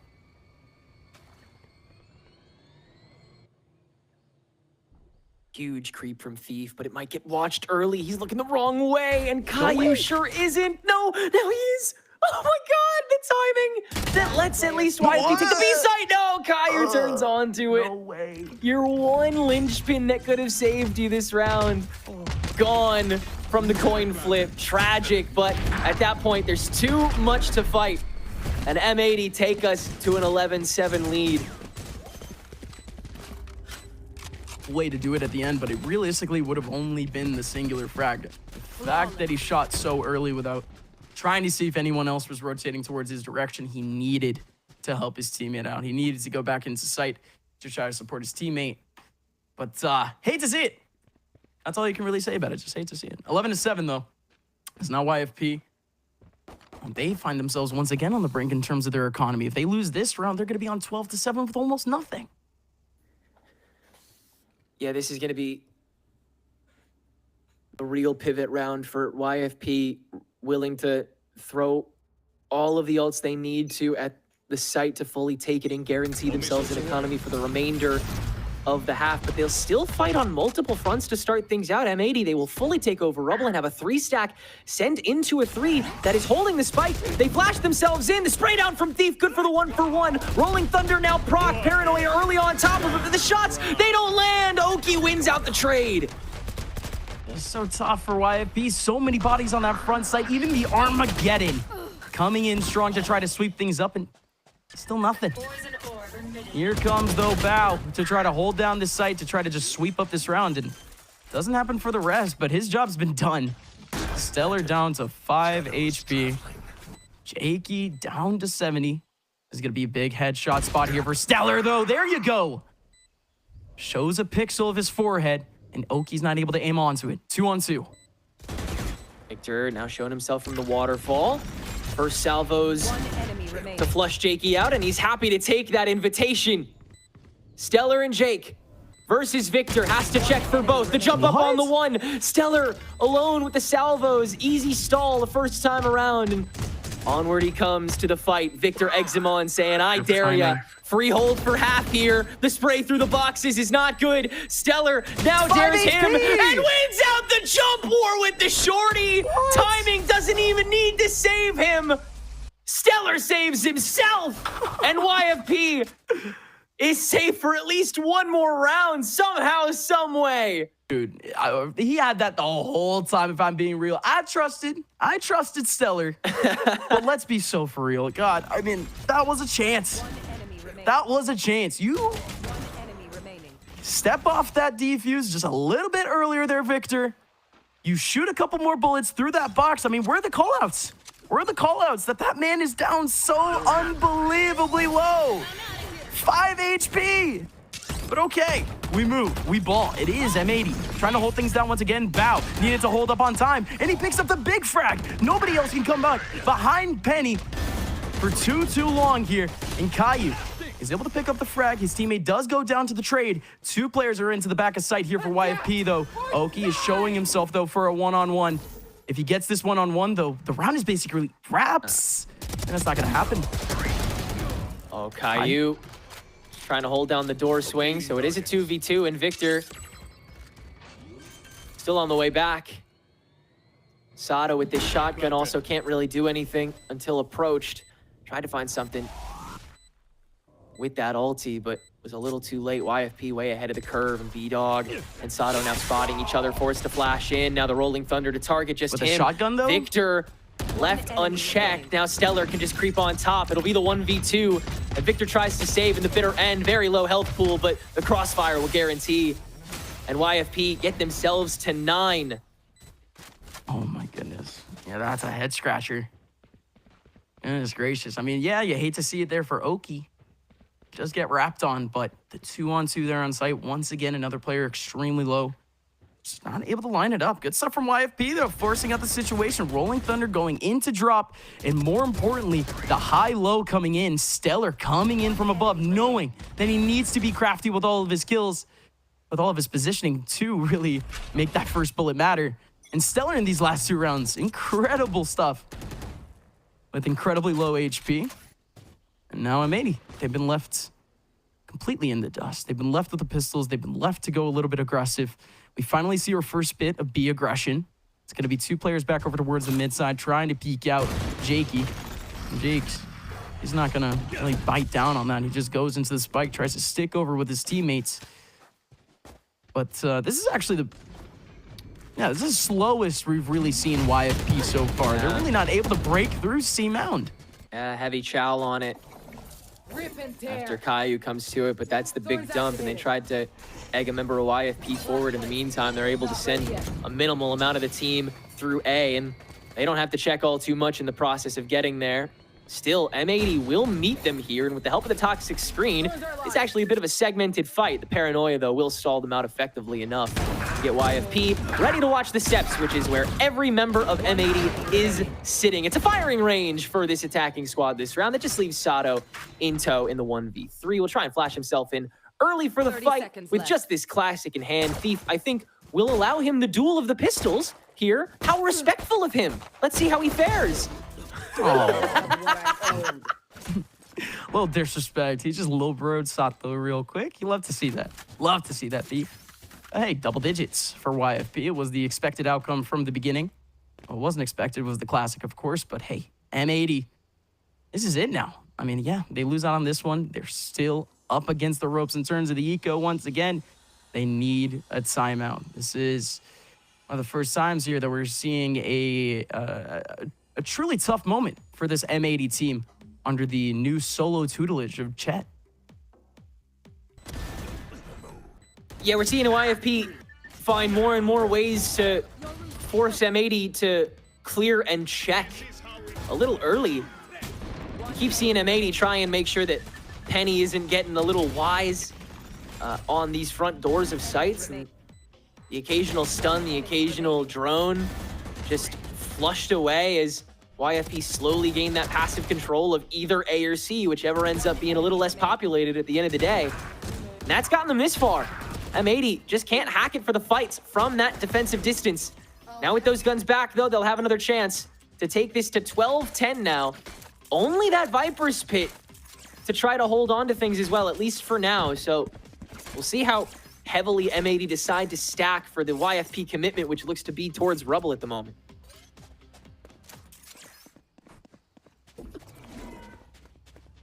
Look at the focus on M80. It's not like we've seen too much struggle here for Bao to try to hold down his line.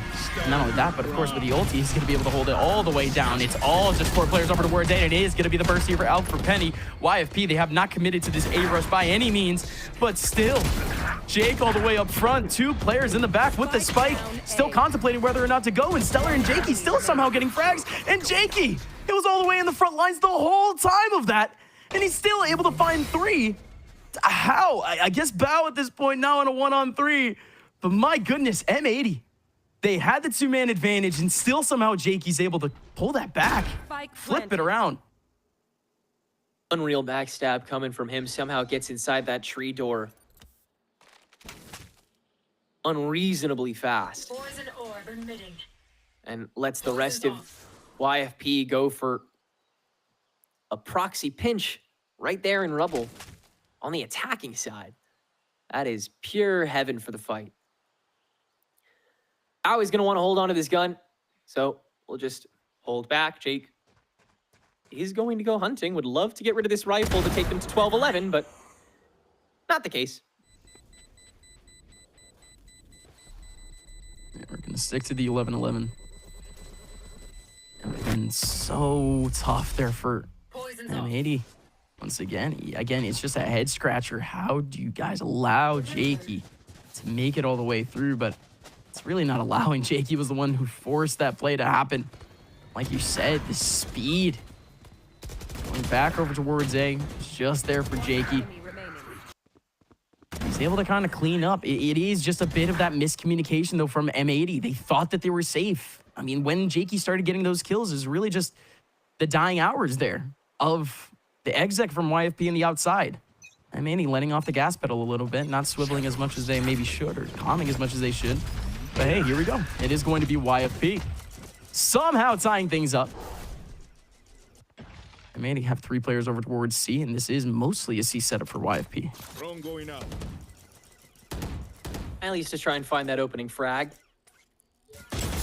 Stealth drone will suss out Jakey, though, so M80 will still have to respect the A hold. Good reason to. The spike's over here at the moment. TP in from Oki for that prelim information on C. Yes, there are also still players over here, so no committed rotation just yet. M80 continuing to play the field, play that clock. A minute left. YFP have to make a call, and still such a stark split for both of these sides. Will it simply be a war on 2 fronts, or does YFP pick up their britches and fully commit to a site with 45 on the clock with some pot shots towards A? Looks like we'll just make some noise in C and then double back ASAP. No, it's just crazy that they have so many backup options right now, but their main backup option is gone. Thief is going to go down. Penny was still fighting over towards C.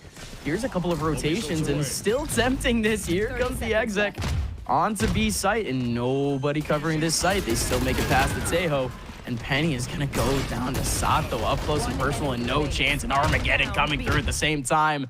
It's all wraps for YFP immediately. Or M80. I mean, you can't really get much cleaner than that. Yes, YFP make their way into B, but match point. Still lurk them in there. You still keep an eye on the rest of the map. It totally decimated once all the homework was done. No other place for YFP to go, and M80 facilitated that the whole time. That being said, it does require a little bit of the bank. Quite a few ultimates that you had to launch at that, and you can't do that again. You'll have to play a little heavier for this retake thanks to Sato's dimensional drift. And unfortunately, time to jump. That initiating game for M80 has not been nearly as strong as they're holding, so they can play for an interception first. They cannot. Sato TP out. Okeanos, the trap is perfect. Penny's gone. Penny is going to continue having a nightmare game. Bottom fragging right now for YFP and M80. They might find their advantage here. Oki with the TP back. But Jake does here, does find it. That's huge. Sato, this is even bigger. But it's a huge kill from B-Dog. Caillou around the corner. Does get 2. Does equalize things. But it is Jakey again. Jakey sitting at the top of the board for a reason. Forcing YFP over the edge. Now, 1-on-2. Bao. Almost catching Thief. Still looking for his targets. Jakey. Yes, in the top of sight, but doesn't have the angle into the middle. And it is going to be Jakey to close out the 12th run for YFP. And once again here on stream, folks, we got overtime. Switching sides. It was Jakey that got ahead of that paranoia to TP from Okeanos. It was Jakey who fragged on top of the trade that was set up by B-Dog and Stellar. And it was Jakey that'll round off that round to take us to overtime with that backstab pick after the Vines confirmed Bao's location. So well controlled by the controller. This Omen role continuing to be a place where the players, the prospective fraggers who can't be that duelist on their own squad have found some solace. And Jakey really getting to rack up the kills this map, up to 23, the highest in the lobby, and trying to pad it a little bit more to get YFP to their map victory here on Lotus. This was their pick after all.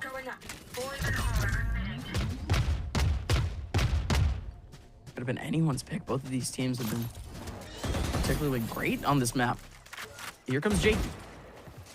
Jakey, he is getting targeted right now on the stun, but it's going to get canceled. Thief He's already going to pull up the util to try to hold things back. He has a teammate right next to him in the form of the Omen. Sato makes his way in alongside Okeanos. Jake almost had the fish in a bucket, but not able to shoot him. Thief, 5 players in front of him, and he's just gone to the boost of Victor. Stellar in these front lines, and he has 5 players on the other side of these barriers that he has no idea about. He is able to take down the clone, but that's it. Oki with another frag, Sato with yet another frag too, and that's just gonna be the round, isn't it? B-Dog is gonna have to pull the play of his life to try to pull this off, and instead it's gonna be a huge round for M80 for their confidence. A velvet rope-lined queue that YFP walk into to die like lemmings on that C take. So simultaneously terrified of fighting and terrified of letting go of such a pivotal area of the map. In every sense, M80 outpaced YFP that round, but that's because they were on the attack. They get to facilitate that speed. They cannot do that against YFP when they go on the attack, especially if Penny is going to be that tip of the spear yet again. Again, unable to frag, but able to at least facilitate those trades proper from YFP the rest of the way through. If that can get you over the line once again to take you to OT, that'll be enough at least for now. Oh my goodness, Sato. Oh my goodness, Sato. Almost going with the ping. Backs up, TPs safely. Still have the rest of M80 populating A right now, 2 of them. YFP, they're not letting go of that A outside.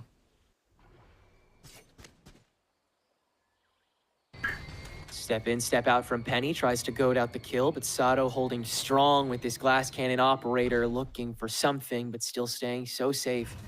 Penny can't find a step in. YFP don't lose a member along the way. Thief steps out. Okeanos first tested. Now the Vines to force the reposition, and the Swarm is coming Okeanos' way. He's got to play for himself. The Paranoia to at least stall it out, and he'll TP out to avoid the interception onto the site from YFP. They have this C pretty handily. They keep everybody stable. They have the Vice set up.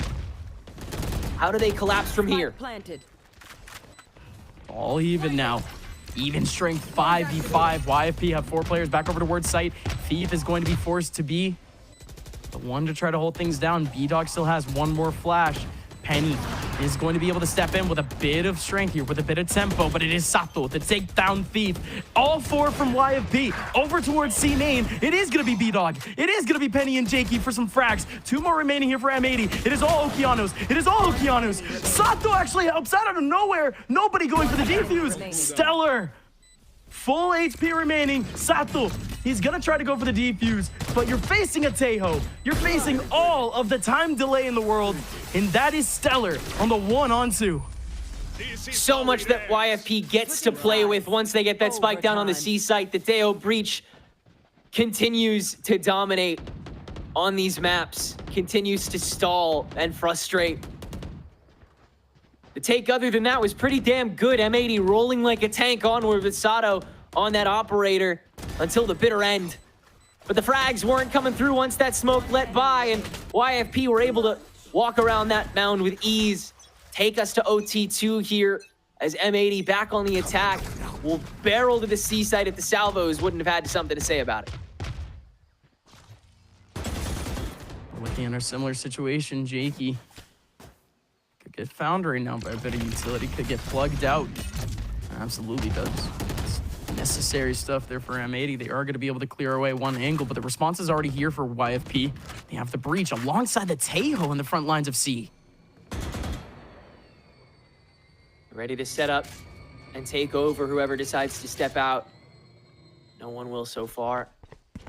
You've now got Sato chilling around on his own lurk with B. Okeanos ready to activate with these smokes to help out the baby door crunch, so Sato only has to deal with 1 sight line at a time.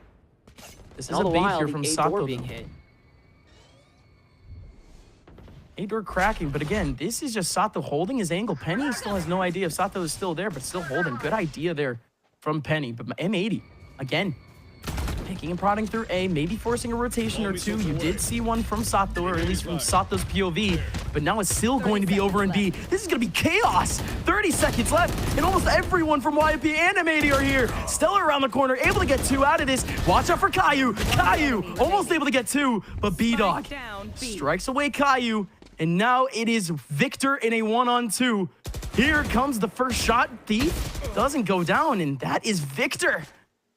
Being eaten up here by YFP. That is going to be the 14-13. YFP one map away, or one round away, excuse me, from taking a map away from M80. Just not buckling under that pressure on A door that M80 were trying to use to force a higher rotation over, maybe get an opening kill, but M80 get absolutely nothing, and then they still decide to go to that B site. Everybody from YFP is already there. Everybody from YFP is ready to fight. And they will completely dominate on that site if they're ready to take it over. There was nothing M80 could have realistically done despite the great shots we saw them take there. If there was no profit off of the initial approach to the A site, no profit off of the lurk from the B door, and then they still went onto the B site when no one's moved off of it, everybody from YFP is either already there or can rotate so quickly it doesn't matter. No ground gain by M80 before the spike goes down. No ground won in the fight despite the kills that go on during it. It's just, again, these minds here in the team of YFP. These players have been through way too much not to expect a play like that from Sato. Yes, it was a bit of a fake, but he's at least going to keep the angle. He's at least going to make sure that nobody's going to pop up from behind him and do a play that he would do himself. But this is M80. Now up against the ropes with more or less the same setup. Well, I mean setup. I mean the same buy with Sato coming in with an op and no shields. But he's all the way over in C now, and C is not going to be the thing getting tapped here. It is going to be YFP mostly over towards A. Bao alongside Victor to try to hold things down. These rotations are going to be so long here for M80. 2 players over in Mound right now. Well, YFP, they already do have a bit of A control. Slowly but surely inching onward. Now that door hit up, and Bao gonna take the hint. Throwing out that snake bite to slow down everybody apart from Penny, but Penny cannot be slowed down. On top of the paranoia, easy opening frag, and the rest of M80 try to spread out from the drop. Sato blinded early on, ISO'd, and now hunted down with this shorty from Penny. He's hungry for blood, but can't find any just yet. Now Victor, let alone, open into the drop, but Stellar holding that. M80 ready for the rest of this fight, but YFP will fully clear the board, and there's no chance of M80 taking this. Surely, Okeanos and Caillou each getting one on the front line, though, and they've taken the backside too. YFP spread thin.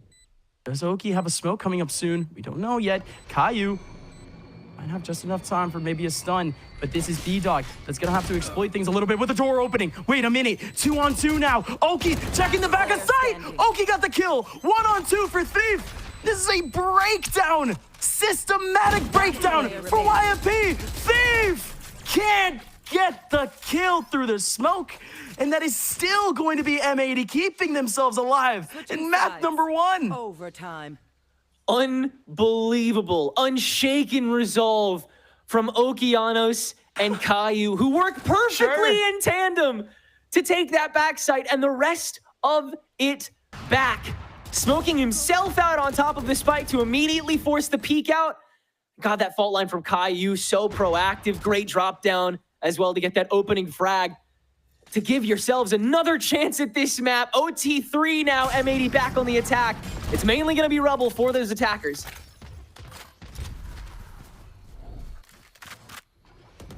But it is going to be a whole lot more utility potentially for YFP to try to hold things down. Vice, I'm going to shut down trapdoor here, but again, it isn't exactly a moment where M80 are really looking to interact here. They're going little by little by little here with that utility, picking apart these angles for YFP.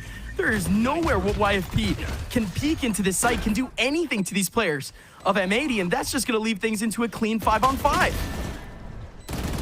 Caillou first swing, Stellar, good trade. YFP still banging on the door. Sato with this relay bolt lets the rest of YFP in unscathed. Sprays through from M80 to try to stall out the initial approach once the util is dry. Now it is. Door hit to let the rest of M80 into this fight. This spray war on 2 fronts that M80 win at first. Now the salvos to refresh. Early peek, good for a 1-for-1. Jakey has to clutch it up. And you can just spray through this smoke if you're M80 before you actually go for the approach on the first tap. Jakey, that's 1. Does he tap again? No, he does not. Bao can spray through on that spike hold and give M80 another game point. Switching sides. It was all M80 after a certain point. YFP, again, just not able to drop into that site. And got to give it up to first the approach of YFP, but the fact that these players just continue to hold on to this back site.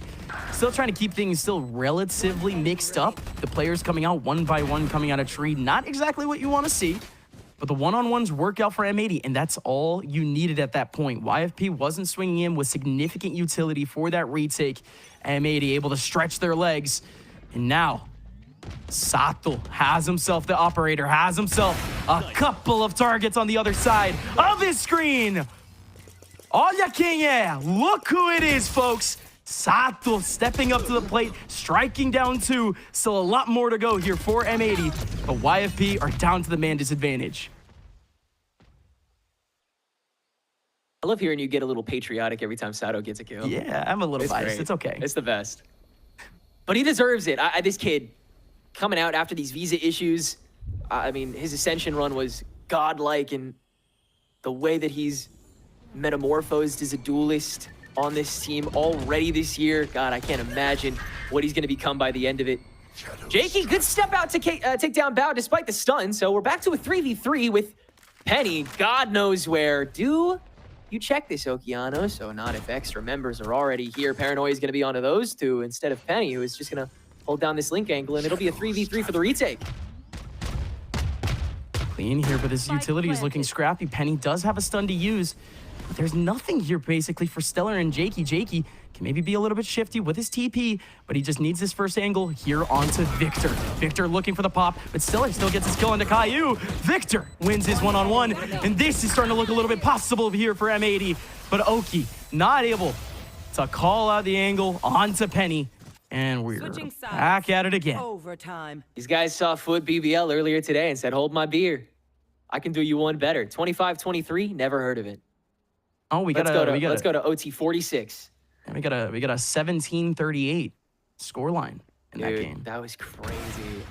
Incredible. I think that was Pancakes who tweeted that too from Shopify. I was like, banger KD watch.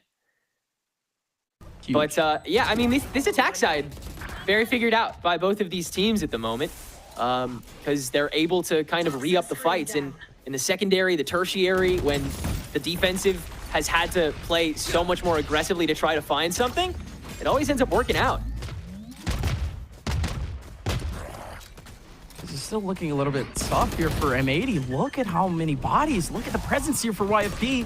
3 players sitting over towards Connector, still looking for a pick. Penny's able to get one, but here comes the bodies on top of bodies on top of bodies for M80, and it's working out. Okeanos bursting open 2 through the trapdoor, and now Thief 1-on-3 to do it all, and there's plenty of players staring at that smoke, waiting for a pixel to pop out. Once again, 16-15. So, does M80 have it figured out this time? Can they win enough of the primary fight for the secondary and tertiary not to matter? Because you know YFP are going to try and fight on multiple fronts at multiple points during this round. That's how they've gotten to chip away at this defense time and again. It'll come down to ultimately YFP's decision-making on the early pushes, the early aggression. He's opening 45, 50 seconds. See if they can get away with scraping not just bits of util, but maybe those peekers like we saw Sato on that glass cannon off previously, which he is once again holding on to. Nobody as antsy to get in front of that sightline, obviously out the gate, but people still watching this B-door. This is Sato. Vem ele. Sato with the first pick once again. And this is just his home at this point. Nobody can peek into B. Plenty of work to be done, though, here for YFP. They have clear line of sight here on A.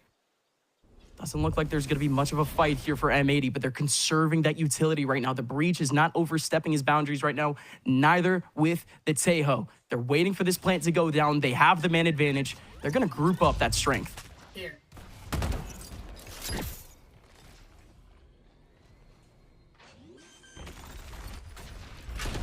Again, proactive on top of this. B-Dog still exchanging some words via drop so that M80 can't even poke this in the offseason of the spike getting planted. Look how packed back they are for this retake. This is insane. And why so far away? Let's see what the setup is here for M80, and that's huge. Paranoia going right into tree, but Stellar does not get affected. If anything, it's going to be an even one-on-one over there. B-Dog needs a little bit of help. Caillou, Victor, Bow, all collecting frags, and is going to shut down YFP. Try as you may, M80 still standing on top. The reapproach from M80 that time around was perfect. The stall work at first looked so great, but you found that one opening in the hip of the stairs, and then Bow with the perfect step out on top of that one way. I was really wondering when he was going to proc that. Once again, it comes down to this team firing on all cylinders, but that's what you expect from a team like this. That should be the status quo. That should be what you expect from a team that is now just one map away from going 3-1 here in the Swiss. There you go. That's the M80 near the end that you kind of expected. They were still able to keep themselves patient, regroup themselves, just think out that re-exec. And again, with the fact that things looked a little amateur at times, you know, there's just some obvious mistakes. Good to see, again, that communication staying clear for M80 at the end of that game. Sachinho doing his business with the operator there at the very end. So I love to see it. I personally love to see it. But otherwise, it's not for M80, by the way. Of course, I speak another language. Of course, I'm from elsewhere. But anyways, folks, we're going to go elsewhere, too. We're going to go over to the desk, and we're going to go break this one down, right? Right.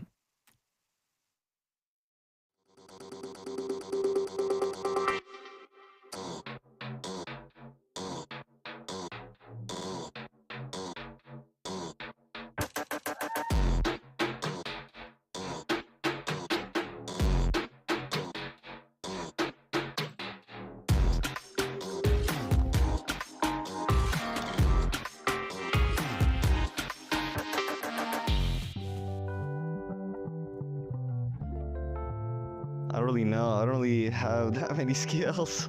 I guess I know how to dress sometimes. I'm like okay at dressing. I can dress myself. Yeah, I got the fit, you know, the fashion. You already know. You already know. I have really high emotional intelligence, so I think that definitely like helps both out of game and in game a lot. Managing like team aspects and being able to be a leader in team environments, as well as just everyday life, managing emotions and dealing with conflict really well. Yeah, I think that's a really big skill of mine that I value a lot, and it has helped me immensely in both real life and in the game. I don't even know. I mean, I've put my time into this game so much and like gaming so much, so I'm a very positive guy. I'm a positive beacon, I guess, but that's it. I don't think I have any other skills, really. I'm pretty funny. That's enough. My biggest skill outside the game is probably just work ethic. Like everything that I've done when it comes to like school or when it comes to like working or whatever, I have a very like streamlined mindset where it's not like what is the product of it, but the process. Really trying to like find joy and appreciate like the work that's like put in. I always try to have a mindset that's like continually looking towards like improving or getting better at whatever I feel like I'm lacking in. I don't know. I feel like my major in marketing, like I've always been like a very talkative guy. So I'd say like going towards like business and marketing, I would say that's one of my biggest skills. Just, you know, being a very talkative and someone that can, you know, just get along with a lot of people.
All these people would really like to give up, and they don't really have that drive. The expectation should be to win first place. Get them to Ascent. We kind of just threw at the end. 30 seconds left. Yeah, M80 were winning 5 versus 3. Look how quick this one. Oh!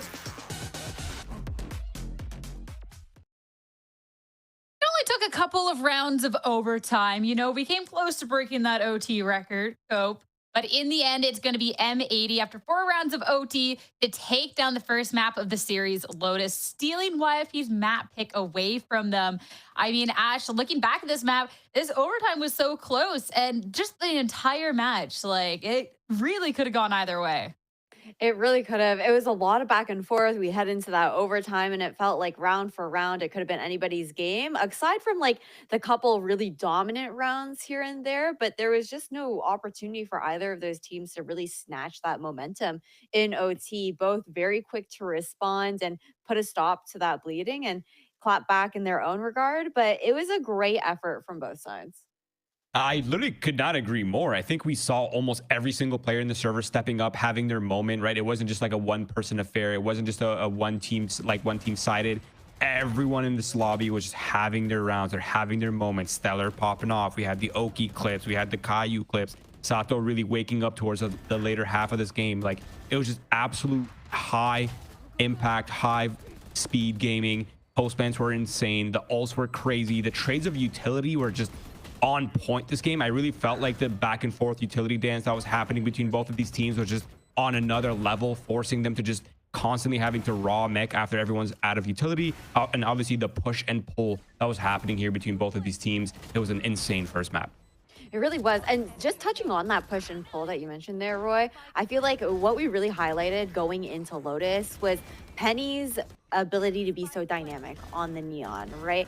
And it did feel like he was doing his job, but it wasn't having that same kind of impact that we had seen previously from him. And that was because M80, I think, we're just so well set up to not allow him to have any respect for the space that Penny was looking to take, despite the util that was being thrown out by his team, his own concusses there as well. And they just looked to fight forward and not allow him to have that kind of impact for the likes of YFP. But it is just crazy to see the executions that both these teams were able to find on the attacking side there as well. 10 and 14 on those post planes for M80. For YFP, 9 and 13. It tells you about like the way they were managing to take that space on those sites in both their attacking halves.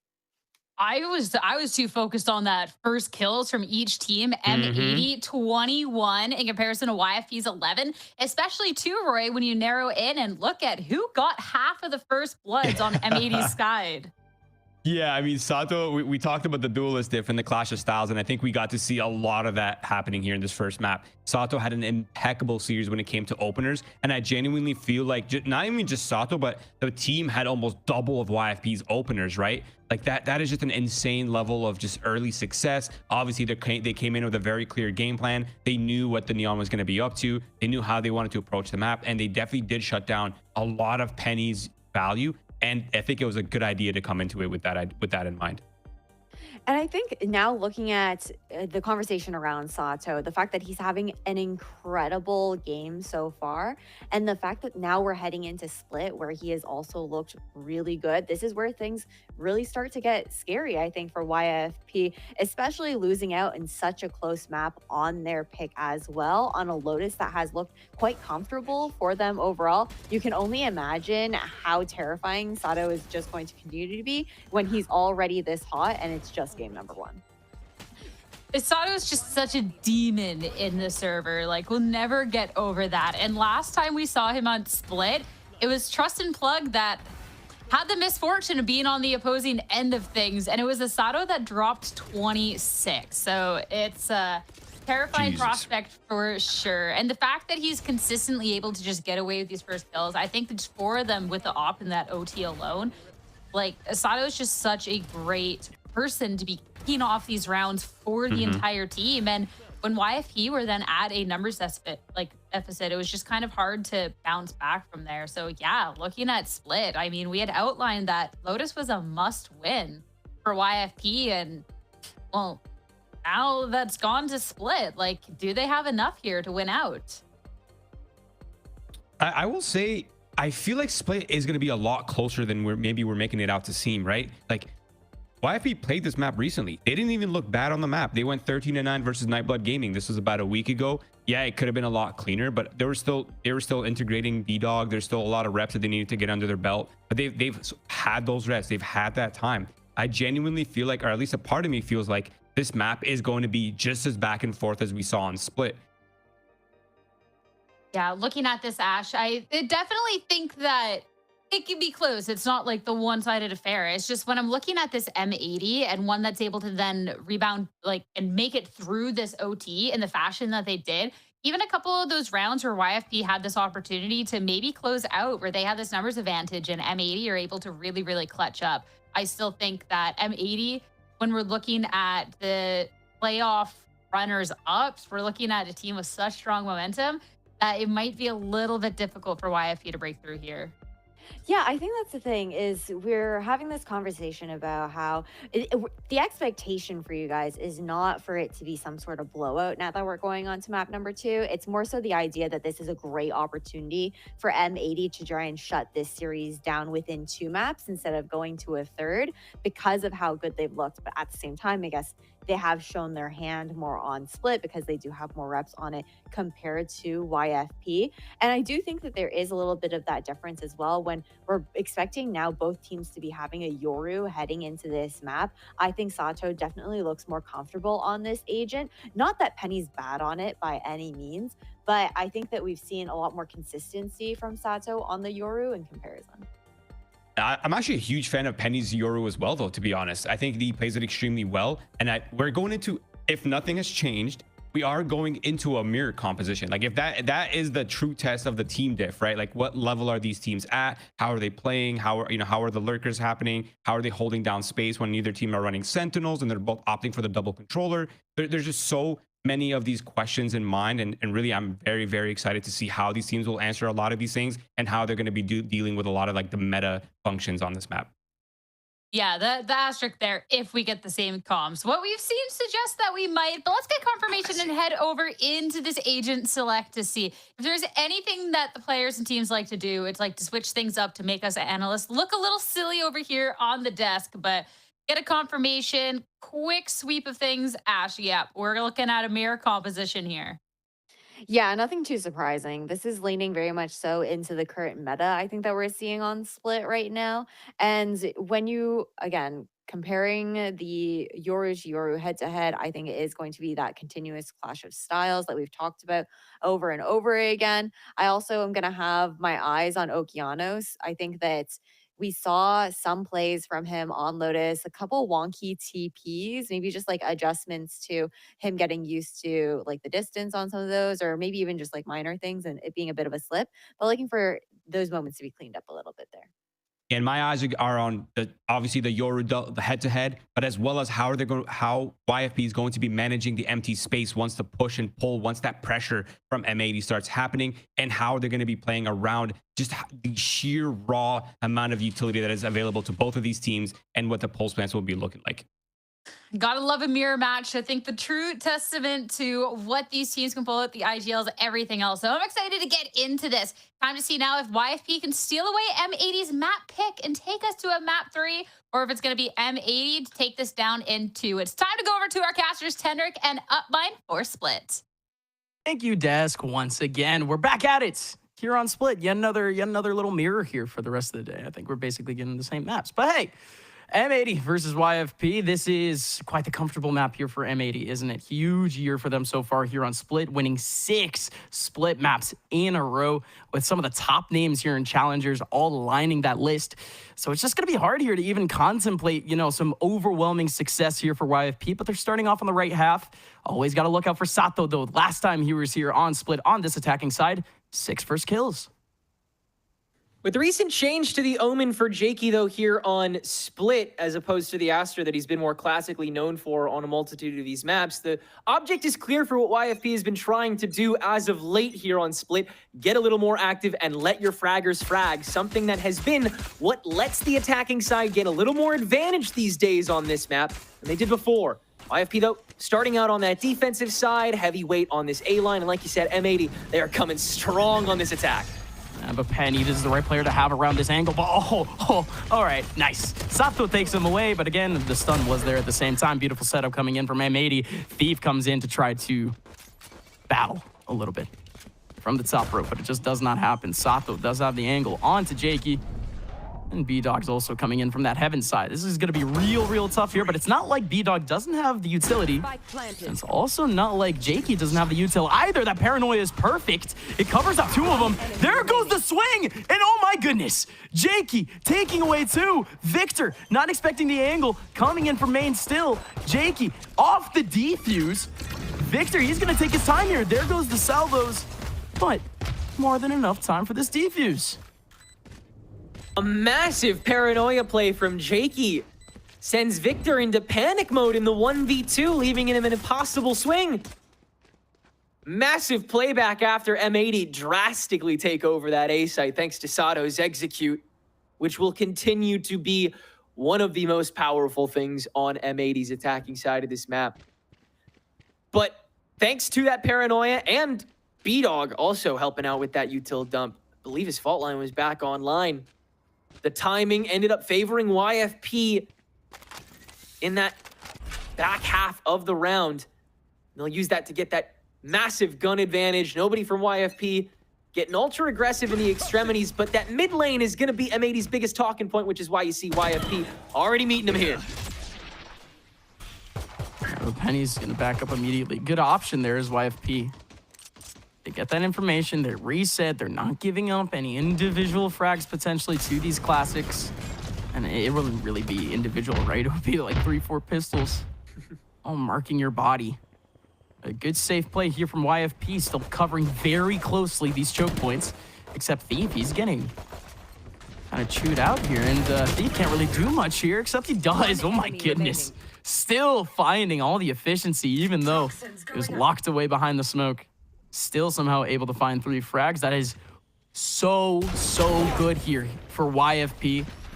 He is already more than halfway through to his ultimate, and we're only now getting to a good round here for M80. And I mean, my goodness, I mean, their cash still isn't exactly perfect. They are going to go in with a big round going in now, but YFP, they win this round out. They're going to have their ulties, almost all of them, by the time M80 are back. Yeah, this has got to be the big round for M80, surely. And they'll certainly have more than one idea they'll get to toy with this round. Seems like their first point of order will be taking over that tower from the ramps. But you've got Stellar standing in your way, and immediately with those salvos playing for the time, it's going to have to be Sato making that space a little early to the party, but YFP ready with this rotation on top of the conditioning wall. Still, nobody from YFP is going to be able to respond immediately, but again, here comes the Tejo in the middle of sight. It is going to be Stellar to really do all of this damage. Yes, you do have the Outlaw, but it's not going to be able to do much. Trade battle coming out over in Heaven. It is going to be 3 individual players getting a frag, and really everyone on M80 chiming in for a frag. Penny now in a 1-on-3, make it a 1-on-2. Chance here with a pistol, but Victor caps it off. Truly, the gun diff mattered so much in that fight, didn't it? Everybody from YFP had their aims trained on the right targets, ready to let fly with the Phantoms, except they're holding Frenzies and they're holding Spectres, and unfortunately, just unable to find that damage in the same time as M80's holds are, and it's enough to get that gun diff over the line. Will that persist, though, now that YFP have their own guns? They will certainly be willing to fight Sato a little bit earlier, more often than not because of that, but how many other hurdles can they throw in this attacking squad's direction to make it, once again, as difficult as possible to even get to this site? Oh, he's playing a little bit dangerous here. You heard that TP all the way up in top mid, and now mid. Fully taken up by M80. B main battle, though, Penny is playing it out here with the Omen smoke. It's not exactly a bad spot here, especially for the fact that he does have the Outlaw right next to him, but there goes a big spot there onto Thief. Thief is away. YFP, they're still yet to really find some comfortable footing here, whether it be on B or over towards the mid side. M80 just look a little bit awkward right now. That's throwing off YFP a whole bunch. What is this Heaven setup? M80. They're going to be running into nothing over here on site, but instead, YFP, they're going to stack a mosh pit of players over towards A. They assumed M80 already had a lot more passive control of Heaven, but they hadn't even made the way fully up yet. So Jakey has been forced to take a bit of a backdoor position. They'll get a little more proactive on top of it now thanks to B-Dog with the crunch, but only good for the 1 and Stellar. No idea. The salvos are in hand, but he can't properly use them. The timing's off. So YFP They only really have one lifeline in Jakey over here at the moment, but M80, they can barrel roll their way through A side, at least this time around. God, that was looking like the lineup there with the salvos. And Stellar, kind of his angle, could have maybe held on for a little bit more, but here comes. Advantage here of Heaven. Couple of defenders already stepping out into the middle of sight. Again, you have to look out for Victor in the back of sight. He's the only one sitting in the middle of sight now. Victor with a wide angle. Gonna be able to pick up one, but hello, Thief. Thief picking up two, waiting for his teammate to swing, and it works out. Penny takes down Victor. Not the one-on-one. Penny's down so low, and that's all that Bao needs.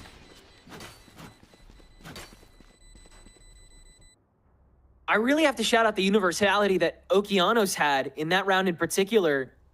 Peeking on B garage for such a long time, almost prodding out. I don't remember who it was holding down that garage peek, but then immediately throwing that smoke all the way down to the back door of Heaven before M80 has even breached the vents. Enough to scare that YFP defensive team into holding a little farther back, giving M80 a little more room to roam. And they use that so effectively, just enough to get them the fight win. Ultimately, the site and the economic advantage, they can get the snowball rolling here and now. If YFP is not careful, holding on to these frenzies, stingers, sheriffs, what have you.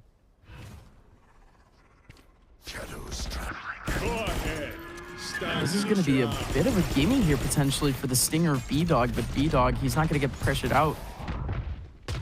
Before he ends up making his way into the middle of sight, B-Dog alone steps into sight, and oh my goodness, oh my goodness, the meat grinder just takes everyone out for M80.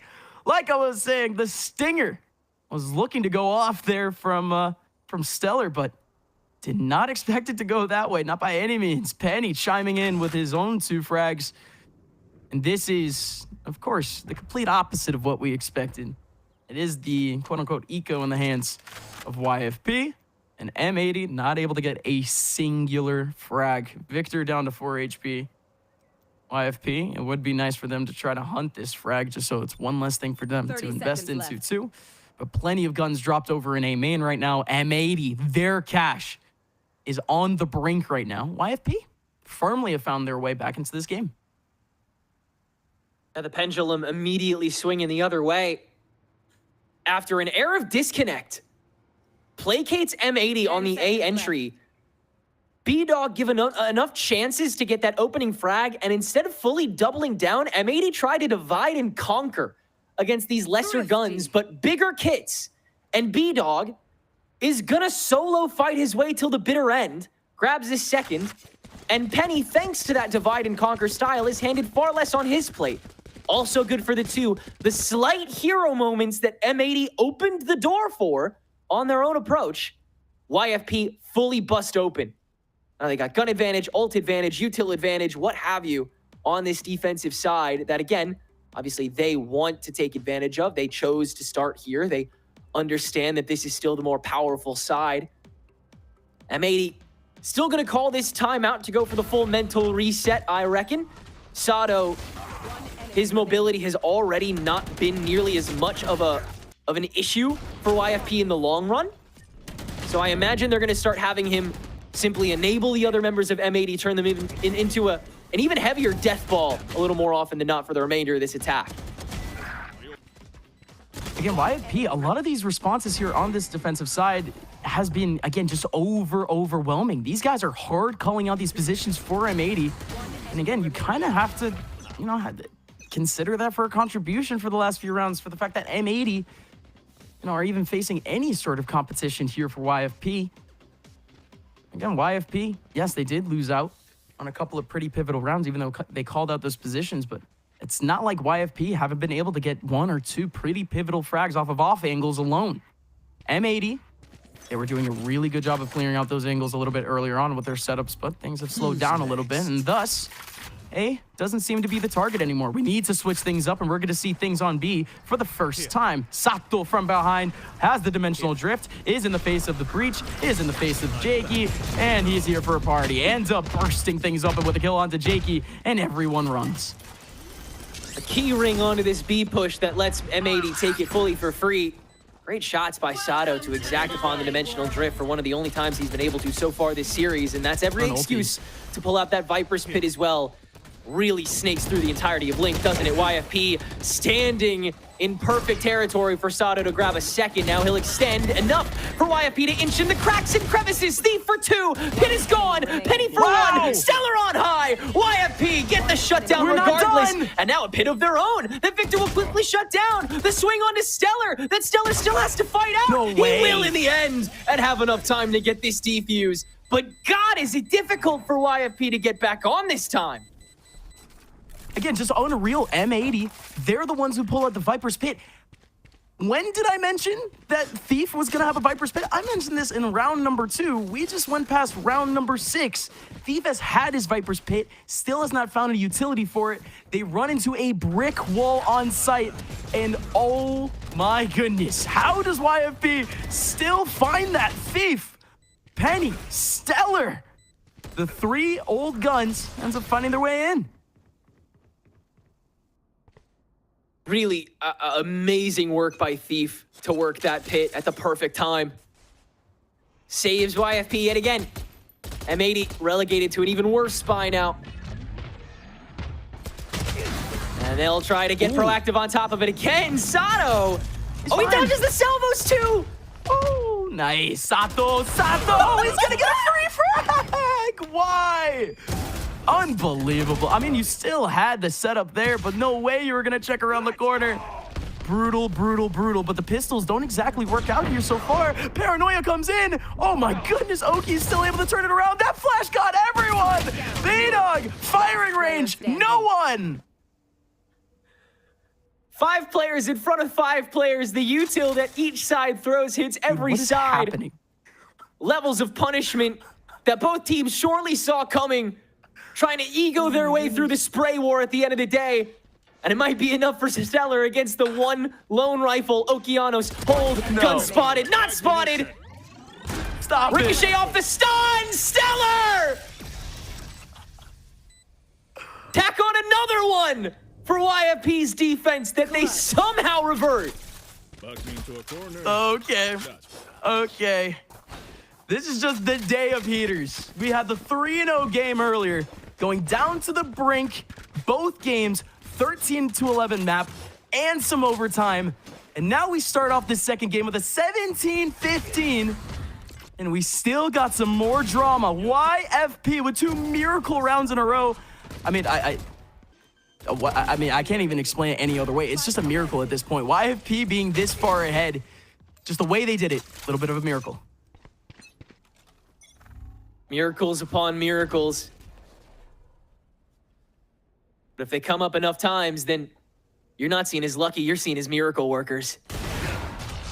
First TP out from Penny, no op shot landing, now it's given away, and M80 gain that orb in garage, save for a smoke in turn from Jakey. Easy opening flowchart of the round at the moment as Bao continues to see if anybody gets ballsy on the A side here for YFP. No huge wraparound, just trying to facilitate the transfer through T. The stealth drone will help do that. Find a thief? Oh yeah, just saying hi. Exactly, it just gave him a fist bump. Amazing. Breach on this A side here for YFP. It's gonna have to come down to B-Dog, really, but again, I'm loving this shift here for YFP. YFP, again, calling out repeatedly these approaches here from M80, but the call out is just a little bit late here. Nobody is going to be able to safely find their way into the middle of sight, but Salvo alongside Armageddon is going to delay everyone, and you still find a way into elbow. Sato needs to do it all once again. He was a hero the last few rounds, but he can't do it this time. He gets bounced around, and it's all B-Dog. 3 kills from B-Dog. Victor, last one remaining in a 1v5. And again, it is just all broken down here for M80. Yet another flawless round potentially going their way, and I guess not. Victor finally goes down to the op of Penny. 6-2. One cry on the rifles that M80 had this half, quickly silenced first by the Armageddon and then by the Rolling Thunder, and credit where credit is due. Sato making every right call on that site, holding it down for the long haul, taking all of that util from YFP just until you think they've run out. I'm sorry, And then that rolling Sato's thunder been a comes through. hero. This man has been a hero 3 rounds in a row now, and M80 just hasn't been able to do anything with it. His play over in mid, sneaking behind the salvos. His play in the middle of sight, getting 2 kills with a classic and a bucky. Dude, what is happening right now with this team? What is happening with this game? I'm going insane. I love it. Time to jump. Long haul setup for the B side. Orb's going to get tossed in, so M80 are going to fast hit this. Another shot thwarted for Penny's off, but it takes the paranoia, so Okeanos is going to get a little more active, be willing to trade off of his body now that he doesn't have much left of the kit. Armageddon on the attack as Jakey gets flushed out. Now it's M80 that tries to get active on top of their ultimates. And the fault line onto the Aftershock 2. Sato and Bao fragging out. It's down to Penny. Operator in hand, doesn't have a rifle easily accessible at the moment, trying to find a position where he can get one, and I don't think that's going to happen. M80 have every freedom to flash themselves in, but Penny almost holds it down on his own. Upshot into the shorty. Could have been the clip of the century, but M80, at the very least, hold on to this round. This one is theirs. Oh my goodness. Oh my goodness. Entertainment. I love entertainment. This is what this is. M80. They're the only ones making this entertaining right now. Not YFP, not the team winning. M80 Shots are fired. the ones making this entertaining right now. I don't like that. But hey, they're still able to find their way in yet another advantage. That one, a 3v1, but you can't take that away from them. Penny, incredible play, almost making it happen. It only had to come down to the frags of them. But now M80.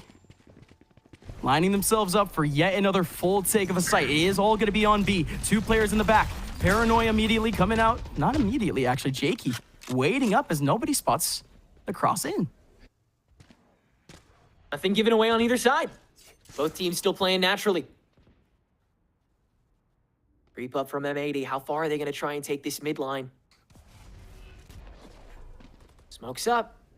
Penny has the flashes, has the decoy, has somebody watching him. It doesn't matter. You still get one. Now they're dropping from M80. It's got to be foot to the floor, and B-Dog quickly stops that. Spike is now ISO'd. And there's your one option gone. M80 tried to play the field a little too long here, and they'll pay the price. 2v3 with 40 seconds to go here. But Bao and Oki, they're stacked up. They're ready to fight this out. Here we go again. This time M80 needs to be the heroes. Bao, 30 seconds not left. able to find anyone, and you already have a bit of control here from YFP back on site, and there's Jakey popping in. Onside B-Dog. That is 7-3 going back the way of YFP again. That one, again, gotta give it up to Penny, but again, what a shock in the system. 3 players over in that mid side. You did have the watch there, but ugly, ugly, ugly still. The fact that Penny wasn't able to get more. B-Dog, however, was able to catch the last. M80 needs some energy going into the second half. Don't really think they're going to be able to find it coming out of this round unless yet another miracle in this half, right? YFP, they're cutting down the options here. Look at this setup in A. 3 players on the front lines against an eco. They're just going to try and get ahead of it. Penny spraying it down till Okeanos hears it out. No more chip damage done, but now the hero rifle handed back over to Sato as they'll try to press that A door again now that Penny has talked his talk. Oh, great shot by Sato. There's your opening, Stellar. Spray back through on Bao's one peek. So it's got to be this lone A channel. Dimensional Drift has to be perfect, but Penny in the meantime getting all the kills he needs to. No stun available, Sato. Dimensional Drift sends him packing 2v2, and rifles on the board for M80. They're going to try and hold it down, and Sato getting ahead of things now. Thief aggressive, but Sato yet again 2v1 for M80. How has this Yoru flipped this? But Thief on the backstab turns on to Sato. Okay. Oh, yet another dramatic round, but this time, M80 on top, Sato with 4. He needs to be even more of a hero than he has been in this half so far. And the stats don't really show it. Sato has showed up in the big rounds, but M80, this one again, almost getting dropped here, but great line of sight there. They were always compensating for somebody, potentially coming out from ramp, potentially coming out from heaven, already dropping into sight. Situational awareness there for M80. My goodness, YFP. I still like to think that they came out like bandits this half. It's been a lot of moments that are able to get away with playing this field so perfectly, playing the corners so well, really timing M80 out, forcing them to second guess at every waking moment. The mental strain for this defensive half is just so severe, and M80, it's questionable whether or not they'll be able to return that same level of firepower. Despite the mirror matchup, Okeanos still getting used to this active Omen on this split. As is Jakey.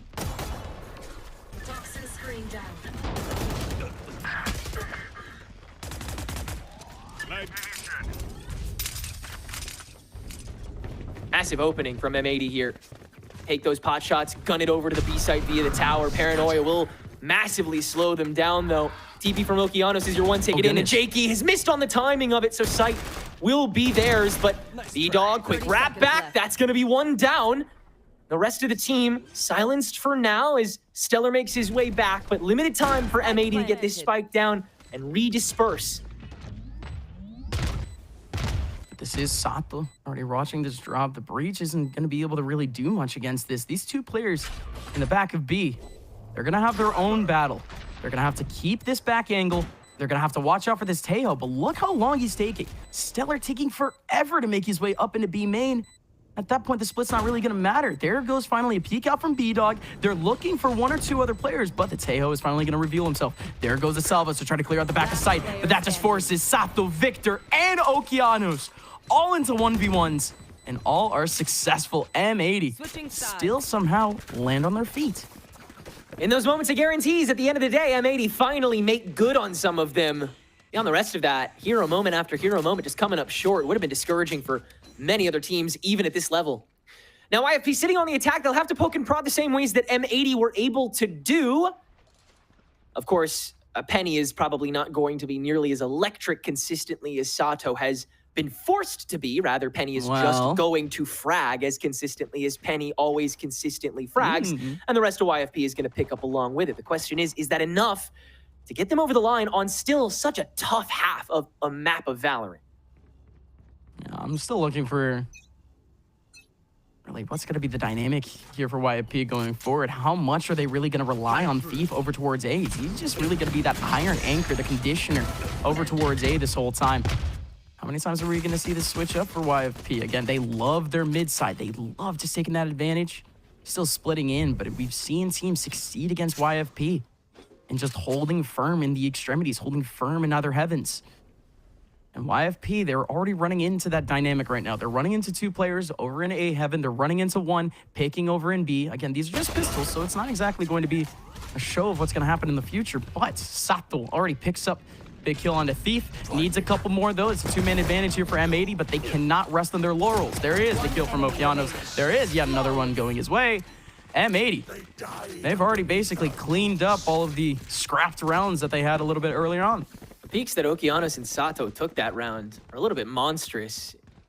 Just looking into those wide spaces where there's two or three staring you down, but able to still win out those fights, especially with that enabling that still coming from the back at the end of that with the Tejo that Victor came calling with just in time. But, I mean, your two most active fraggers in Sato and Oki continuing to show why M80 has put so many of their chips into developing them. Sato is going to be the first one to burst here in this round. I have line of sight over here on A, but never mind that. There goes a Viper wall. Toxic screen in the face of the Tejo over in heaven. Victor needing to back out. Sato repositioning, maybe at a bad time, but he's fine. Nobody peeks out in main just yet for him. And look at the stack here once again from M80. 4 players here over on this A side. And bow! What a call out. Dipping right into elevator right when 2 players drop in. Timing could not have been more impeccable there from Bao. As now, one more player left here on B. Okeanos. Caillou getting his first kill of the game as well. Off of that check through A main, holding down screens. One enemy remaining. T's cross, eyes, dotted. There you go, Oki. And so we're tied up at 7 here. So far, the perfect response from M80, and that is aiming and hitting shots and winning. Correct. That is gaming. M80 now are gaming. I don't mean to harp on Caillou and the fact that he hasn't gotten a kill until this round. It is important to mention that he hasn't, that this has not been a 4v5. This has been Caillou still attempting to enable properly. Of course, with the breach from this distance between sites, it is really hard to do that if you guess wrong on where you're going. So still going to be a little tough for him to be able to be active in every round, but he's still gotten these fault lines and aftershock setups in the post plants thus far for M80, and it's been quite useful to let these fraggers do their work. Yeah, listen, I mean, when you have so few kills, the obvious mistakes end up becoming a little bit more magnified. Like we did see the Rolling Thunder earlier that took away Sato in the middle of a clutch from Caillou, and it wasn't exactly necessary. But hey, again, we are looking at M80 just try to settle in with their lower util here, with their lower economy. And here on the defensive side, no doubt that Caillou can do just that little bit better. Right there goes Caillou, already doubling his kill count here. He does go down through the smoke to Thief, but more importantly, A site still shut down. Victor has the heaven angle. So does 2 of his teammates, but the smoke screen is going to come up. Toxic screen comes up. YFP has full line of sight over towards B right now. But Tenric, look at their utility. Yeah, the well's dry. I can't fathom anything more frustrating than a war of attrition in a bonus round that you're supposed to win, but M80 have reduced this to that, and so YFP, they have to change course, go for the less safe but less occupied site, so ultimately it's the better option, and YFP can play keep away, letting them play for this retake and try to hold on to the guns. M80 try to feign the initial fight, and they'll hold the link side, actually, so they've really checked this, but Thief's backstab is perfectly timed, and YFP will keep 3 standing. Yeah, light work. Light work coming in. The flank at the very end, and that was really everything there for YFP, though. M80, they already had a line of sight. That smoke getting recharged there for Jakey ended up being absolutely everything. And, of course, with the speed that they had going into that site, you could easily leave someone over in heaven, you know, just for that watch. And beautiful, beautiful aggression coming out from Thief Jakey at the very end. Here comes YFP, though. Still back on those rifles. It is M80, who last round they only had SMGs. They only had lower firepower. This time with the rifles. This time Sato on the operator once again. His defensive op has been doing bits here for M80 in pivotal moments. Is that a dink too? It might have been. Style points to tack on to a nice opener for the defense that can be as dynamic as M80 really wants to. So that's where Penny has to step in and cut this back open again, really dissect this defense. But Victor has the close choke and the protruding gun from Penny. It's a little messy, but it'll work. Yeah, shaking my boots. Here comes Caillou. Comparison to the first half. Incredible second half here for Caillou. As now Okeanos looking for a couple more over towards that heaven side. But again, I keep joking, but this is still a stellar spot to be here if you are a breach. Your util is so pivotal, and you're basically just self-flashing at this point instead of flashing for others. But the rest of this round is going to go to the birds here. So the rest of the birds here of M80. Stellar. 1v5. Able to at least pick down one, but this is everything here for M80. This was going to be yet another reset.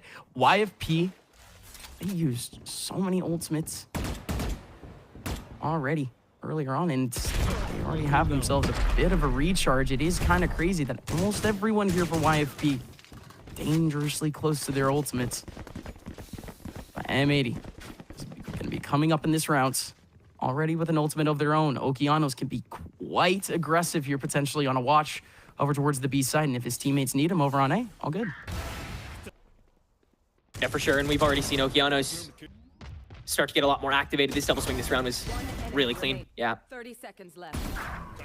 Thing that kept M80 stable outside of the site. Caillou had it held down with his util and his lone frag. On side, nothing YFP really could do to gate crash. They're gonna do that again here, and Penny's immediately gonna run into Sato's op again.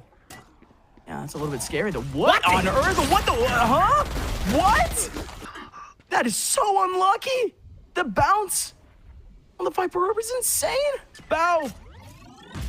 Is he going to be able to do anything with this? That's a huge stun there right in his face, but Thief around the corner is still going to find Bow, and we still somehow have a round after what was an insane smoke, and Thief is going to find a headshot. This is up versus the Phantom of Victor now. He's going to take his time coming around. Viper's Pit is available here potentially for the one-on-one, and Thief is going to hold on to the Stinger for it, but he goes for the fake plant. He's looking for Victor immediately, but Victor, he's only gotten closer here to sight. If anything, Thief, his timing, his space is only closing, and Victor is able to find the frag. Thief just not confident.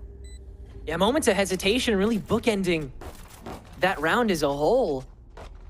The B entry, unfortunately, you just have to make it work off of that Toxic Orb, unfortunately ricocheting. I'll have to see that again. Thief certainly can't be happy with how that went, but they still made it work. The orb ended up landing in a spot that they could actually still work with to hold down the site push, so... Yeah, let's take a look. What on earth is that, dude? Dude, I'm sorry. What? Is there like a hotkey that you can use to backspin your Toxic Orb when you throw it or something? What happened there? A high key, I didn't know trick shots existed like that in Valorant, but we should make it. What is that? We have to make it some sort of genre at this point because there is no way that happens. And the fact spent that a it whole actually time being like, affects oh, around. That was I can't tell if that was intentional, bro. That's the crazy thing. What? I can't. Huh? I don't understand that at all. Why would it be intentional? I'll need Reddit to explain it to me like I'm 5, or chat to be like, look at this dumbass that doesn't understand how Toxic Orbs work. Dude, I'm just so happy that we just have a new genre here of content here for Valorant. Valorant trick shots. We need it. We haven't had like frag movies like that, right? We haven't had like Call of Duty type trick shot montages. You know what I mean? You still got to shout out that in this game, I think. That push still working at the end of the day, though. Shout out to Stellar and B-Dog just working off of their util synergy in the brunt of that fight. Jakey as well to really just suss out the extremities that they could manage to margin away earlier on. Victor, the only one standing for that last take. It's all Oki now, basically. You have to have Bow on the edge of the smoke to try to do anything, but that is Omen doing Omen things, TPing away from distress. Plenty of utility here for M80. It is going to be Bow up front. Oh my goodness, Bow. Bow's going to have himself quite the treat. He almost ends up getting himself 2 frags. There's only 1, and he still ends up getting 2. He's still knocked down. Thief alongside Stellar are going to get wrapped on, and that is indeed a feast for Bow. Eating good this round after M80 allowed for it. And that is ultimately the thing that this team does so much better than every other currently, at least this stage. The previous stage, I think Shopify were the best at it, but Shopify were also the best at everything last stage. Correct. But M80 have really shown how capable their players are of always picking up after one another, regardless of what combination of them are left or available at the scene. And of course, that comes primarily from your ability to work off of yourself, and Caillou is the blueprint for that, not just with that util able to enable everybody else on the site, but all too often for his own clutch rotations or swings that allow for the team to recover. Everyone else is capable of doing that same thing, leveling that same amount of aggression. I mean, we've seen Sato backstep once or twice now to flash in for the team as opposed for the solo on its own. Yeah, please, I show that to me 1,000 times and I'm still not going to understand it. No, not at all. Spike planted. At some point, we're going to say, I understand it now. We're going to be able to hone in that sort of and take that trick shot every time. Yeah, absolutely. It's got, dude, I have no idea what happened there. It's still nothing. I need every explanation in the world. Yeah, that's somehow more interesting than the game that's going on right now. And this game is shaping up to be a really good one at this point. YFP, their fragability is still like clearly washing through. I mean, M80, they're keeping their personality intact despite that. This is the perfect back and forth of 2 teams filled to the brim with personality. Penny is going to take over Victor. Victor, this is a huge play for him, and that's even bigger from Penny. backing out even now for YFP. Not so much here for M80. M80 down to 4. Okeanos looking for a little bit too much back over towards that mid side, but not going to be able to find anyone. It's just a reset for YFP back over towards A.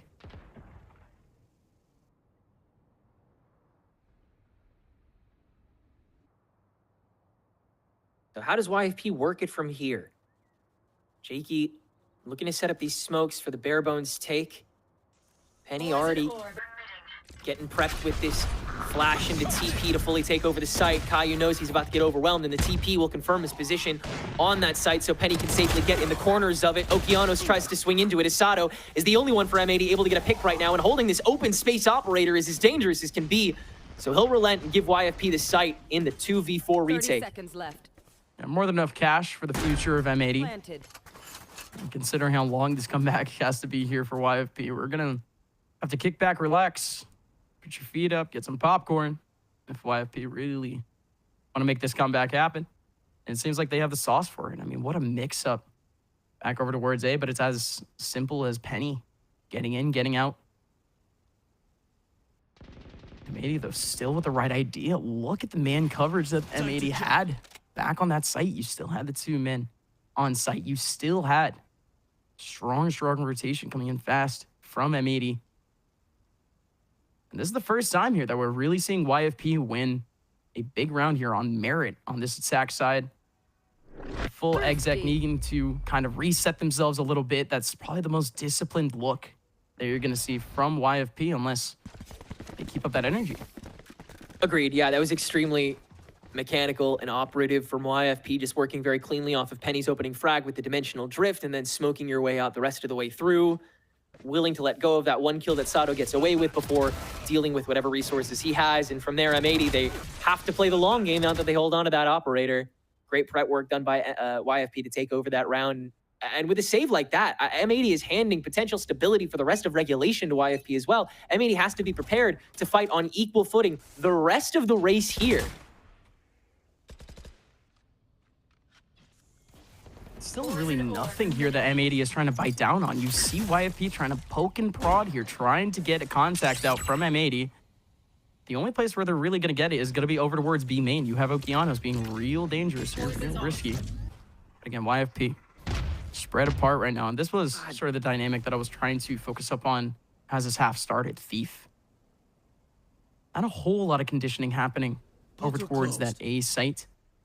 Always has had that wall, always maintaining 1 or 2 players for M80 here on this site. And it's not like Thief has given up here on this watch. It's just a nobody here from M80. Not a single time somebody from M80 has bitten down here on this A site. But what's the setup here on B if YFP are aiming for it? Already managed to field out Bao, that retaining Viper from the vents, thanks to all of that Teo util.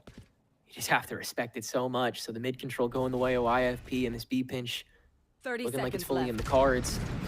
Smoke along the garage, but now the fault line into the salvo setup on the tower gives that space over handily to YFP. So Okeanos gonna have to hold it on his own. Here's the steps out of the smoke. Paranoia gonna get launched, and he's gonna attempt to take a semblance of a fight while Caillou creeping below, but Stellar has waltzed right on, and Okeanos too much to deal with. Rolling Thunder now across from the site with 9 seconds left. M80 trying to save face. They've stepped on site and they've stopped the spike plant. It's just Thief left on the rat back, and guess what he's gonna do this round? Certainly not enough. It's 11-9. Of course, a kill and a gun will go the way of YFP, but that's all they walk out of this round with. M80, they have enough stopping power on the site after all of that waiting, all of that stalling was done by YFP that round. I'm amazed at how terrified they were after they did all of that that preliminary work as well. Genuinely, Bao had to walk across a national park's worth of distance to feel safe again. And then we saw no development from there. It was the full breach onto the tower. And Okeanos still goes down, but they hold Link. And they walk out from it so bloody early. They somehow make that fight work, and it's enough to get the spike down with nobody else in time to hold that side away. M80 completely weather away at YFP's attack that round. Oh, M80. Again, they took advantage of the fact that YFP was still asking, like, what is their idea? what are they cooking? It's basically the same thing that we're looking at right now, but definitely a little bit more proactive. This is definitely earlier than last time that we saw YFP make their way up into top mid. Definitely the earliest we've seen a kill onto this man in heaven. Penny taking down Sato. You still have Bao alongside one more. It's going to be Caillou right behind him. Okeanos. They're on the B site. He's going to have the cross. They've already spotted one over towards heaven. There's still a man over on A waiting for that elevator pop. But YFP still committing little by little into this B site. They're working this out. They're taking their time once again. This is not the first time at all that they've done this. And YFP, are they going to get bitten for it? Penny is going to be able to get the frag. And more importantly, they take their sweet, sweet time flushing out this B site. This is what you love to see out of that team in the last round. But M80, I forgot that they had some counterplay in that last round. They bursted together back into the site. YFP this time, though, are able to find all the kills they needed. M80 thinking surely YFP won't play that same time stalling game again. Surely they'll be the ones that are willing to util dump more than we are at first. But it is M80 that has to let that Rolling Thunder go and go for the full-blown frontal assault on the B steps and heaven. Everybody comes up short. YFP fully prepared for that interception. And this is very well practiced from YFP, very in the vein of top-level America's teams when you're seeing that mechanical diff really start to protrude through, especially on a half as tough as this.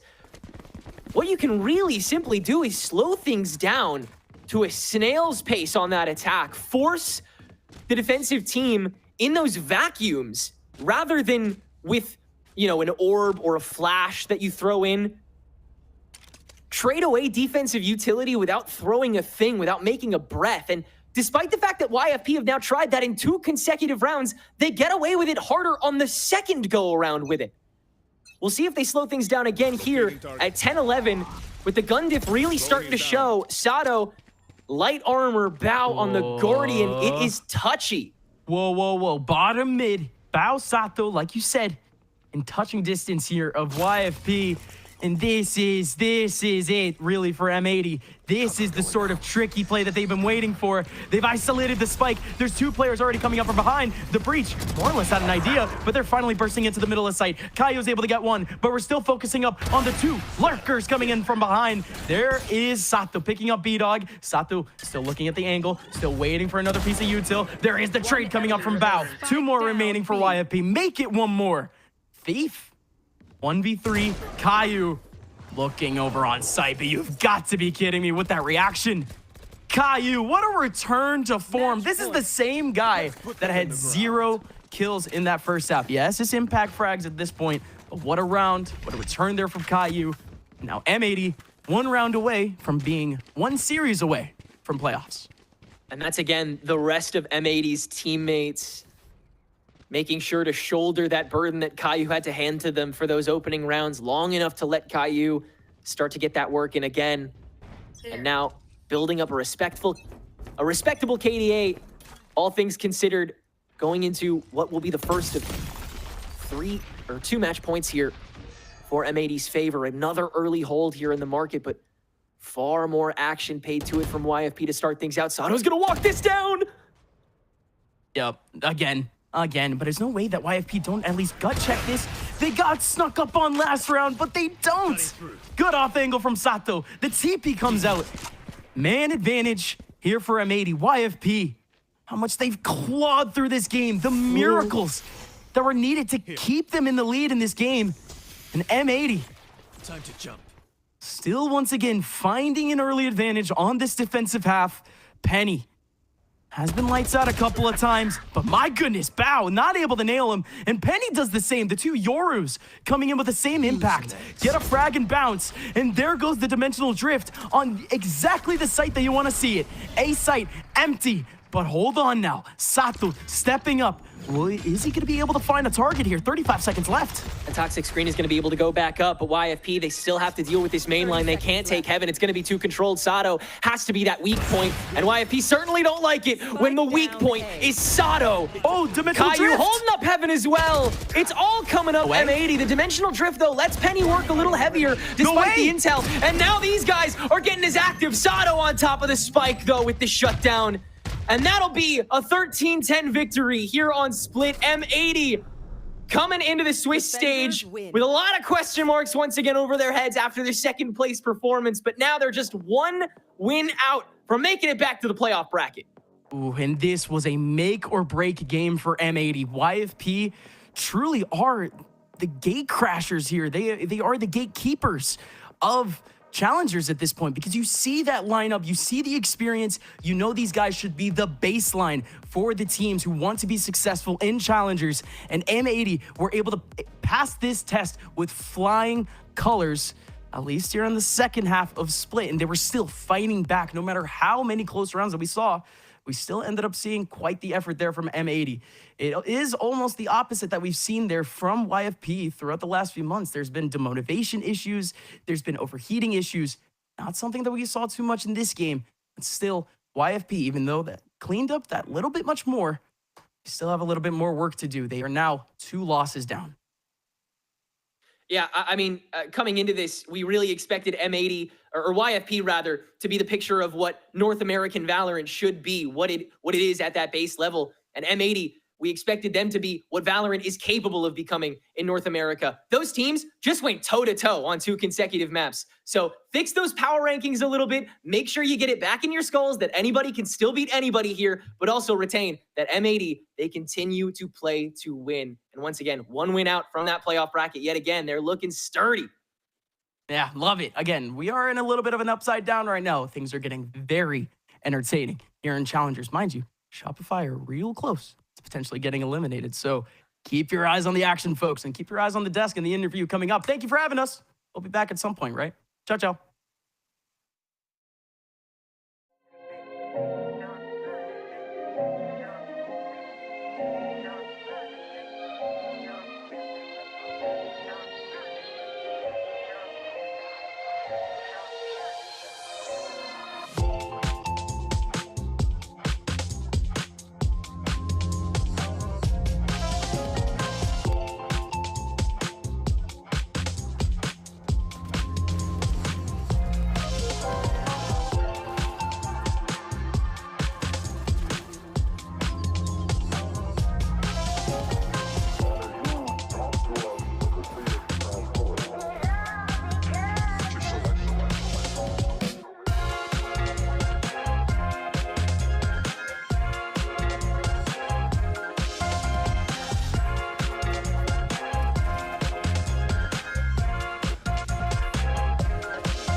I have a wonderful electronic invention I want you to see.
lot of these people really like to give up and they don't really have that drive. The expectation should be to win first place. Get them to Ascent. We kind of just threw at the end. 30 seconds left. Yeah, M80, we're winning 5 versus 3. Look how quick this one. Oh!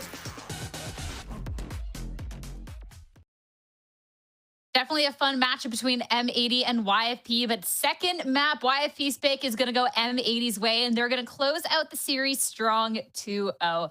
I mean, looking at this team, Ash, yeah, they have a couple changes going into this stage, but they got another head coach. They got Victor on the team, and this is still a very strong M80 from head to toe.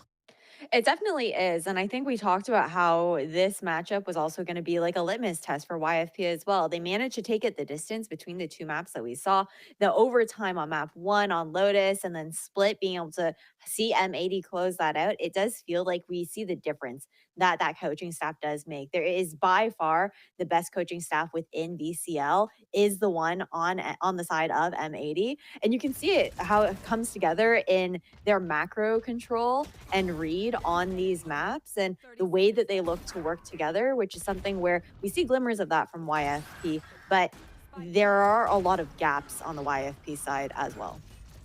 I mean, yeah, I think there are gaps, but there's also a lot of like success from M80 that's causing so many dysfunctions to happen for YFP, right? Like there's just so many moments from M80 that were just absolute great takeaways. Obviously they're growing. They look a lot more well constructed now. Oki's looking great on the controller, but Victor is a player that we haven't really seen looking too comfortable on this roster, right? Playing the initiator role for this team.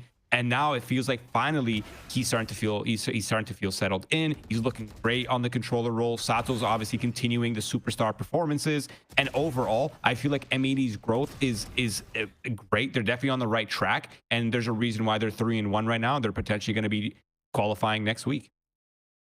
It's great to see an M80 that is looking more comfortable, considering that's always been the thing with this team is we're waiting for a piece to click and etc. But to be able to see this come together now has been really, really nice to see. And YFP, I mean, they definitely fought hard within this series, but I think Ash maybe just a little outclassed, at least this time. There's a couple of rounds that were really, really close. But for YFP, you know, just got to shrug that one off, hit the server again another day. Yeah, I think that, like Roy was saying, even though there are gaps like on the side of YFP, M80 did a really good job of like dismantling those moments as well, especially when they got that read here on Split that YFP were going for such slow defaults on their attacking side. They were more than happy to just allow YFP to run down the clock on themselves. And in a lot of those rounds, YFP just became their own biggest enemies. They had this idea for how they wanted to split B. It was always to set up Thief on this lurk position to go for those backstabs towards like B heaven and even work his way over towards Ali at times as well. But M80 were very aware of that, so they wouldn't really give the chance for like the rest of the team the respect to actually find that execution on site. And then oftentimes like that lurk timing from Thief, though it did pan out half the time, the other half of the time it was all for naught because M80 would just run down that clock. They couldn't even get that spike planted.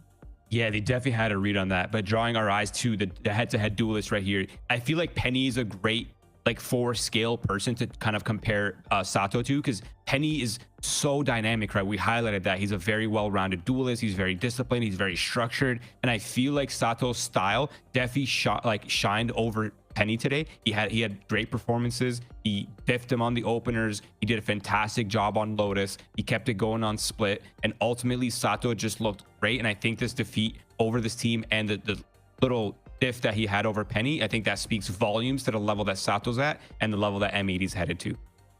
And I want to take that conversation a little further and just talk about these quote unquote newcomers for M80. Sato's not really new at this point. It's been 1.5 million matches, but want to talk about Sato and Victor together here because Sato was somebody that throughout the series popped off. Sato has like the flashy plays, Ash, of course, we got to talk about him. But Victor was able to more than hold his own, and he is the newest part of this roster in terms of players in the server. And to see him consistent throughout the series was really nice, and I think a really good sign for this team to come. No, for sure. I think the reason why it's so easy to talk about Sato is because of the fact that we've talked about his very flashy playstyle. This is a player that went for like what 28 opening engagements across both these maps. So that's who you're going to have your eyes on, because that's the player that you're looking to open up the round. But Victor is kind of like that old reliable that we look towards for this roster on M80. I think that he has really great utility to help Sato with those opening engagements, especially when you're looking at like the salvos going out for a lot of like that zoning potential and forcing the likes of YFP into a lot of those angles where they are forced to fight the M80 players who are flooding in. And I think a thing that probably flies under the radar for Victor as well is he's an extremely vocal player. And I feel like he's now on a role that allows him, allows that strength to really shine, because he can have his say in the mid rounds. He can have his say in terms of what fights are happening. He can control a lot of like the late rounding and a lot of the dynamic and sort of the chaos that a lot of teams struggle to manage. And I feel like his experience on this roster is going to bring them to these new heights that they haven't reached before. And I'm very, very excited to see what kind of growth this team has by the time playoffs come in and by the time Split 3 rolls around as well. I love that you talk about the experience that he brings to the roster, because there's not like anyone on this team, not many people in Challengers that really have this sort of experience. League, yeah, like when you look across the board, like he's played on the biggest stages. It's actually kind of nuts. So I feel like for M80, for the other players, to have him on the team is just a really great thing for everyone all around. So I'm excited to see already the team is looking really strong. This is a great win here, but I'm excited to see that extended on further. They're one match away from qualifying into playoffs. And then, of course, to try and make the run to see if they can top their last place performance there. But it's time to stop hearing from us for a moment and instead hear from Victor, who is on the line with us now for our post-match interview, chat just a little bit more. Victor, congratulations on the win. It's been a couple weeks now since you've been on this M80 squad. It looks good from our end. How are you feeling with everything going on? Yeah, obviously we started a little bit rough, but I think given enough, we only had a week of practice going into that game.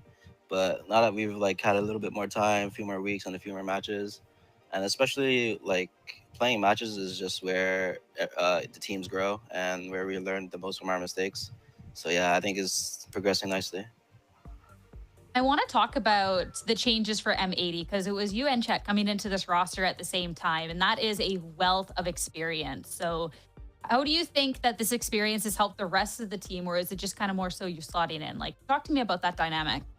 Well, at first we had me on like a more lurky type of role on attack, which we obviously we eventually changed. The main reason being the main reason is that like if I'm on a lurking role, like I'm just pretty much at the mercy of my pack players and just going off their information, and that determines what space I can take. But I think we struggled. I think we struggled with that kind of dynamic, so we moved me over to the pack, where I can just use like, so previously I used to play duelist and I was always like the entry / pack player. So we just use my experience there to help us make like the quick split-second decisions that we need when things are so hectic, like we're getting breach done, the Teo's setting his missiles at us, and we just need a good split-second reaction and decision by all of our players. Like pretty much all 5 players need to like move together. I don't mean like together like next to each other, but have the correct movements according to the call. So yeah, I think that answers your question. Yeah, I love the little insight, a little bit more. So I like to get that experience to be able to have that split-second decisions with you. And I mean, we've gotten to see the team grow more and more with you now being on it. I want to know, now that you're a little bit accustomed to the Challengers, scene, gotten to see a little bit more from the rest of the teams, how you feel M80 scales up against all of them, because M80 was strong in stage 1. This was the finalist from the playoffs, but just narrowly missed out on that crown. So when me and Chet were coming in, we talked and we were just like, okay, if these guys can get second without us, then us joining surely should bring them to like a first place finish, right? So that was our mindset going into it. Obviously, it's not easy as just like plug and play, but I think we have very strong players individually. I just think the main thing they were lacking was for Sato specifically, like to get the most out of this guy. I can watching him in scrims and like in matches, I see this guy is insane individually. I think the thing he needs is just like direction and which is where I come in during the game, and Chet mainly for out of the game. But during the game, I'll try my best to like position him where I want him to be or where I think he should be, according to my util or according to like the read I have. But yeah, pretty much just like get him into action as much as possible because that's where we need him. But as far as far as the other players, I think I'm pretty impressed, honestly. Caillou as a caller, like I can tell like he has a good understanding of the macro. It's just essentially just putting into practice during the game. And OK is just very good flexibility, like being able to just swap roles whenever we need him to, which is not easy. And like it's not gonna be like easy from the start, which is why he's it's good that he's a fast learner, and he just learns quick from his deaths and scrims, so it'll never happen in the match. Let's talk about you a little bit too, slotting into this, because obviously very skilled team, but you're a very skilled, experienced player coming into this. It's been a little bit since we've seen you consistently, and I want to know kind of what you feel like your future looks like. Is it trying to ascend with this team, etc.? Is it a right here, right now thing? I'm definitely like, yeah, I'm just going with the flow, like with the present. Like I'm not looking too far ahead in the future. Obviously, our goal is to win Ascension if you make it there, but if not, then like I'm just taking it day by day. I don't like to think like too far in the future because like one saying that I like to go by is if you can't see your opponent today, you're not gonna be If you're looking too far ahead and you're not looking at your opponent today, you're not gonna beat them. Ooh, so that's how I like to take it.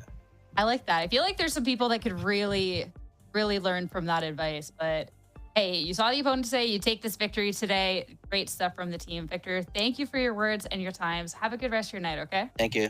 Have a good one. Thank you. Thank you. Back over to the desk. At the end of the day, I love that. Just one day at a time, looking at the right here, right now. And I mean, really strong words for the rest of the team here, Roy. So I'm liking this M80. This has been good. Yeah, I'm also liking it. And shout out to Victor. He looks pretty jacked right now. I'm actually pretty happy to see that. He's looking great out there. I see you in the chat, like asking me to ask for the last round. I'm not going to.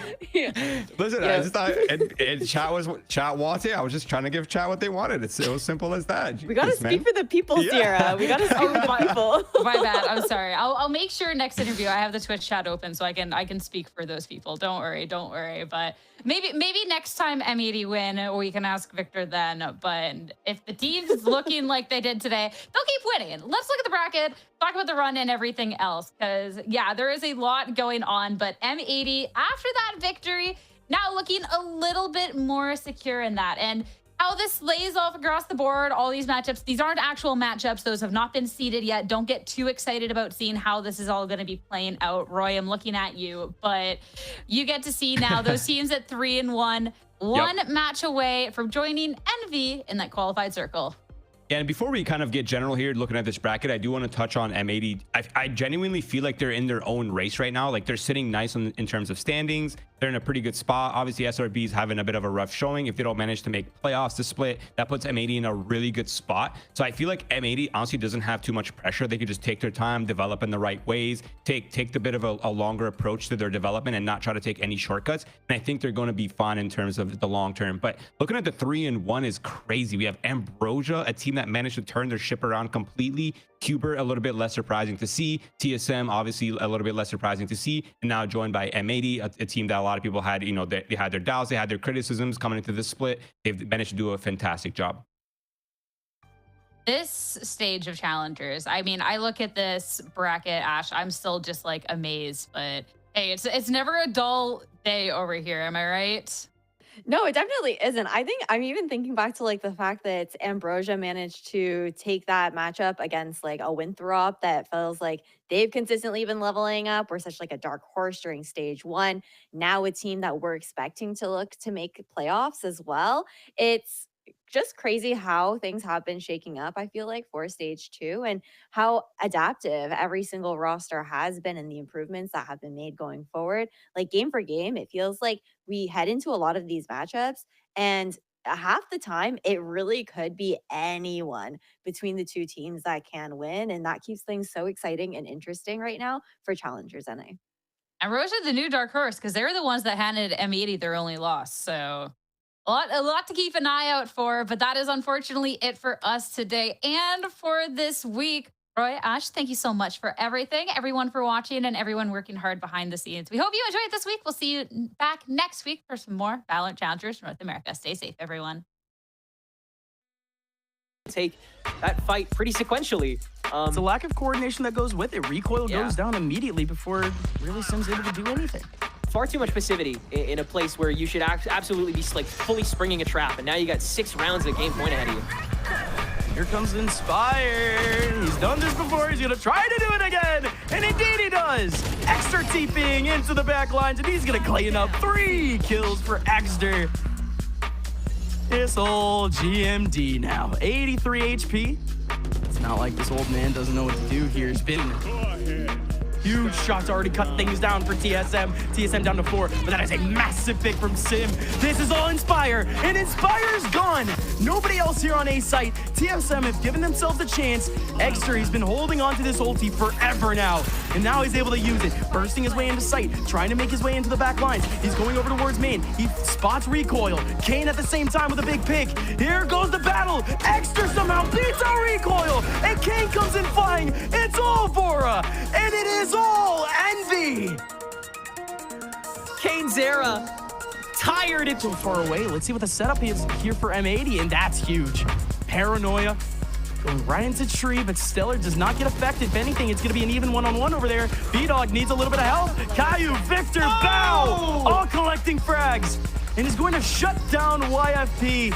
Try as you may. M80 is going to be too controlled. Sato has to be that weak point, and YFP certainly don't like it when the weak point is Sato. Oh, dimensional Caillou drift. holding up heaven as well. It's all coming up M80. The dimensional drift, though, lets Penny work a little heavier despite the intel, and now these guys are getting as active. Sato on top of the spike, though, with the shutdown, and that'll be a 13-10 victory here on Split. M80 coming in. Take that.